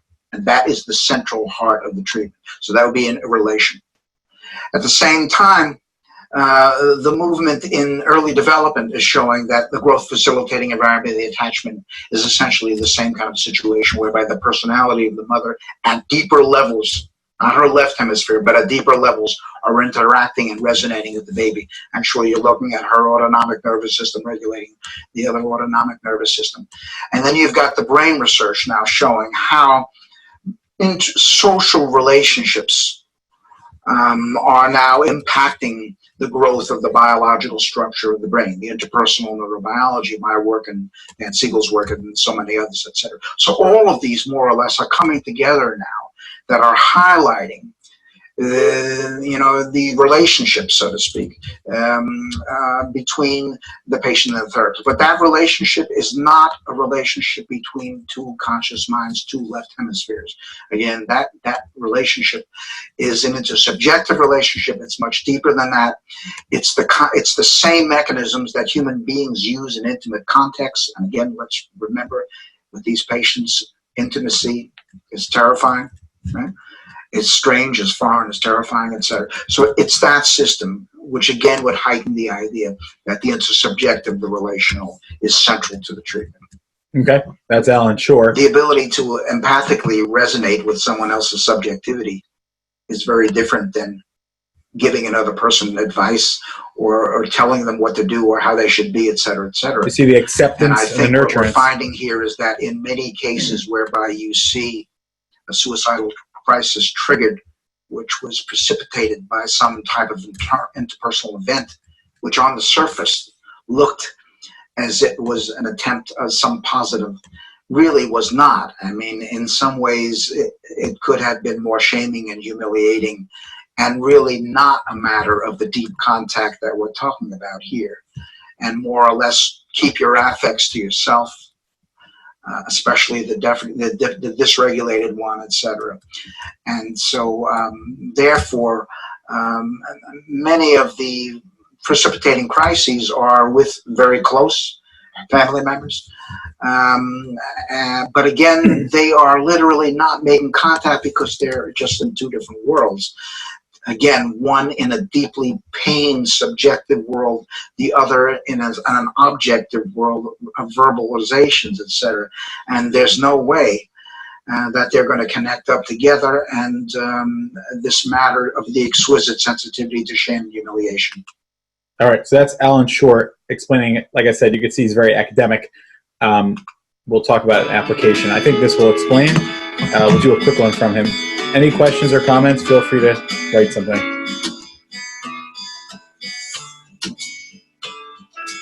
The right hemisphere is in an early growth spurt from last trimester of pregnancy through the second year of life, which overlaps perfectly all of the developmental attachment experiences.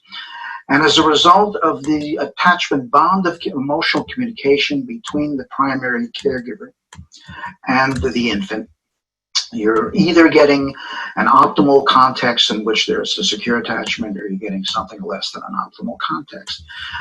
This matter of normal development, we're now focusing more and more, we're realizing has more to do with emotional development, social development, more so than cognitive development, etc. And especially the ability to communicate emotional states to other human beings so that they can be interactively regulated, and that ultimately in the first year of life, the growing capacity of the child to be able to now regulate their own emotional states. In the first year, the emotional states vary from joy to depression to loss, etc. But again, the key we're looking at is because the brain is still immature, because it's going to double or triple in size over the first year and a half, because it is still immature.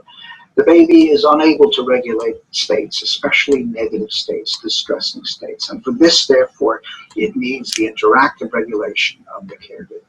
And if that caregiver is sensitive to the baby's emotional states, this allows the baby to start to feel safe to explore the world, but more importantly, in a sense, it also optimizes the connections within the right brain. The right brain, if the left is dominant for language, the right is dominant for the processing of emotions, for affect regulation, for processing information that is coming up from the body, and for nonverbal communication, etc. So these aspects are now seen to be critical. And that's a very important part of Alan Shore's work. It's that mix between two people. I threw this one in today, actually, because I always like to have something current. But talk about exposure therapy. And I used to have a picture of a guy holding a spider, but then some people told me that it triggered them. So exposure therapy is very similar to what we're talking about, but we do titration. We do slow. So, for example, Albert Ellis, the very famous rationally motive behavioral therapist. So if you were afraid of an elevator, he would take you out of his office, go to the elevator, and make you go up and down with him. Now, that's not ethical nowadays, and we don't do that to people. But it worked because he would literally dispute your irrational beliefs and show you you're not going to die when you're in an elevator. But what we will do with a client is tell them when they're ready, they'll run the elevator themselves, but we'll expose ourselves to it. So it's the same thing with trauma, as Bessel talks about in his first chapter in Body Keeps the Score, that there's this automatic repeat that happens because we're trying to fix things and repair them.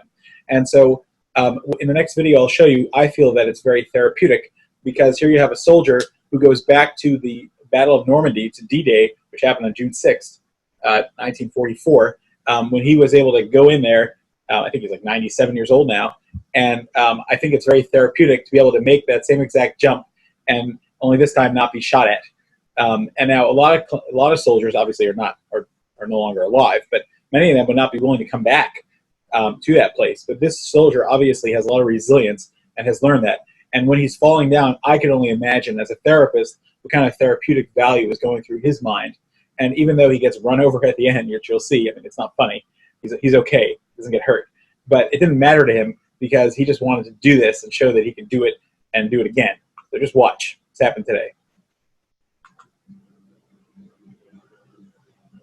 97-year-old paratrooper vet.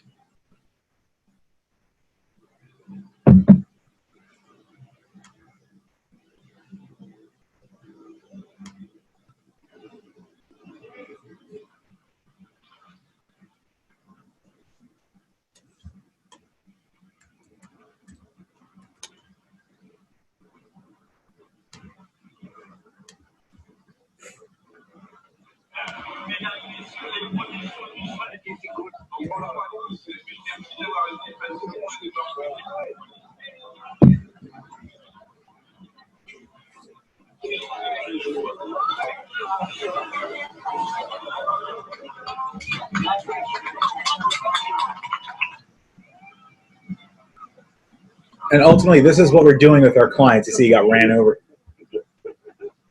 We're okay.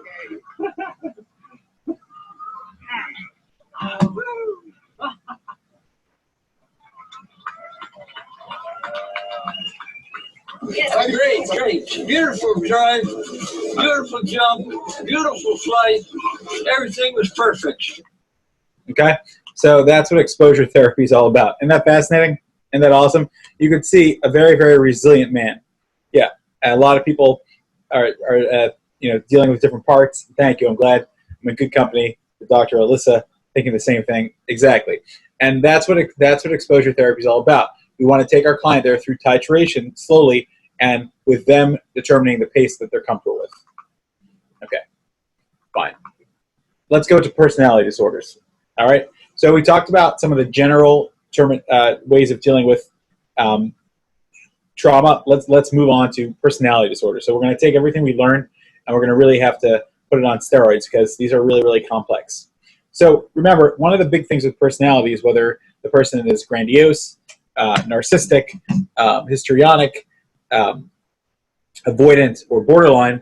All these different clusters all represent this idea of being in non-reality. And the truth is that it's hard to always to know what the correct reality is because bottom line is that we could both go to the same speech and some people can think it's amazing, some people can think it was horrible. Or we can go to the same restaurant and someone will say, I'll never go back there again. And someone else will say that was the best food I ever had. And so the truth is that in life, people do see things differently. And it's important to be aware of that because as we interact with other people, they might actually have a different perspective than ours, but we might actually both be right, surprisingly. Now, when it comes to personality disorders, we know that people that have personality disorders have some delusions, dysfunction. The problem is that they believe what they're saying is right as well. And how do we learn to deal with that in a sensitive way is really, really important. So let's first define some of the problem. Trauma in life is what causes the fragmentation of self. So different ego states that take away from a person's ability to see themselves as they really are. And if you want to psychoanalyze Snow White and the Seven Dwarfs, some people have argued that the Seven Dwarfs represent different parts of herself, which is fascinating. But anyway, the point is that, just take the picture as is, it's a split. It's a person who doesn't know who they are. Okay? So one of the problems is that when a person experiences trauma, they have certain feelings of all or nothing, this fragmentation that takes place because of all the primary emotions that were stimulated and are not really resolved. So the person feels very, very shameful and very, very anxious. Again, their adaptive system kicks in and says, never again, I never want that to happen again. And so I'll always be careful. There's Holocaust survivors or people that are children of Holocaust survivors that are still conscious about locking their door at night or not trusting the government or not buying cars made in Germany. Is it just spite? No, it's also trauma and lack of trust. When there are people that a lot of racial and discriminatory things that take place in our country nowadays are still a product, as Trauma and the Warfare argues, are still a product of discrimination and hurt. Gabor Mate talks explicitly about the African American population and their heart disease, which is for males is extremely high, higher than most other rates, but that certainly was caused by collective trauma and abuse and exploitation. So all these generational and cultural aspects are there. Okay, so here's a little brief overview of. Hey, in this video, we're going to cover some topics mentioned in the book Attached, the new science of adult attachment, and how it can help you find and keep love, written by Amir Levine and Rachel Heller. Now, there's a myth that goes around to a lot of new parents that they should not swaddle or comfort their child when they are having adversity. The idea behind this is that they think dependency is bad, that it shouldn't be nourished because dependency can lead to a lot of problems down the road. But the authors of this book say that this is actually a myth. There's something called the dependency paradox, which is basically you put a baby and their parents in the room. And if the parent is in there, the baby is free and will explore the room and play with the toys and stuff. Because with the parent in the room, there is someone they can depend on, so they are independent in their exploration. However, if you take the parent out, the baby will only cry and bang on the door until the parent gets back, which means that the baby is dependent. So are children independent or dependent? Well, they're independent when there's someone they can depend on. And this is called the dependency paradox. We need people to depend on. It is hardwired in our brain to make us feel safer. There was another study done that put women in stressful situations and put them through an MRI test. Now, the hypothalamus is part of the brain, and whenever there's a stressful situation, it will light up in an MRI. So they put these women in a stressful situation and realized that their hypothalamus lit up really bright. The next study they did, they had the women hold a stranger's hand, and they found that this actually reduced the hypothalamus activity. And the next study they did, they had a woman hold their husband's hand, and this extremely dramatically reduced the stress.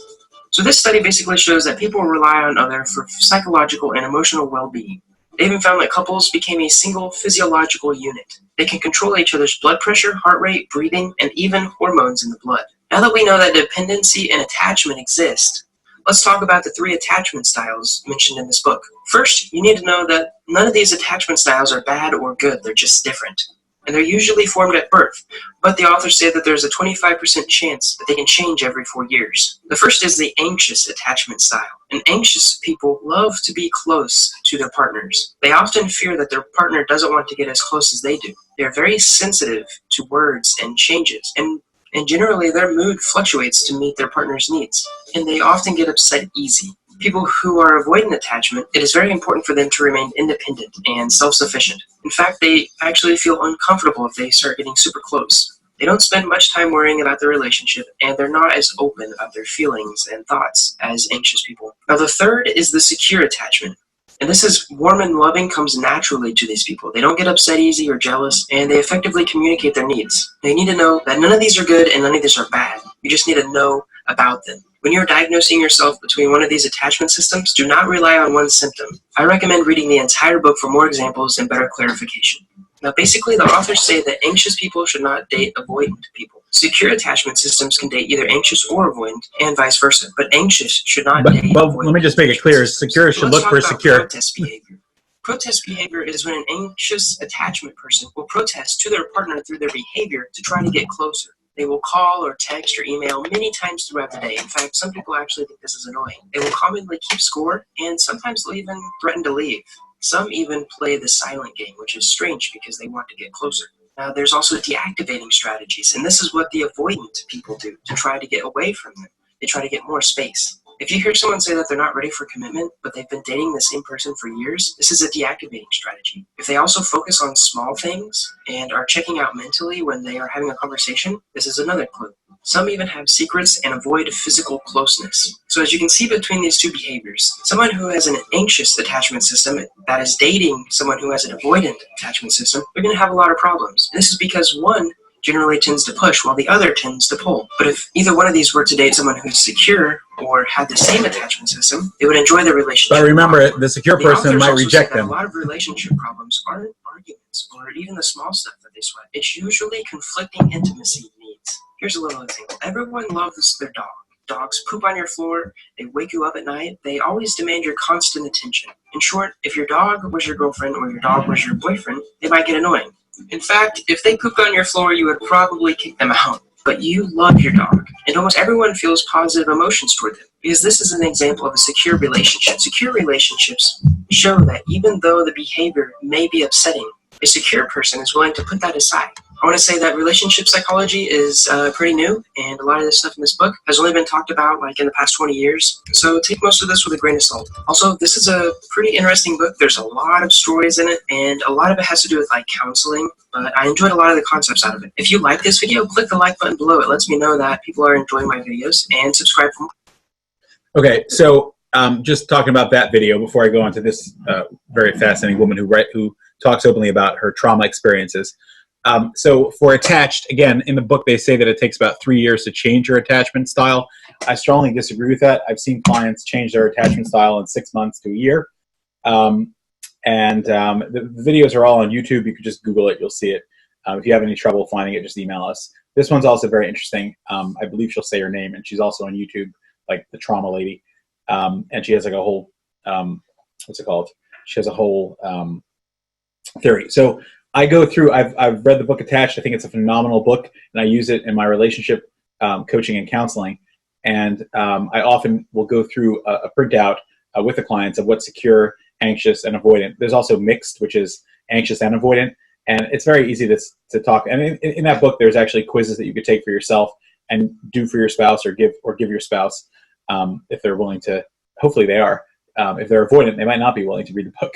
But anyway, most therapists are anxious, and a lot of times they marry fellow anxious or hopefully secure, but sometimes avoidant, because those are usually the opposite.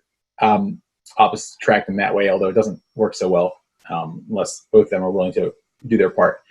One thing I will say, though, is that it is very helpful to understand how these are traumatic responses as well. And again, like you mentioned, it's attachment needs. And that's really important when you start to recognize how each person is acting with their avoidant side. One thing I will say is that when I talk to my clients, I never say you're avoidant and you're anxious. What I do say is that in attachment, everyone has some security. So some people are secure avoidant, some people are secure anxious. In general, it's harder to work with the avoidant type because they're afraid of the intimacy, and they don't want to be rejected, and they have the trauma response called counterdependency. I don't want to be dependent on anybody, but the truth is a healthy relationship does have some interdependency where the two people are dependent on each other. So it's really important to understand that. Whereas the anxious person can't get enough intimacy, and that's really, really important. And it's something to think about, especially in couples in compatibility. I'm going to show you a few minutes of this video, and if you want to watch the rest, I'll try to post the link if you can't find it. But it's on YouTube, and she has a whole trauma channel where she talks about her own recovery and her own process. In this video, she's talking about relationships, which I thought was very interesting. Hey guys, it's Jo, and welcome back to Trauma Talk. I know that a lot of you out there right now are dealing with relationships, whether it be the idea of relationships being difficult, or really wanting to be in a relationship, or never wanting to be in a relationship, or being in one right now, and the struggles that can come along with that if you have gone through trauma, whether it be related to a relationship or not. And I wanted to take a few minutes today to talk about that and talk about my relationship with my now husband, Brian, and some of the challenges that have come along with that. And I think that there are a lot of things that I could recommend from the perspective of someone who is dealing with and has dealt with PTSD to someone who is a partner of someone with PTSD, like things to be careful with, or trying to explain things. And I released a video a while ago, which I'll put a link to, that talks about how to help your partner if your partner is dealing with PTSD or has gone through trauma. But what I want to talk about today more than anything is just a little bit about my story with my husband and some things that I have learned being on this side of the fence. Quick story, we met at a jiu-jitsu tournament actually 6 years ago last month. And he was really funny and super handsome and made me laugh at a time when I didn't feel like I could laugh at anything. It was about a year after everything had happened. And we hit it off really quickly. He sent me a friend request on Facebook the next day. We started messaging and then texting. And long story short, he moved out to Colorado because he lived in New York a month and a half later. So we entered into a relationship really quickly, which was really scary to me at that time. But I felt like I couldn't help myself.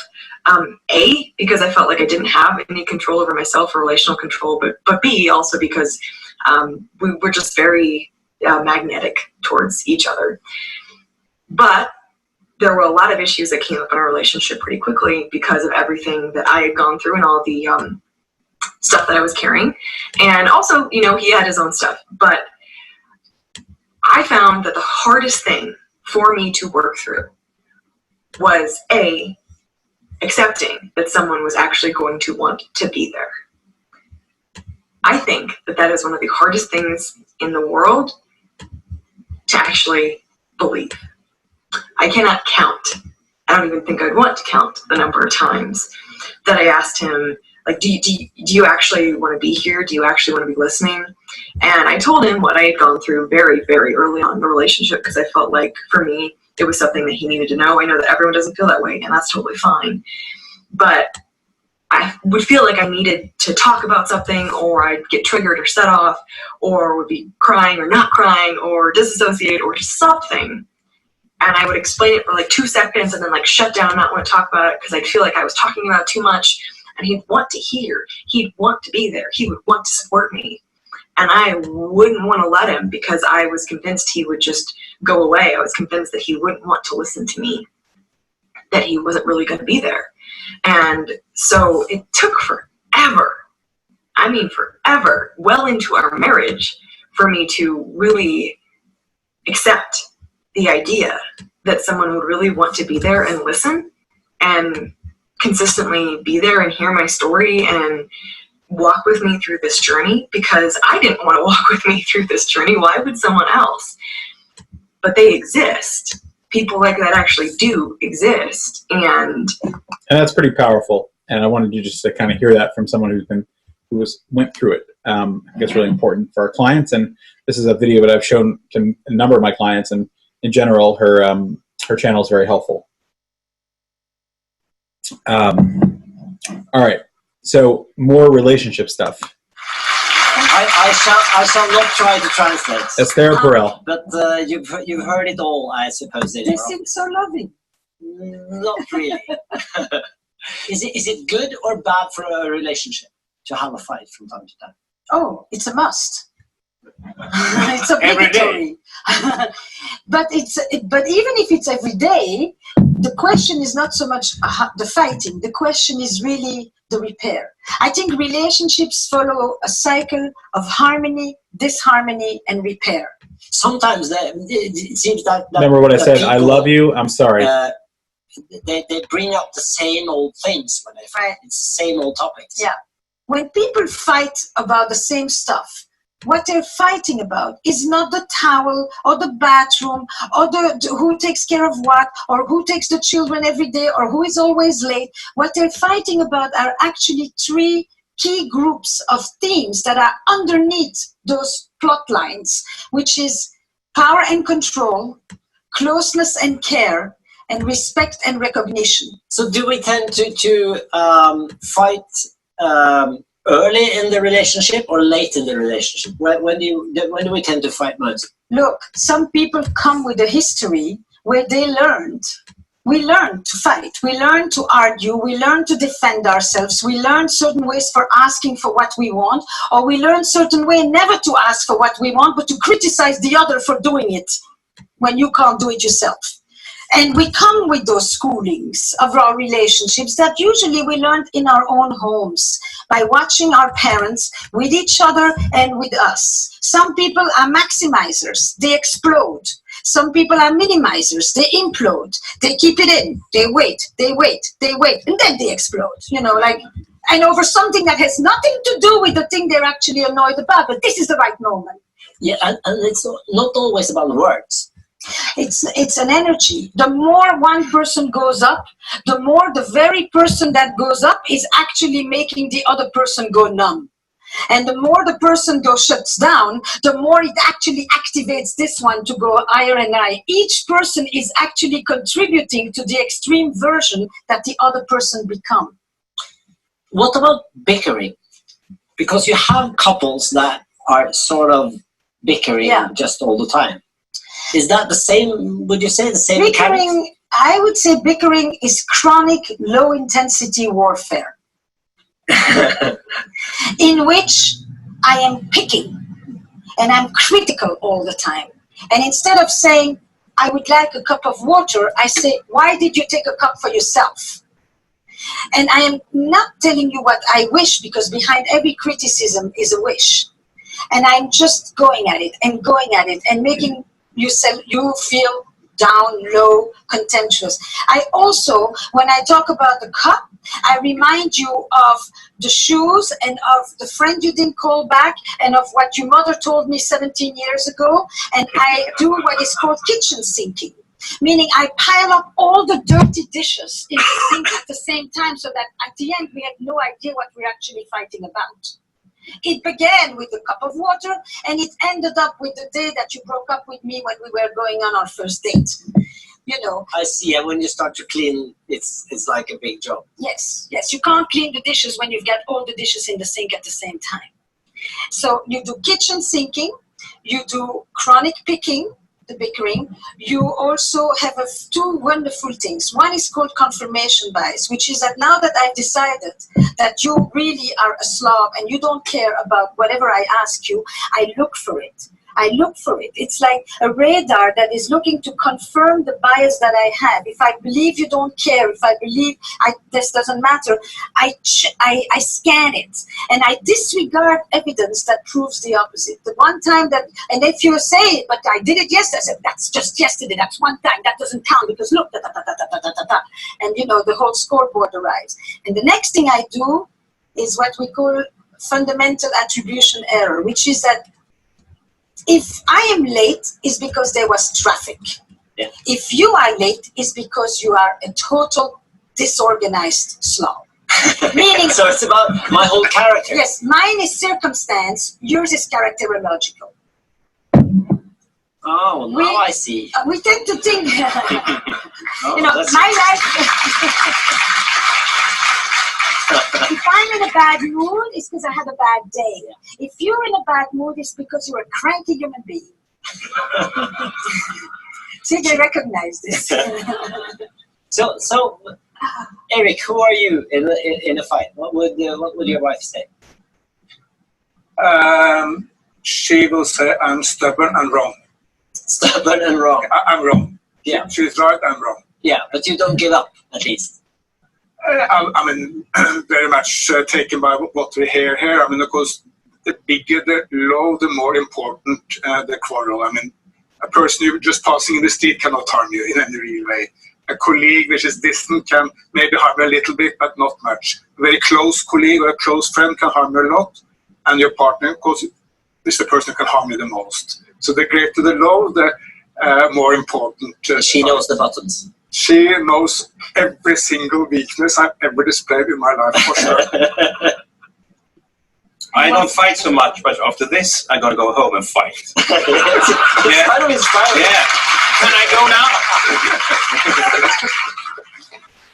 I heard something in your podcast. You mentioned that it's important to actually, you don't have to give people to agree with them, but you have to give them the sort of acknowledge that they have the right to have that opinion, or you have to respect their opinion in a way.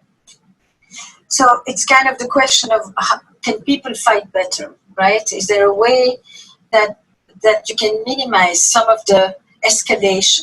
Basically, a bad fight is a negative escalation. How do you turn, and a negative escalation follows a very classic pattern: attack, blame, defend. How do you turn that around so that people can actually hear each other? Because behind anger, there is often hurt. Behind criticism, there is something you want to. There's an unmet longing and wish and need, etc. And one of the first things is this thing about not being right is, can you imagine that there is this person that is so close to you that actually has a completely different experience of what just happened? And that's very challenging in a relationship. Because and remember, the traumatized individual is very sensitive to this because you're challenging my reality. And that's why personality disorders, I think, are one of the biggest destroyers of marriages, because when you have someone that has personality disorder, it's very difficult to connect with them. And I'm going to say a little bit more about that. Here's one more video from Esther Perel, which is more focused on her real modality. That was an interesting conversation. This is her just kind of talking for herself. Hello, I'm Esther Perel, and I have been a couples therapist in New York City for the past 30 years. She's awesome. If you haven't read her stuff, by the way. 10, Mating in I've Captivity also traveled the and the globe State of and Affairs. worked extensively with hundreds of people who have been shattered by an infidelity.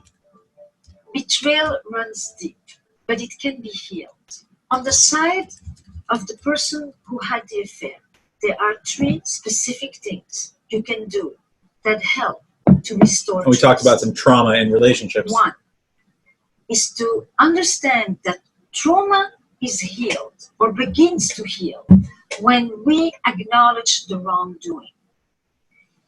Your ability to express remorse and guilt for hurting your partner is essential because it communicates, I care about you, you matter to me, and our relationship is important to me, which is what the person who is deceived questions immediately. You want to be able to be the person who holds vigil for a while, for the relationship. You become responsible for protecting the boundaries, for bringing up the affair, for thinking about it so that the deceived partner doesn't have to be the one to obsess about it. It frees her or him from having to be the one to make sure that this isn't forgotten. And it also reassures and helps to build trust. An example of something that I thought was very well done is my patient Jenna. She had an affair in the country house during the summer, and every time that they travel to the country house, Jenna knows to just check in with Mitch. How's it going? Are you okay this weekend? I know this is not an easy place to go back to. We are going to make that place ours again. Gradually, we're going to create new memories together, and we're going to reconquer this place so that not every time we come here, you think of what happened. But I understand you do. It's so natural. And when she does it, she is like the vigilante of the relationship. She is the protector. She says to him, I care about us, and I will help us weave back together a new, secure connection. And that's what we're trying to do with our clients as well. Any questions or comments? What I'm trying to help you understand is that attachment theory and trauma comes up in relationships. Sometimes it's in the way of the relationship. Sometimes the relationship is the source of some of the further traumatization or a large part of the trauma. It's repairable if you have 2 people that are willing to repair. It's not repairable if you have 1 or 2 people who are not willing to repair.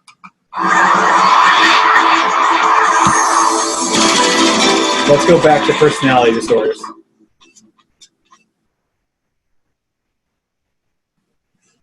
Borderline personality disorder is a condition in which people have long-term patterns of unstable or turbulent emotions, such as feelings about themselves and others. These inner experiences often cause them to take impulsive actions and have chaotic relationships. Borderline personality disorder symptoms. People with BPD are often uncertain about their identity. As a result, their interests and values may change rapidly. People with BPD also tend to see things in terms of extremes, such as either all good or all bad. Their views of other people may change quickly. A person who is looked up to one day may be looked down on the next day. Okay, so the question was, what about if you're dealing with someone who's a narcissist? So the short answer is, who's defining them as a narcissist? This person's spouse is defining them, or are we talking about a clinical? Most clinical narcissists are not going to seek help. And the people that marry them are extremely codependent, extremely dysfunctional themselves, often, almost always. There's exceptions. People get duped, people get fooled, et cetera, et cetera, et cetera. But, when we talk about emotional abuse, especially in marital situations, these things are very, very hard to define. They turn into he said, she said, she said, she said, whatever. So, yes, if there's a severe psychotic disorder that refuses to be acknowledged, I mean, this is not a training on marriage per se, but and we do have that. The whole summer we're focusing on marital stuff, actually. But we have a great training called After the Affair coming up, by the way, if you work with couples in September. But basically, if you have a situation where a separation or divorce is coming down the pike, so there's three main things that are not repairable in a marriage. One of them is a severe psychiatric issue that refuses to be addressed. I'm not talking about if someone's depressed and they're getting help, or someone's has severe anxiety and they're getting help. I'm talking about a severe psychiatric issue that refuses to be addressed. If there's a severe addiction that refuses to be addressed, or if there's a severe abuse or abuse that refuses to be addressed, or sometimes just the fact that there's physical abuse or sexual abuse is just intolerable, and that's understandable. So when those three things are there, I've seen couples still pull through, but it takes tremendous commitment on both parts and a tremendous amount of help and support. But in what you would call the normal marital situations, which are maybe escalated problems that are possibly solvable, there might be someone with some tendencies towards borderline or narcissism. Remember, about 50% of people with borderline have symptoms of narcissistic behavior as well. But are you going to define them as a narcissist, or is it just that they're so traumatized that they're stuck in their own problem? So we have to be very careful when we use the word narcissism. We actually have a training called Healthy Narcissism, which is by a psychoanalyst, of course, not surprisingly, on object relations theory. And she explains that there is a healthy way of looking at narcissism, not necessarily endorsing the clinical and the pathological part of narcissism, but the healthy development of ego in a Freudian sense.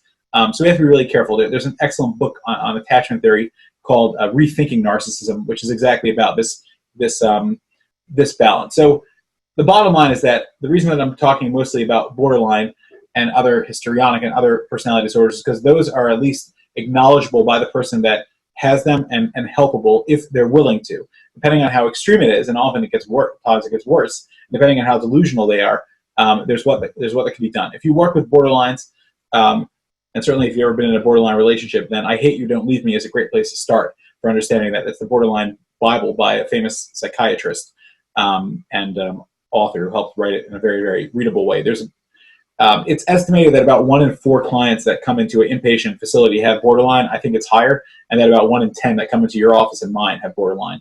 Certainly borderline tendencies. And remember, one of the foundations of borderline is oftentimes dysfunctional background. So borderline breeds borderline. Unfortunately, it's something that gets passed on generationally very often. So this book, I Hate You, Don't Leave Me, is is what I call the borderline Bible.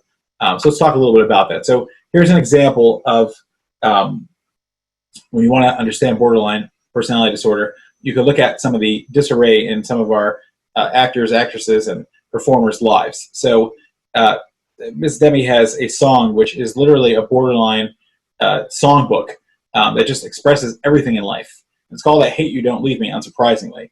So, I hate you, don't leave me. I feel like I can't breathe. Just hold me. Don't touch me. So, this is like paradoxical. I hate you, don't leave me. So, do I want a relationship or not? I feel like I can't breathe with you or without you.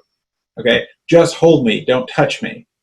So, right, you see the paradoxes here. And I want you to love me, but I need you to trust me. So I want you to love me, but I won't let you in. I need you to trust me, hate you, and push you away. Stay with me, set me free. You see all these contradictions. That's what the borderline lives with, and the chaos that's inside of the borderline. And this is really hard to negotiate. And one of the things that I've tried to teach you is just break it down and just deal with each trauma slowly. So stay with me, set me free. You see the paradox here? Stay with me, and that will set me free. Or there's also stay with me, and no, set me free. Let me away from you. But I can't back down. No, I can't deny that I'm staying now because I can't decide. Why is our relationship always on the rocks? That You need to decide: are you committed or you're not? Don't make me commit because I can't decide. I'm confused and scared. I'm terrified of you. But is it that you're terrified of? I'm terrified of you, or I'm terrified of me? And it's beyond tragic. I admit I'm in and out of my head. So there's a lot of disassociation and dysfunction here. And again, Demi has come out publicly saying that she has bipolar. I think this is a classic example. If this song represents her own life, I don't know. But if this song is supposed to represent herself, then I'm not diagnosing someone based on their song, but she's describing a borderline personality disorder, not bipolar. It has the bipolar, two polars back and forth, but don't listen to a single word I've said. Just hear me out before you run away. So I know you're running away from me because I act crazy, but am I willing to do something about it to keep you? Because I can't take this pain. So there's a pain, and I'm projecting it on you. You see, this is a very, very profoundly disturbing and sad song. I hate you, don't leave me. I hate you, don't leave me. Because I love when you kiss me. I'm in pieces, you complete me. So again, you see the fragmentation there, but I can't back down, or I can't deny that I'm staying because I can't decide. And again, it's going to be very difficult to be in a relationship with someone like this because of all the dysfunction that's being shared. Confused and scared, I'm terrified of you. I admit I'm in and out of my head. Don't listen to a single word I've said. So this is tragic. I mean, how many people have listened to this song and thought that? But that's what it is, the borderline's confused state of mind. And that's classic, I hate you, don't leave me.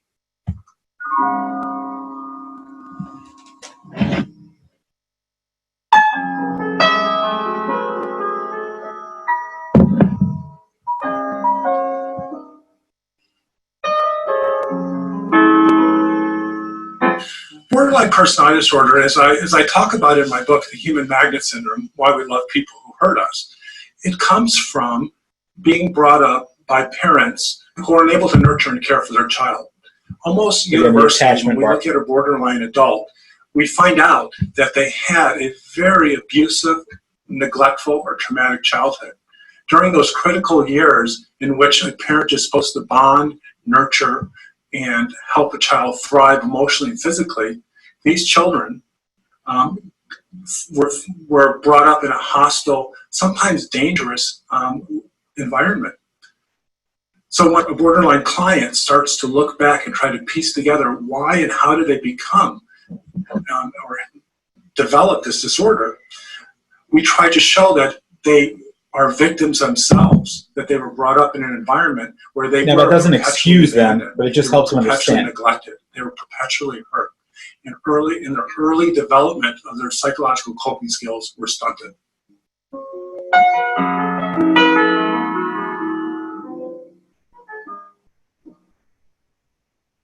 Borderlines start their relationships extremely quickly and intensely. Borderlines have an undescribable urge to feel love and to love their whole life. Going back to those critical years early in their development, they never felt worthy of love and affection and were always experiencing abandonment. So there's this deep hole, this deep chasm of emptiness that borderlines all feel. And when they meet someone that they find attractive, charming, beautiful, something happens, a switch clicks on, and they experience this love that they've always dreamt of so intensely. It's magnified. It is, I would estimate, 5 times the intensity of what normal, regular, typical people feel when they fall in love. And we know that's pretty intense. Look at Princess Diana. It all gets traced back to this and her love of emptiness, Prince Charles. this feeling of lack of self-worth. And when they meet someone that they feel loves them, and they love them, they get to live in this fantasy world that they've always dreamt of to be loved completely, and they lose themselves. And it happens quickly. And look at the hatred that another in that relationship. explanation to that is borderlines usually find partners, as I described in my book, The Human Magnet Syndrome, who fit their personality quite well. And typically they're codependents. And these two individuals find comfort in moving fast, especially in a sexual manner in a relationship. And they lose their identities, they lose themselves in the sexual act and mistake that for the normal developmental path that most people have to take to build a relationship. and that happens quickly, and sex becomes the action of connection. And my experience has not been that that's the main thing, but the disconnect and the speed of a codependent being with someone who's insatiable is part of Borderline it. personality disordered individuals can be very seductive. They can be very exciting people. In fact, it is difficult if you don't know that person to spot this disorder, because they seem so wonderfully happy, so wonderfully upbeat, so wonderfully positive. They connect. But they've learned so to be deeply, chameleons. intensely. It's very alluring. It brings in the type of people that themselves are empty, are sad, are lonely, or who have poor self-esteem. Like I say, and I've said in my trainings in my book, it is two people that fit together perfectly, like a dance couple. The borderline and their partner find a sense of comfort and release of sadness, pain, and anxiety in the relationship. And if you are that partner who finds the borderline beautiful, attractive, and charming, and you are also suffering from loneliness and poor self-esteem, it is a very quick and compelling experience. And that is why the relationships with the borderline and their partner often happen so quickly and explosively. But if we're looking at what I would call a healthy or developed individual, and they meet a borderline, they're going to sense that something's wrong, because healthy individuals or balanced individuals take their time and don't jump deep into a relationship and don't lose themselves. They have what I call emotional and physical boundaries that are up until they get to know that person, and little by little, progressively, they move forward and they let go. But the borderline and their partner, it happens explosively, sometimes in an instant, and to that partner, it's compelling.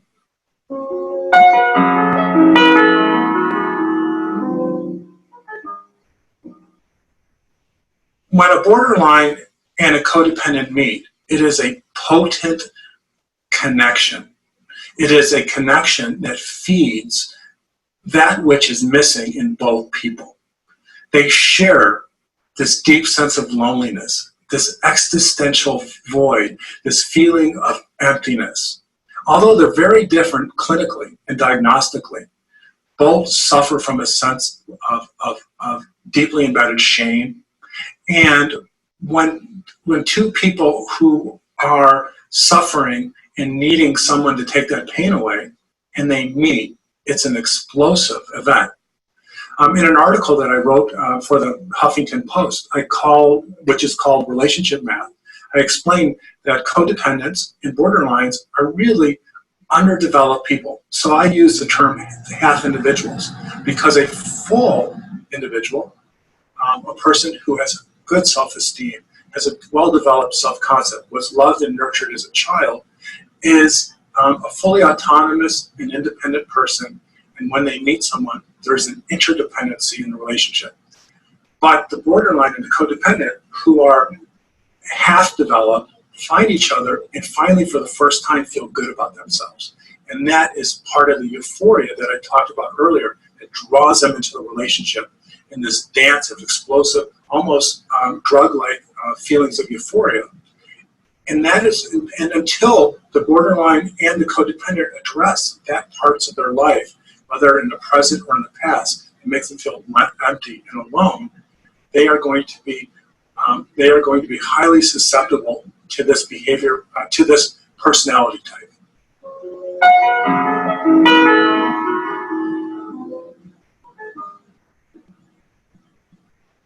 Borderline personality disorder is categorized as a personality disorder. And although all the personality disorders, and I believe there's 9, are very, very different, they all share a few central traits. And one of those traits is a lack of insight into the problem or the disorder. It's not that they're in denial, they just can't see it. So a borderline often will refuse psychotherapy, will not believe they need psychotherapy or psychiatric help, because they don't recognize the problem in themselves. Or if they do come to therapy, they have no project insight about their own problem. And onto others everything is victimhood. what they can't accept in their own selves. For example, if they feel someone hurt them, they will blame them for being mean and judgmental. But in fact, that's a part of themselves that they're too fragile to actually admit or understand. So when we're looking at trying to get borderlines help, and there is help, there's really good therapy out there, good treatment. The challenge is getting them into therapy, because the borderline, whose central theme is abandonment.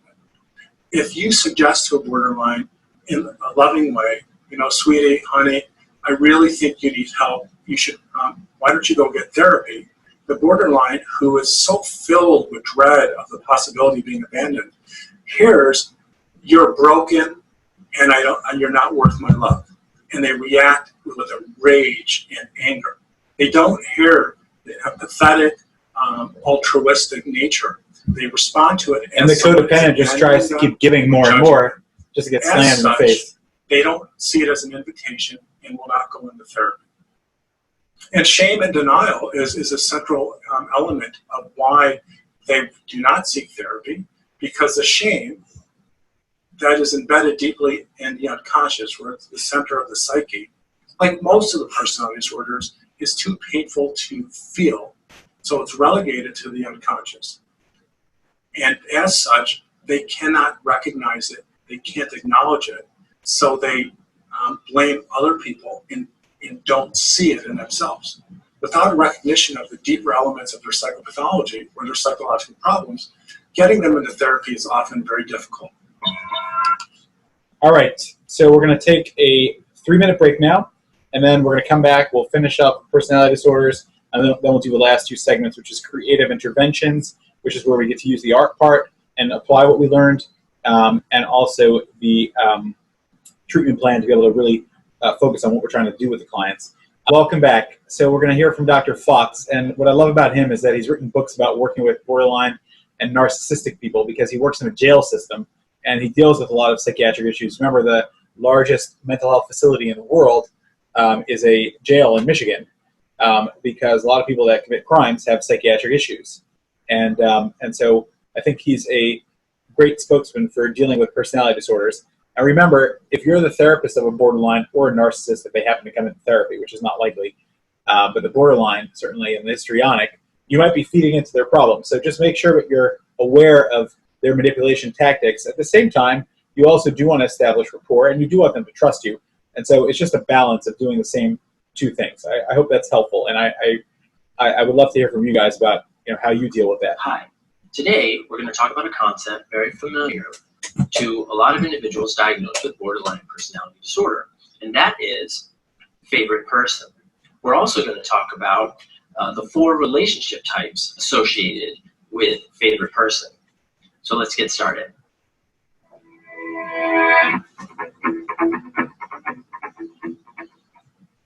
So first, let's sort of explain what favorite person is. Now, favorite person is different than a best friend. Okay? So a best friend, these are people that you love and count on. But a favorite person is someone you have an emotional dependence on, someone who can make or break your day. So this is an individual that provides a sense of emotional validation.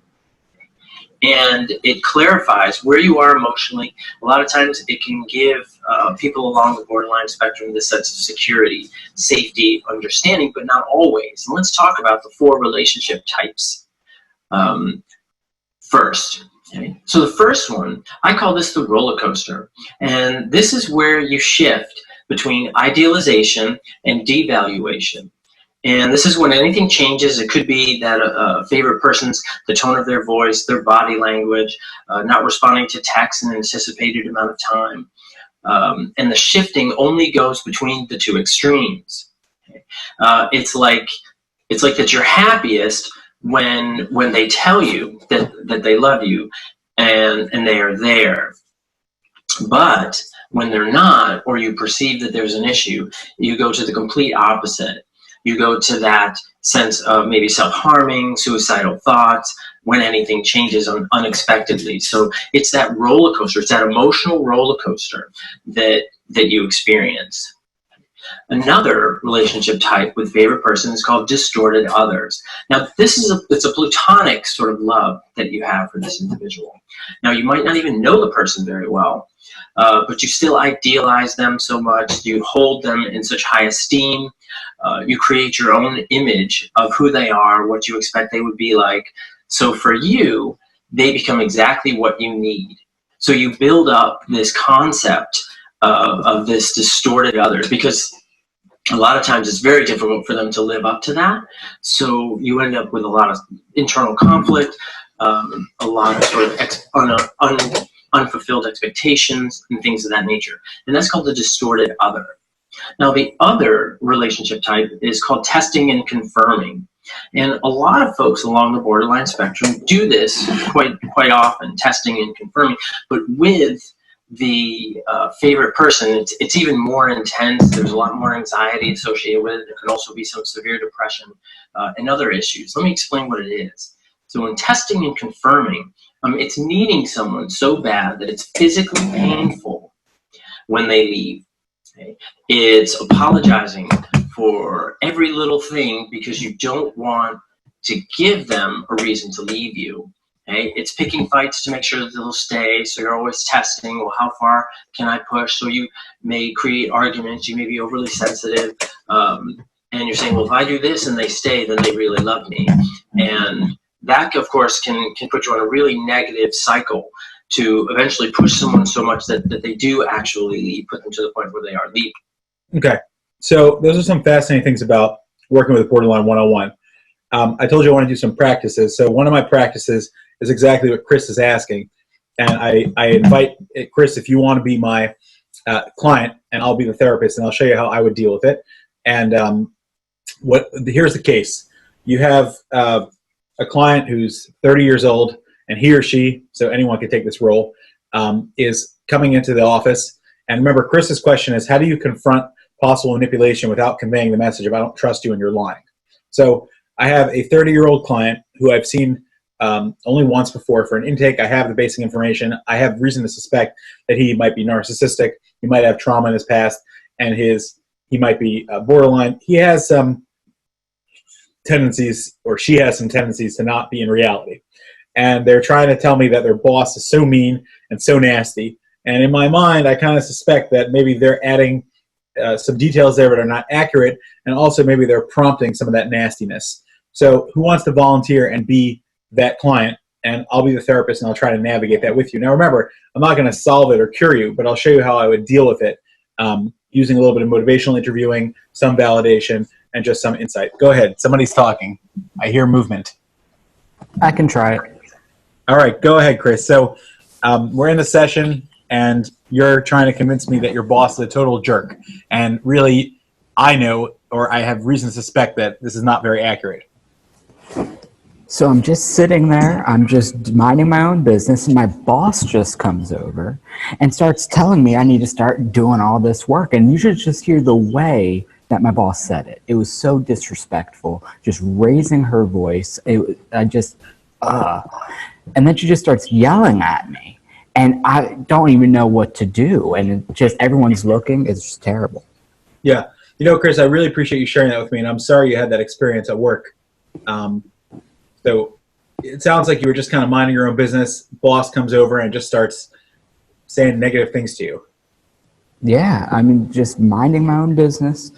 Wasn't bothering anybody, but here she comes. It's just the way she always is. Yeah, yeah. And what kind of reaction did you have, like physically or verbally, or did you respond at all? Well, I got pissed, but anybody would have.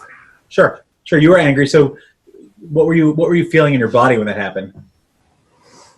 Tightness in my stomach, rage pounding in the back of my head. Yeah. Yeah, and you definitely don't deserve to be treated that way. Did you say anything or do anything back? Well, yeah, I told her she needed to knock it off. I told her that she should stop and that she shouldn't be disrespecting her employees like that. And what was her response to that? She just kept yelling more, and she threatened to fire me. Gotcha. Gotcha. Well, I appreciate you bringing this up because I met you last week and we kind of talked about some of the childhood traumas that you've been through, and it sounds like this might be even more triggering considering your background of your mom used to do exactly that what you're describing to me also. Mm-hmm. Yeah. I mean, so just like remember last week we were talking about just grounding yourself and kind of focusing, and one of the goals you set with me last week is that you really want to hold this job for the next year, pay off some of your student loans, then hopefully go to a bigger and better place. Considering this boss who to you seems to be very, very difficult to work with, and I believe you. I wasn't there, and I believe you. Do you think you could make it for a year there? I'm going to try, but I don't know if I can put up with her. I mean, if she's just going to hound me every time I come into the door. Sure. And you mentioned that you were in front of any coworkers. There were other people in the room when that was happening, right? Mm-hmm. So I'm just wondering, did they have any feedback for you as far as what happened? Because obviously you were the one that got hurt and hounded like that. I'm wondering, did they have anything to say about the whole situation? Well, this one guy just rolled his eyes at me and kept going. I was like, what's his problem? But he always has an attitude. And, I was talking with some other girl, and this girl was telling me, you know what? You shouldn't even listen to what she has to say. Okay. So meaning, so they were validating you that something was going on in that room that just wasn't appropriate. And did anyone give you any feedback about your reaction in a way that maybe could de-escalate it next time? I'm sorry, say that again? Did anybody give you any feedback about your reaction in a way that maybe they could help you de-escalate in the future? Well, I heard one person say something along the lines of you need to calm down or something, but I don't know what they're talking about. Okay, and it could be that they just got nervous around conflict, and maybe they don't really know, or it could be that they're onto something. It's not a bad idea to learn how to be calm in situations like that. So last week we talked about some of the grounding techniques, about how you would just take a couple of deep breaths and just not respond right away, and that's really hard to practice when these things happen. But do you think maybe, because this, what you're describing, it sounds like your boss might have a problem, and this might happen again. But do you think kind of with this insight about your background, and also just with your grounding techniques, do you think you could maybe try that if it happens again? Just kind of keep yourself calm. I mean, yeah, I guess I can try it. Yeah. So basically, our game plan is still let's stay with that goal of we want to try to keep this job as long as possible. It's paying the bills. There's a couple of nice coworkers. It sounds like the boss might be a difficult person. I know you guys didn't hit it off very well from the interview time, etc. But the bottom line is that this boss does have more power and more say, and if she's threatening to fire you, then you have to be careful of that. If you feel like she's really exploiting you and taking advantage, then you definitely want to get in touch with your HR department. At the same time, if you feel like you could just kind of avoid her and do the minimal things that make her happy, then that might be an option for you also. How's that sound? That sounds good. Okay. Fine. So, Chris, now you're back to being the regular Chris. Did you feel like I was questioning you or putting you down or telling you you're a liar? I would say no. Okay. But do you feel like I was feeding into the story and just letting you harp on it and just complain? No, it's kind of like look at it from other angles. Yeah, look at it from other angles. I'm sorry you went through that. I believe you. Even though in my head I don't, I'm a little suspicious. That's why I tried to bring in workers. Maybe they had something to say, but it didn't seem like that did anything for you. And at the same time, it gives me a very clear reading of, okay, there's a problem here. And I don't know, I never met this lady. She might be the ogre that you describe, and next session you might come in and you might still have a problem with her. But at least we have an avenue how to work together. Cool? Okay, so that would be an example of how I work with someone. You can mute yourself now. Does anyone else have any other comments or questions about that interaction? Was that helpful for you? Do you have any questions or comments on my role play or Chris's part of it? Is that helpful to see? Because we don't want to invalidate our clients, but we also don't want to waste their therapeutic time in things that are kind of their own problem and ones that they're perpetuating because of their own dysfunction. Right? So does that resonate with you guys? What does the panel say? Okay, we're good. Fine. So thank you, Chris, for bringing that up, and thank you very much for the great acting role. That's what I would do. Just try to kind of keep it focused. Try to bring in as much supporting evidence as you can from other situations. Try to tie back to the goals that we set, so we're all staying focused. And I'm obviously giving you a little bit of a preview on the therapeutic goals and treatment plans of the last segment.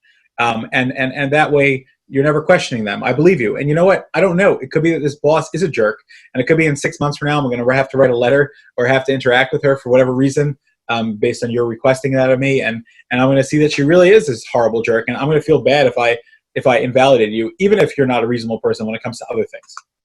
Okay, this is relationship repair. I want to do that. This is kind of just a little bit of a summary of when you're dealing with difficult relationships, and especially when there's attachment wounds. And this kind of ties together the attachment wounds and the dysfunction. And this woman might be a little bit dysregulated. This is an actual client who agreed to have her session recorded for the making of this of a video, which she didn't know what she was doing, but she ended up really bringing this out very well. Fascinating video.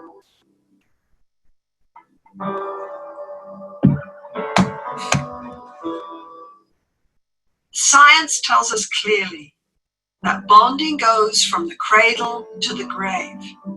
Staying close to a protective loved one is the main survival strategy of our species.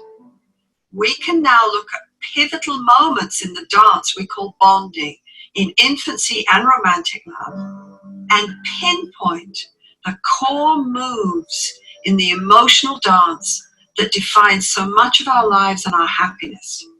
This drama has just 5 basic moves. We reach, invite connection.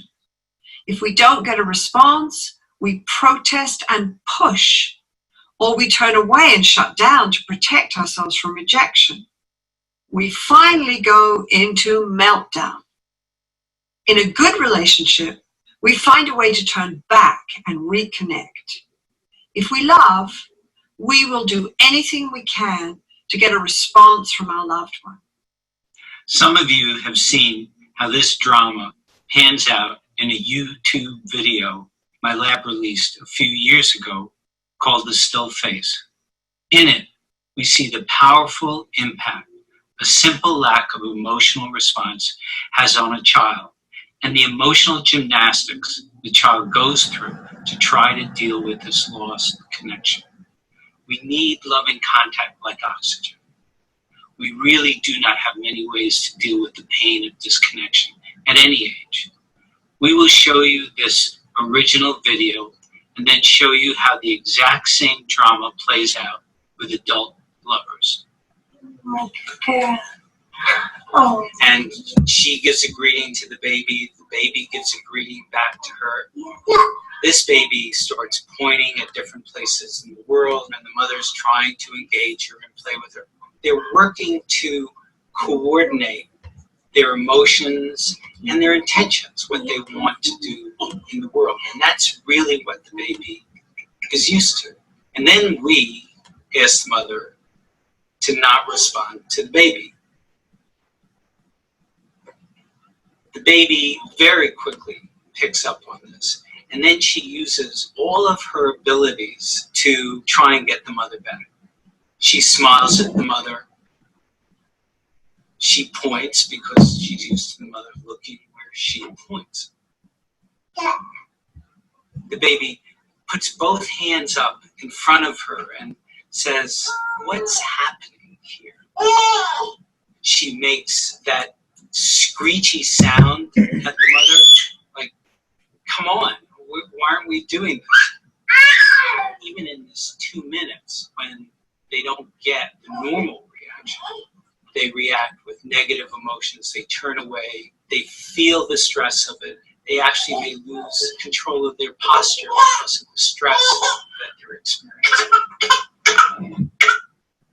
Now let's look at the exact same drama in an adult couple at a moment And that's Dr. when Tronick, emotional 20 years later, is lost. and Sue Johnson, We'll do EFT. the session today so that you can watch it later.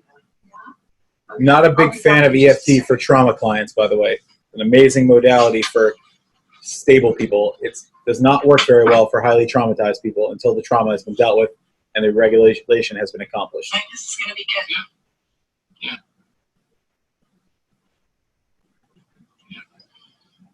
I also think that we're going to have fun at my sister's birthday on Saturday. I love when you and I do things together as a couple. Yeah. Look, I think we already talked about this, so I don't want to go. It's just not my thing, so I'm just going to stay home and watch TV. But you said you would. And this matters to me. It's important that we do things with my family. That we all be together.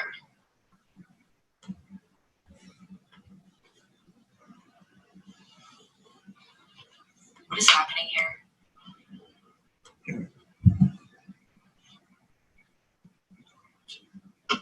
Are you going to talk to me?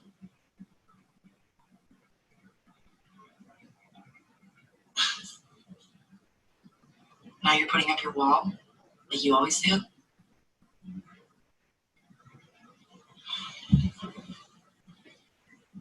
Are you listening to me? Look, I just don't see how your family reunion is my issue, okay?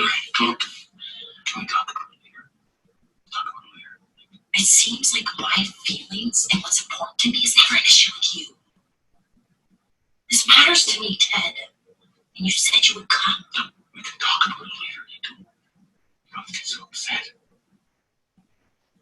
This is where I feel like we're not even a couple. Like you don't care about my feelings. And we never talk about these things. Now you're just being critical. And that's not talking, you know? After this, I'm just gonna go back to work. I feel like I'm all alone here. Where are you anyway? Why do you have to make such... It's like a little emotional thing. It's not a big deal, okay? Do I matter to you at all?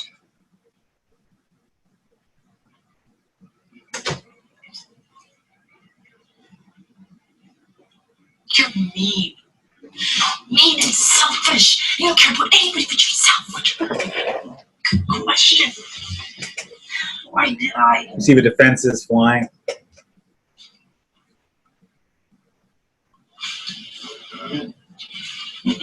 You don't care if I hurt. You're just not there for me. Avoidant, anxious. When we feel cut off from our loved one, we go into a kind of panic. We have lost the connection that is our main source of safety and comfort. The baby becomes overwhelmed by fear and anguish when the mother does not respond. It's just a natural response. She loses her balance, her ability to regulate her emotions. There is no solution here to her sense of abandonment. We see the same kind of process in Jill. Yes. Jill is a strong, capable lady, but her mammalian brain codes this situation as totally painful and as a danger cue. She cannot rely on Ted to respond to her when she needs him. The reaching, calling, protesting, desperate demanding, and turning away and meltdown are the same in adult and infant. Now let's see a moment of repair in both relationships. Okay.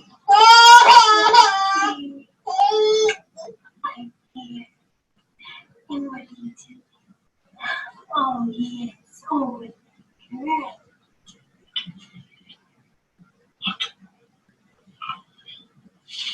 Okay, look, you're really upset, and it's not you, okay? It's not you. And you're right, when it comes to this topic, I shut right down. It's just your family. It's just so intimidating. And, they're always asking questions about my career and how I'm doing and how we're doing. And it's a little much. I just block it out, okay? But it's not you, and you're really upset right now. And I don't want to see you upset. And I don't want you to think that I don't care about your feelings. So, when this thing's done, we'll get out of here and we'll talk some more. Because you're right, we have to talk, okay?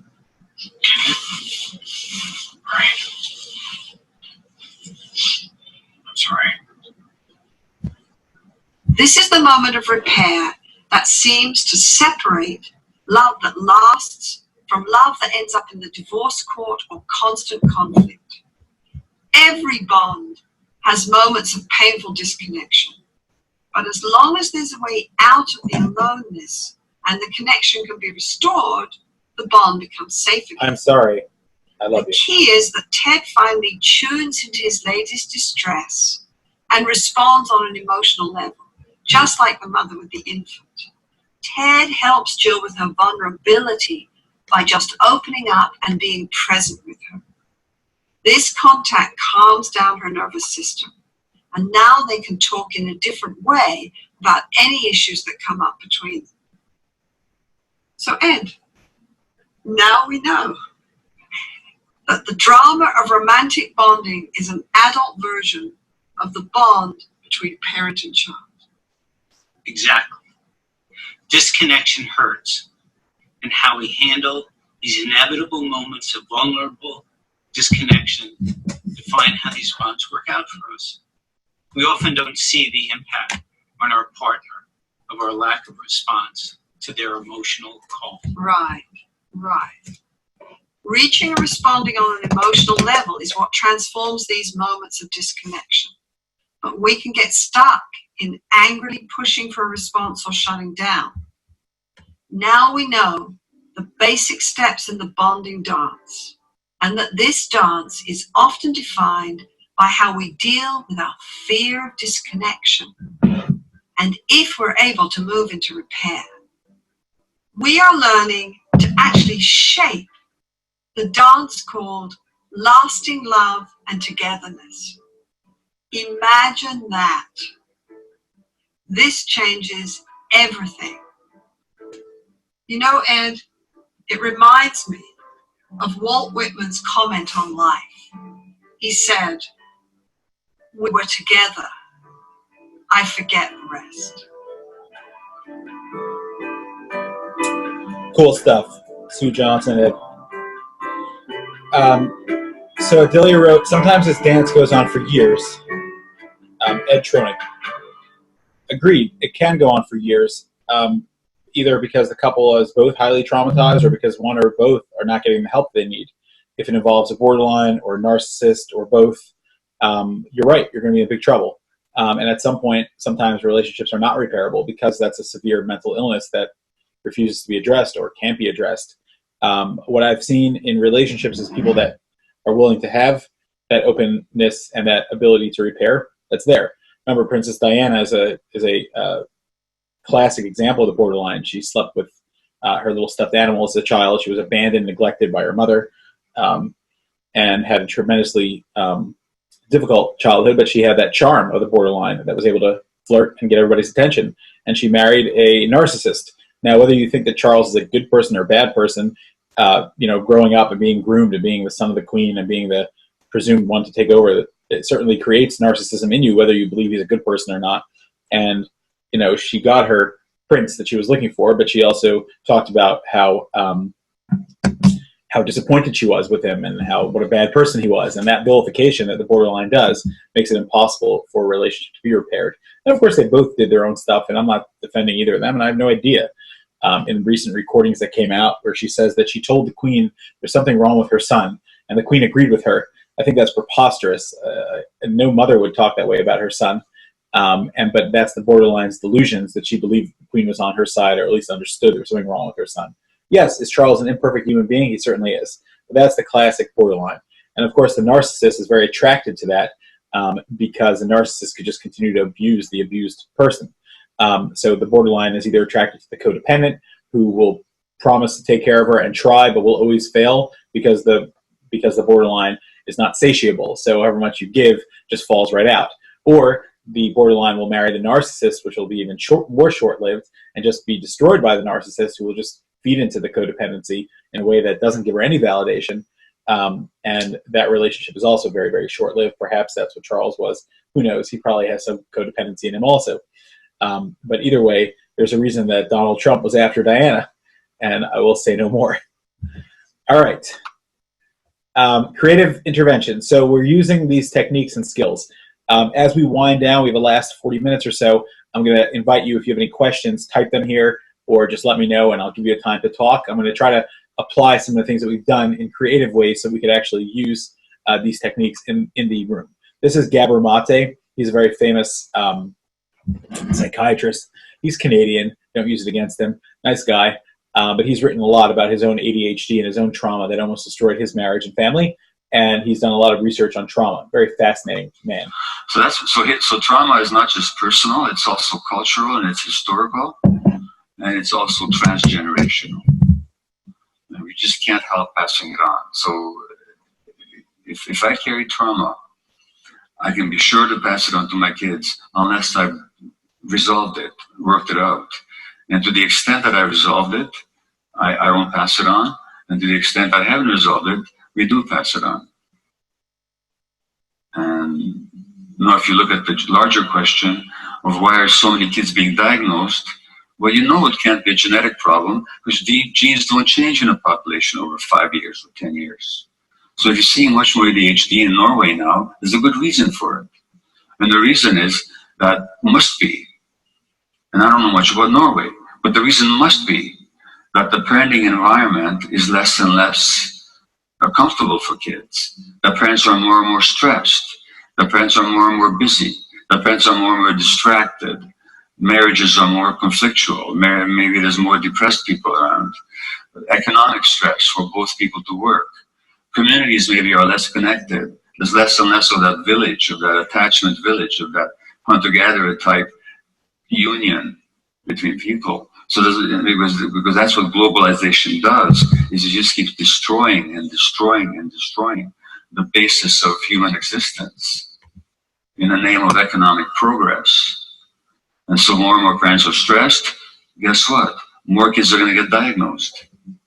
And then we say, the kid's got a disease, let's give him a pill. Rather than looking at, well, what is it about the environment? Because the good news is, and I'll talk about that later again if I have a chance, is that the brain can develop new circuits, as I mentioned before. The question is, what conditions is required for that? And if we really understood the implications of the science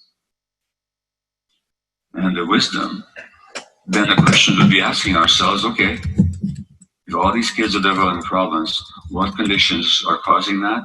And what conditions do we have to create to lead them in a new direction, to help them reconnect? Okay, so that's Gabor Mate's first idea. Here's another development of that as well. And I know you have a whole book on this, and I'm ordering on Audible tonight. Yeah. But things to think about when it comes to my relationship with my children is that first lesson of happiness is the greatest gift I can give them. Yeah. Those first 7 years are very important to their other things. Actually, the first 7 years are crucial. I would say the first 3 years are the nub of it. I always say to people, you get the first 3 years right, you can relax. If you don't get the first 3 years right, you'll be practicing remedial parenting for decades. And that's just how it works. First 3 years, I got 6 months left with my first son, Caden. Well, I'm sure you didn't screw it all up. And, and what does screwing it up look like? How would you know? Well, first of all, you know, because there I am with my son, and I'm not finding rest in it. So I don't know how to be there with him. I don't know how to be there for him. And I was like that, you know. And I was always waiting for my kids to grow older when I could intellectually engage them. And now we'll have something in common. But the sheer act of being, or the sheer state of being, I could never achieve with them. So just having a healthy attachment. My brothers, they're so wonderful with little kids. They're so spontaneously there for them. I never knew how to do that, you know. So while you're busy waiting for them to get old enough to talk and engage, you've already missed the window. You already missed it. You missed it because you haven't developed. Because the real relationship doesn't depend on words. It depends on the capacity to be with. I can sense just that energy from you. I'm just here with you. Yeah. And I'm here. And I welcome your presence. Right. And I welcome you to exist in my presence. And I'm overjoyed to have you in my presence. And so you see that ADHD is related to trauma. Communicate with body language and everything. And to the energy that you exude. And they can feel it. They can absolutely feel it. They can't name it, but they can feel it. Okay. And that's the connection that they're looking for. Personality right there. That shapes their personality. Okay. Yeah. Okay. And so that's in the first few years. And so you were waiting to intellectually engage, which makes sense. They always say that mothers form a different bond than fathers. Is that just another way, an anachronism? Mothers form a different bond, but only because mothers are present with their kids. Whereas the fathers tend to visit the kids. I mean, the father goes to work typically and then visits at home for a couple of hours and then takes off again next morning. Those fathers who stay home with their kids, they learn how to mother their kids. So it's not a gender issue, it's a relational issue. And the mothers allow themselves to be trained by the kids, whereas the fathers tend to impose their own expectations on the kids. Okay. Because they don't see them as often. It's not universal, I'm talking by and large. So those fathers who have the good fortune, like in the civilized countries where parents are given paternity leave, right? Those fathers learn to relate to their kids in a different way than the average father somewhere else. Okay. We can be trained, but we have to be present for the training. And the kid is one that trains you. Yeah, I do think of this sometimes. I was in situations where he's 1 and 2 years old and I'm thinking, I don't know what to do here. I don't want to be here. And sometimes I was just like, just breathe and just be here for him, Okay. Even if he's playing, just be here. So when you say, what do you mean, even if he's playing?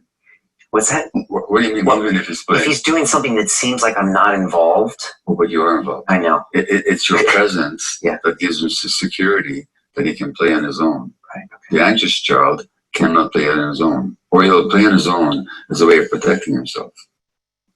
When you actually look at animals play, the cubs play all the time, and play is a preparation for life, but it happens in the protective presence of the parents.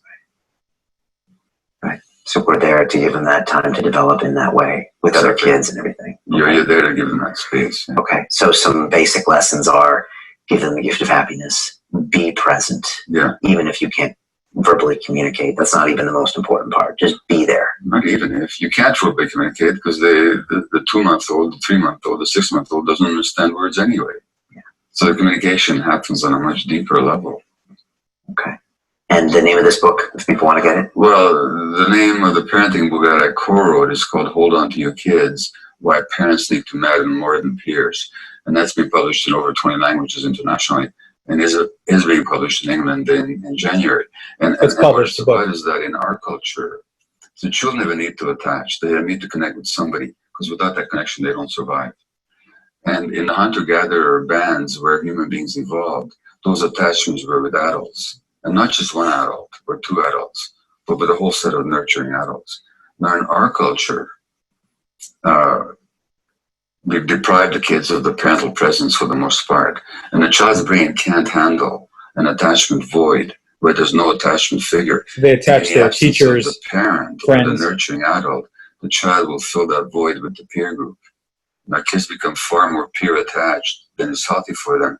And now peers become their models and their mentors and their guides in life for how to be, how to walk, and how to talk. And as that happens, the kids push away from the parents because they're more minded to belong to the peer group, which has different values from the parents. And the kid's brain can't handle that competition. So the brain of the child will actually choose the peer group over the parent group. And where that goes, you can see on Facebook, and you can see it in the teenage gangs. And you can see it in the increasing frustration of parents who've lost a part of parent, because parents think that their part of parent comes from the fact that they have the responsibility and the strength and the wisdom. It doesn't come from that. The part of parent comes from the desire of the child to belong to you. When the child is driven to belong to the peer group, because we've taken him out of his natural context, we lose the part of parent. What do we do then? We ratchet up the pressure. We become more authoritarian. We lose the authority, so we become authoritarian. And the more authoritarian we become, the more pressure we put on them, the more they resist. And now we label them with oppositional defiant disorder, and we call them obstreperous and bad and naughty kids. No, it's not to say these things don't exist, but this perspective is very powerful. Acting out their attachment dynamics. So if you want to discipline kids, we actually have to make them our disciples. And the disciple is not somebody who's afraid of you. The disciple is somebody who loves you and wants to belong to you and follow you. So discipline is the very opposite of punishment. And how do you do that with your kids? Well, first of all, you realize that the most important template, in fact, the essential template for the emotional development of the child, as well as for the brain's healthy physiological development, is a nurturing relationship with mutual responsive adults. That is the template for physiological brain development and healthy psychological development and psychological development. That means that anything that you do that undermines the relationship with the child will actually undermine the child's development, because it makes the child insecure, and kids in state of insecurity are in defensive flight or fight mode, in which mode they don't learn anything. They just are defending. And so that every time I use the relationship against the child, so I have a 2-year-old who's angry, and most psychologists and parenting experts will tell you, time out. In other words, what they're telling you is withdraw the relationship from the child as a way of threatening the child. And that threat will make the child comply with you. Well, the child may temporarily comply with you, but what have you taught her? You've taught her that the relationship is conditional, right? That they're only acceptable to you if they please you. Furthermore, you've taught them that relationships are unstable and unreliable. And you've learned, and they've learned, that you're not available for them when they're most upset. Because why is he acting out? Why is he throwing a tantrum? Because they're frustrated about something, because they're angry about something, because they're unhappy. And you say to them, when you're most unhappy, that's when I'm least available to you. And this is how parents are taught to parent. Furthermore, parents are taught not to pick up their kids when they're crying. Let them sleep it out. Which is utterly noxious. Because the child who you don't pick up, what lesson do they get? Their emotions don't matter. That's the lesson they get. Okay. Just the opposite of what any loving parent wants to teach. Right. So that the psychology, the parenting psychology in this culture has become anti-child. Fascinating stuff, Gabor Monte. Any questions or comments about that? I think this is just a really creative way to use what we've applied in attachment theory and really understand that a lot of the ADHD and a lot of the oppositional defiant things that we're seeing are really things that are just attachment-based, that are trauma-based.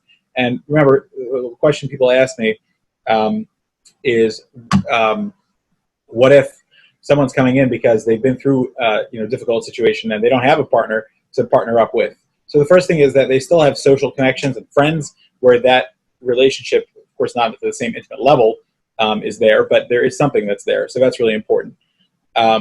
Chris wrote, interesting perspective on timeouts. What's a good alternative?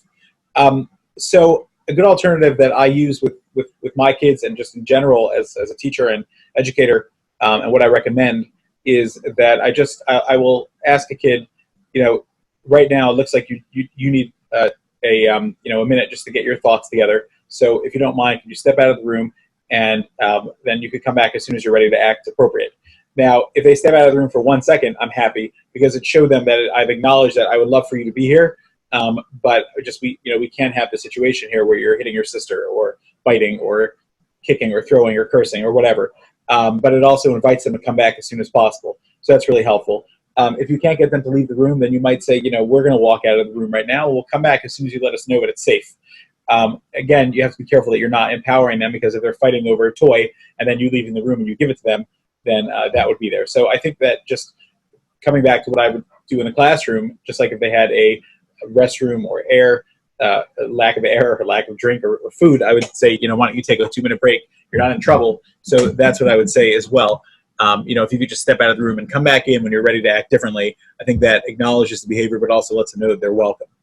I worked with a young woman. This is Pat Ogden again. Who was referred to me because she hadn't talked at school, and she was very, very withdrawn. And they'd had a suicide at her school, and they were really afraid that she would be the next suicide. She was only 13 years old. When she came to therapy with her mother, she held her head like this, really, literally to one side, shoulders hunched, head held over. Her mother did all the talking. Her mother said that her daughter felt there was something wrong with her. The daughter didn't talk at all. As we started working as a body therapist, I knew I wanted her to go from here to here. Right? But first, we had to explore this, and so I asked her about it, and she did talk, and she said that she wasn't confident. And as she went into this, she brought up memories of being bullied, like over and over, for being fat, which she wasn't, being Latina, being stupid, which she wasn't, and those impacts had a great impact on her. So she brought up one memory in particular of being 8 years old and reading something in front of her class, and everybody laughed at her. And so we had to work with that 8-year-old. It was very interesting because it was almost like a child, a 13-year-old, working with an inner child and 8-year-olds.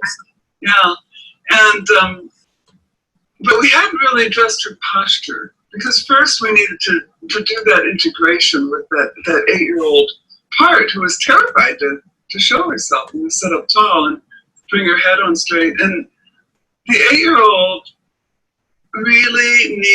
really questioned if she deserved respect. She didn't think that she deserved any respect. So, we worked with that, and this girl was weeping. It was, it was really touching. And then after that, we started to address her posture and shifting the way her body held that limiting belief. But as soon as she straightened up, she felt really anxious.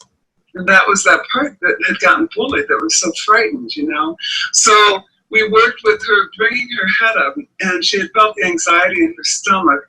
And then she just brought her hands gently to her stomach to connect with that part and soothe it. And then she felt comfortable, shifting the pattern that held the belief. But we couldn't override that 8-year-old. That 8-year-old had to be included. The 8-year-old was terrified. So she had to keep track of that anxiety that belonged to that 8-year-old and keep soothing it through the hands on the belly, keep protecting it that way as she practiced the movement. Did that have any impact on her life at school? She felt more confident. One of the things she said that was really touching was that she said she felt like dressing up. She felt like wearing nice clothes to school, like the popular girl, she said, like skinny jeans, and she'd always worn, like clothes that just covered herself up. So that was a really good sign. Cool stuff. Okay, so that's another creative way some of you guys work in the school districts, and that's a really important way that we can deal with kids. And again, you're going to have clients that come in and they need your support and they need your help, and this is the opportunity you have. Any questions or comments about some creative applications? And again, I believe I'm a trauma-focused therapist, and at least hopefully today you've learned how to be a trauma-informed therapist where you're aware of a trauma presence and you're able to help ground them, help establish positive outcome, positive hope, rapport with them, and of course using some of the skills, the 15% that you've learned here. Do you think that you're a better therapist now? Do you think you could apply some of these ideas? I would love to hear from you. You could unmute yourself if you want to talk, or you could type something. Do you think this was helpful for you in your practice? As we do that, we're going to get ready for our last segment. It's our last 20 minutes together. We'll have an opportunity to practice if you guys want, depending on how many questions we have, and also the treatment plans. So I guess we'll find out. So a treatment plan has a couple of benefits to it, and those of you that have taken my ethics class, you know that I talk about that. A treatment plan is a very important thing. It's a contract between you and I. But one of the most important things about it is that it empowers you to be able to focus on what this client wants. So for example, that client who we started off with at the beginning today, who has disassociation issues, and I said to her, look, you're spending 90% of your day disassociated and disconnected and not feeling like yourself. So why don't we try to set a goal that we're going to try to get ourselves 90% present, and then maybe only 10%. This is very oversimplified, but sometimes people say that if you're stuck in the past, you're depressed. If you're stuck in the future, you're anxious. That's very oversimplified, but there's some truth to that. We want to be in the present because that's the way that you're going to be most successful. So what we're looking to do is, establish a treatment plan that you're able to look at the client and just say, hey, look, you're here for this exact purpose. Let me make sure I understand why you're here. And between the two of us, we can come up with a solution to be able to work towards that. And that treatment plan is something that you both know where you're headed towards. And that, again, like Chris was asking earlier about how do you keep a client on track, you keep a client on track by giving them a perspective where you can look back and just say, look, we both agreed that we're going to be working on these things together. I'm noticing that we talked about dealing with emotional regulation, and I'm wondering, do you still feel like we're doing that work together, or do you feel like we're off track? Or I'm wondering how you could apply your emotional regulation or your relationship development in this case. So that's really important. So there's a lot of benefits of a treatment plan. First of all, it gives rapport and trust.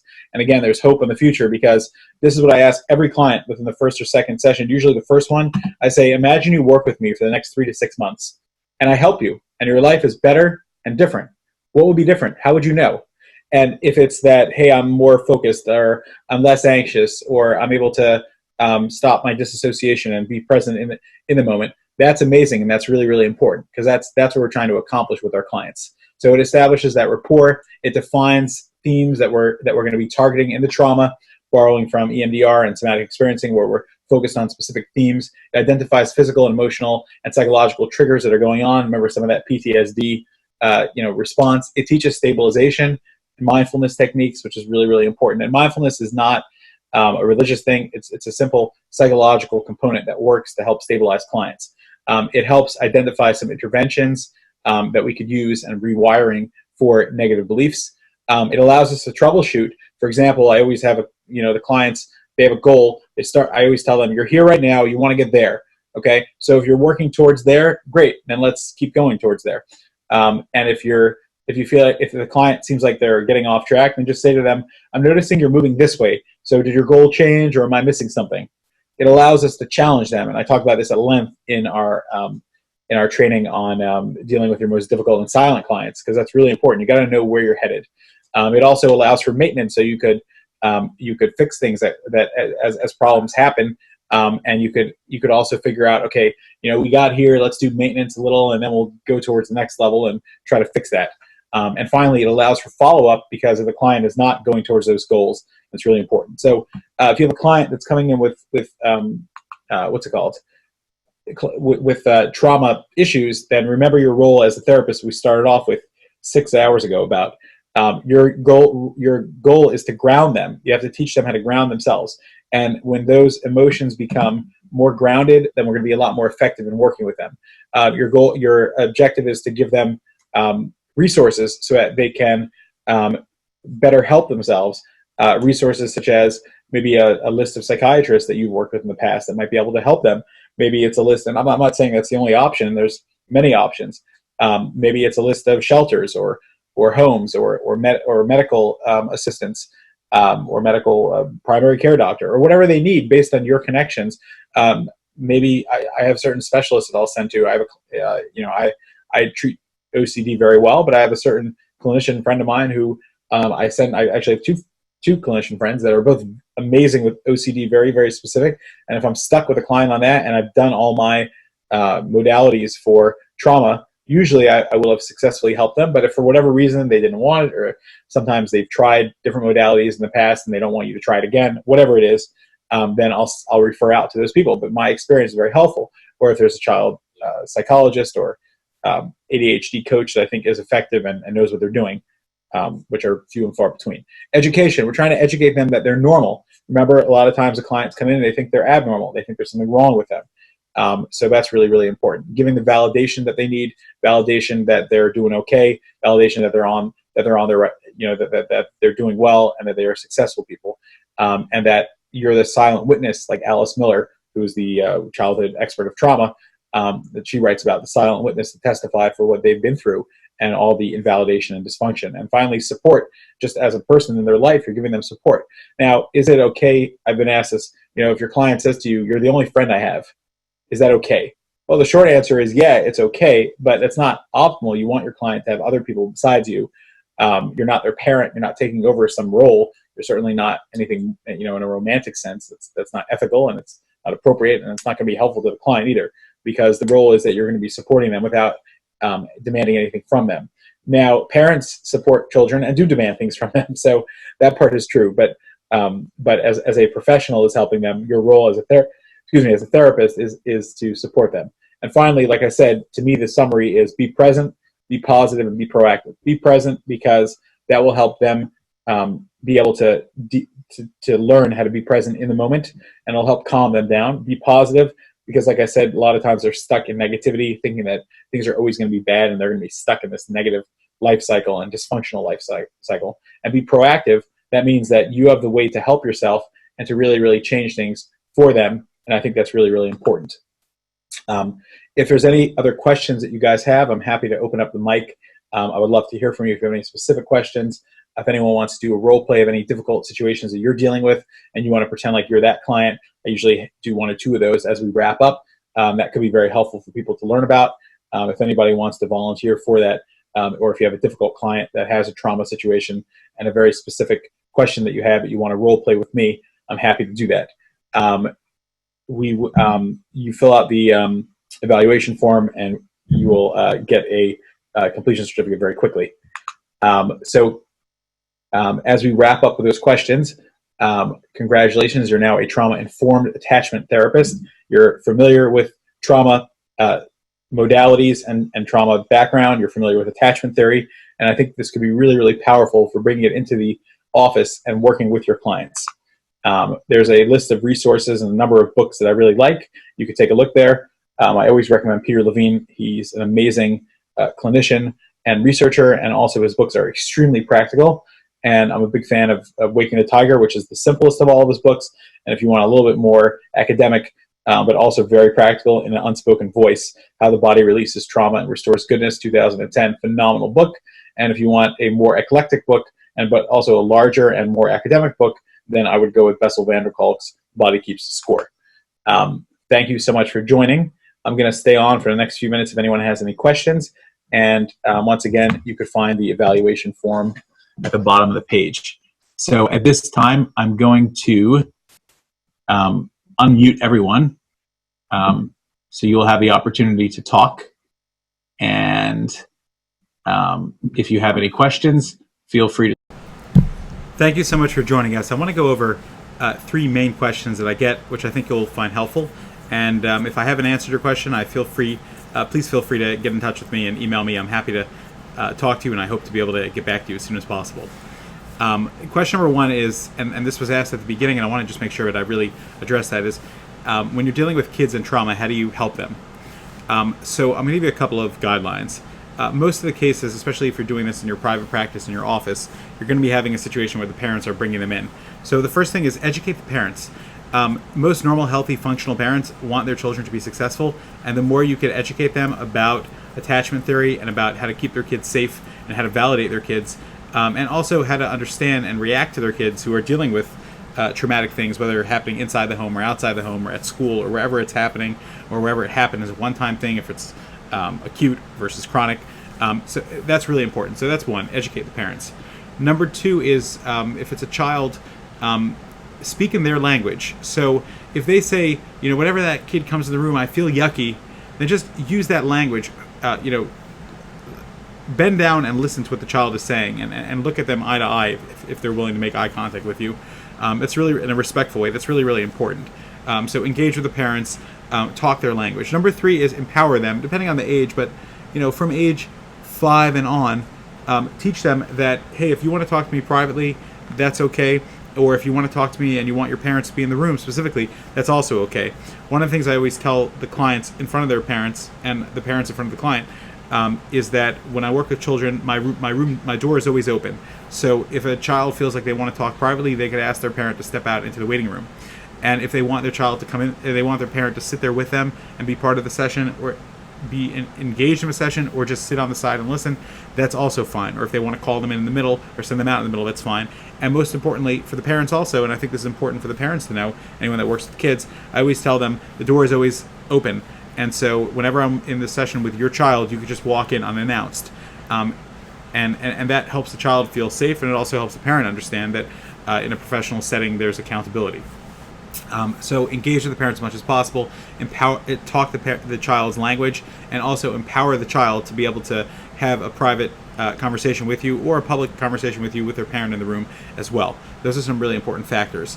When you're dealing with kids, next question I get often is when you're dealing with people who are 18 and older, and I'm going to group everyone from 18 to 65 because I think that's a certain category. Obviously, in my opinion, the older you get, the more mature and responsible you are. So an 18-year-old might be flexing his individual muscles, but he's not necessarily, or she's not necessarily in a position to really take control over their life. So from 18 to 25, I kind of let them talk about the things they want to be doing, and I try to empower them to make the best decisions. But people that have experienced trauma at that age are usually being weighed down by it, but that empowerment that you could give them is really, really important. From 25 to older, they usually do have a lot more freedom, and it's really helpful for them to be shown that they have that freedom and for you to teach them how to use that. From 65 and older, how do you work with them? So what I would say is that you have to understand what they've been through. If someone's 65 years old, they might have some older friends that are incapacitated, or they might have some older friends who have moved out of state because they've retired elsewhere. They might have older friends who are dying or have died. And so I'm not saying that 65 is that old, and as medicine gets more and more advanced and people live longer, I don't mean this disrespectfully, but just be aware of the situations around them and how that could be triggering some of the trauma. Also be aware of their desire and interest in doing Freudian deep work. If that's one of the modalities that you're using, they might not be interested in insight to explain to them why the last 70 years of their life they've been living a lie or doing things. Now, I had a 91-year-old client that came to me and he wanted to do that work, and it was amazing for him and for me to watch literally the insight that he had about his whole life and what he wanted to do with it. Phenomenal guy. He calls me every once in a while to tell me he's still alive. I don't know. He would be 105 at this point. You never know. I actually did leave him a message a couple months ago and never heard back, which tells me something. The last time I spoke to him was probably about 5 years ago. But anyway, it was amazing to behold this man that came in and really wanted to do that work. But just be careful and get clear what they are, what level they're at. Another question I get often is, okay, I want to learn more about how to treat trauma. So what do I do? So I say four things. Okay, number one is read books about it that are interesting, and I gave you a whole resource list that I think could be very helpful. Number two is get specialized training in it, whether it's EMDR, somatic experiencing, or other CEUs that focus specifically on trauma. Number three, get a good mentor. I think that's really, really important. Supervisor, mentor. And number four, which is tied into that but also individual, is do your own work, because it takes a lot of vulnerability to work with clients and to be able to lean in. And when you're able to lean in, there's a lot more that you could do. And you really need to be on your feet and as healthy as you could be in order to be successful in working with clients. Last question people ask me all the time is, how do I know if the client is making progress? So this might sound cliche, but one of the things that I tell the client is, you'll know you're done with me if you believe in yourself and have more confidence in you than I do of you. That's when you know you're finished with me. And I think that's very profound, and I've thought about that for a while, and I use that very sincerely, because first of all, it shows that I believe in them, and that's really important. So that's the hopeful, the positive expectancy, which is a good 15% of the success that we have together, or 15 to 30% according to different studies. But that's very significant, aside for the rapport and the skills that we use, and of course the outside factors that we talked about, and the mindfulness, which is what we're teaching them how to ground themselves. So that's really, really important. But focus on the goals, focus on a treatment plan. You came in here with these dissociative traits, or being not really so present for 90% of the time, and your goal was to become more present. How are we moving towards that success? So thank you so much for joining me. I hope that you'll be able to apply this in the practice and really get to help people, which is what this is all about. I hope that it's given you some insight about your own self and your own sensitivities, which is also really, really important, that self-awareness. And I welcome you to the Core Wellness family if it's your first time here, and I look forward to seeing you again at the next training. Thanks so much and have a great day. To speak, if you don't want to be unmuted, then you could just remute yourself again. No. Quiet. Okay. And if anyone has any questions, I'm happy to take any questions right now.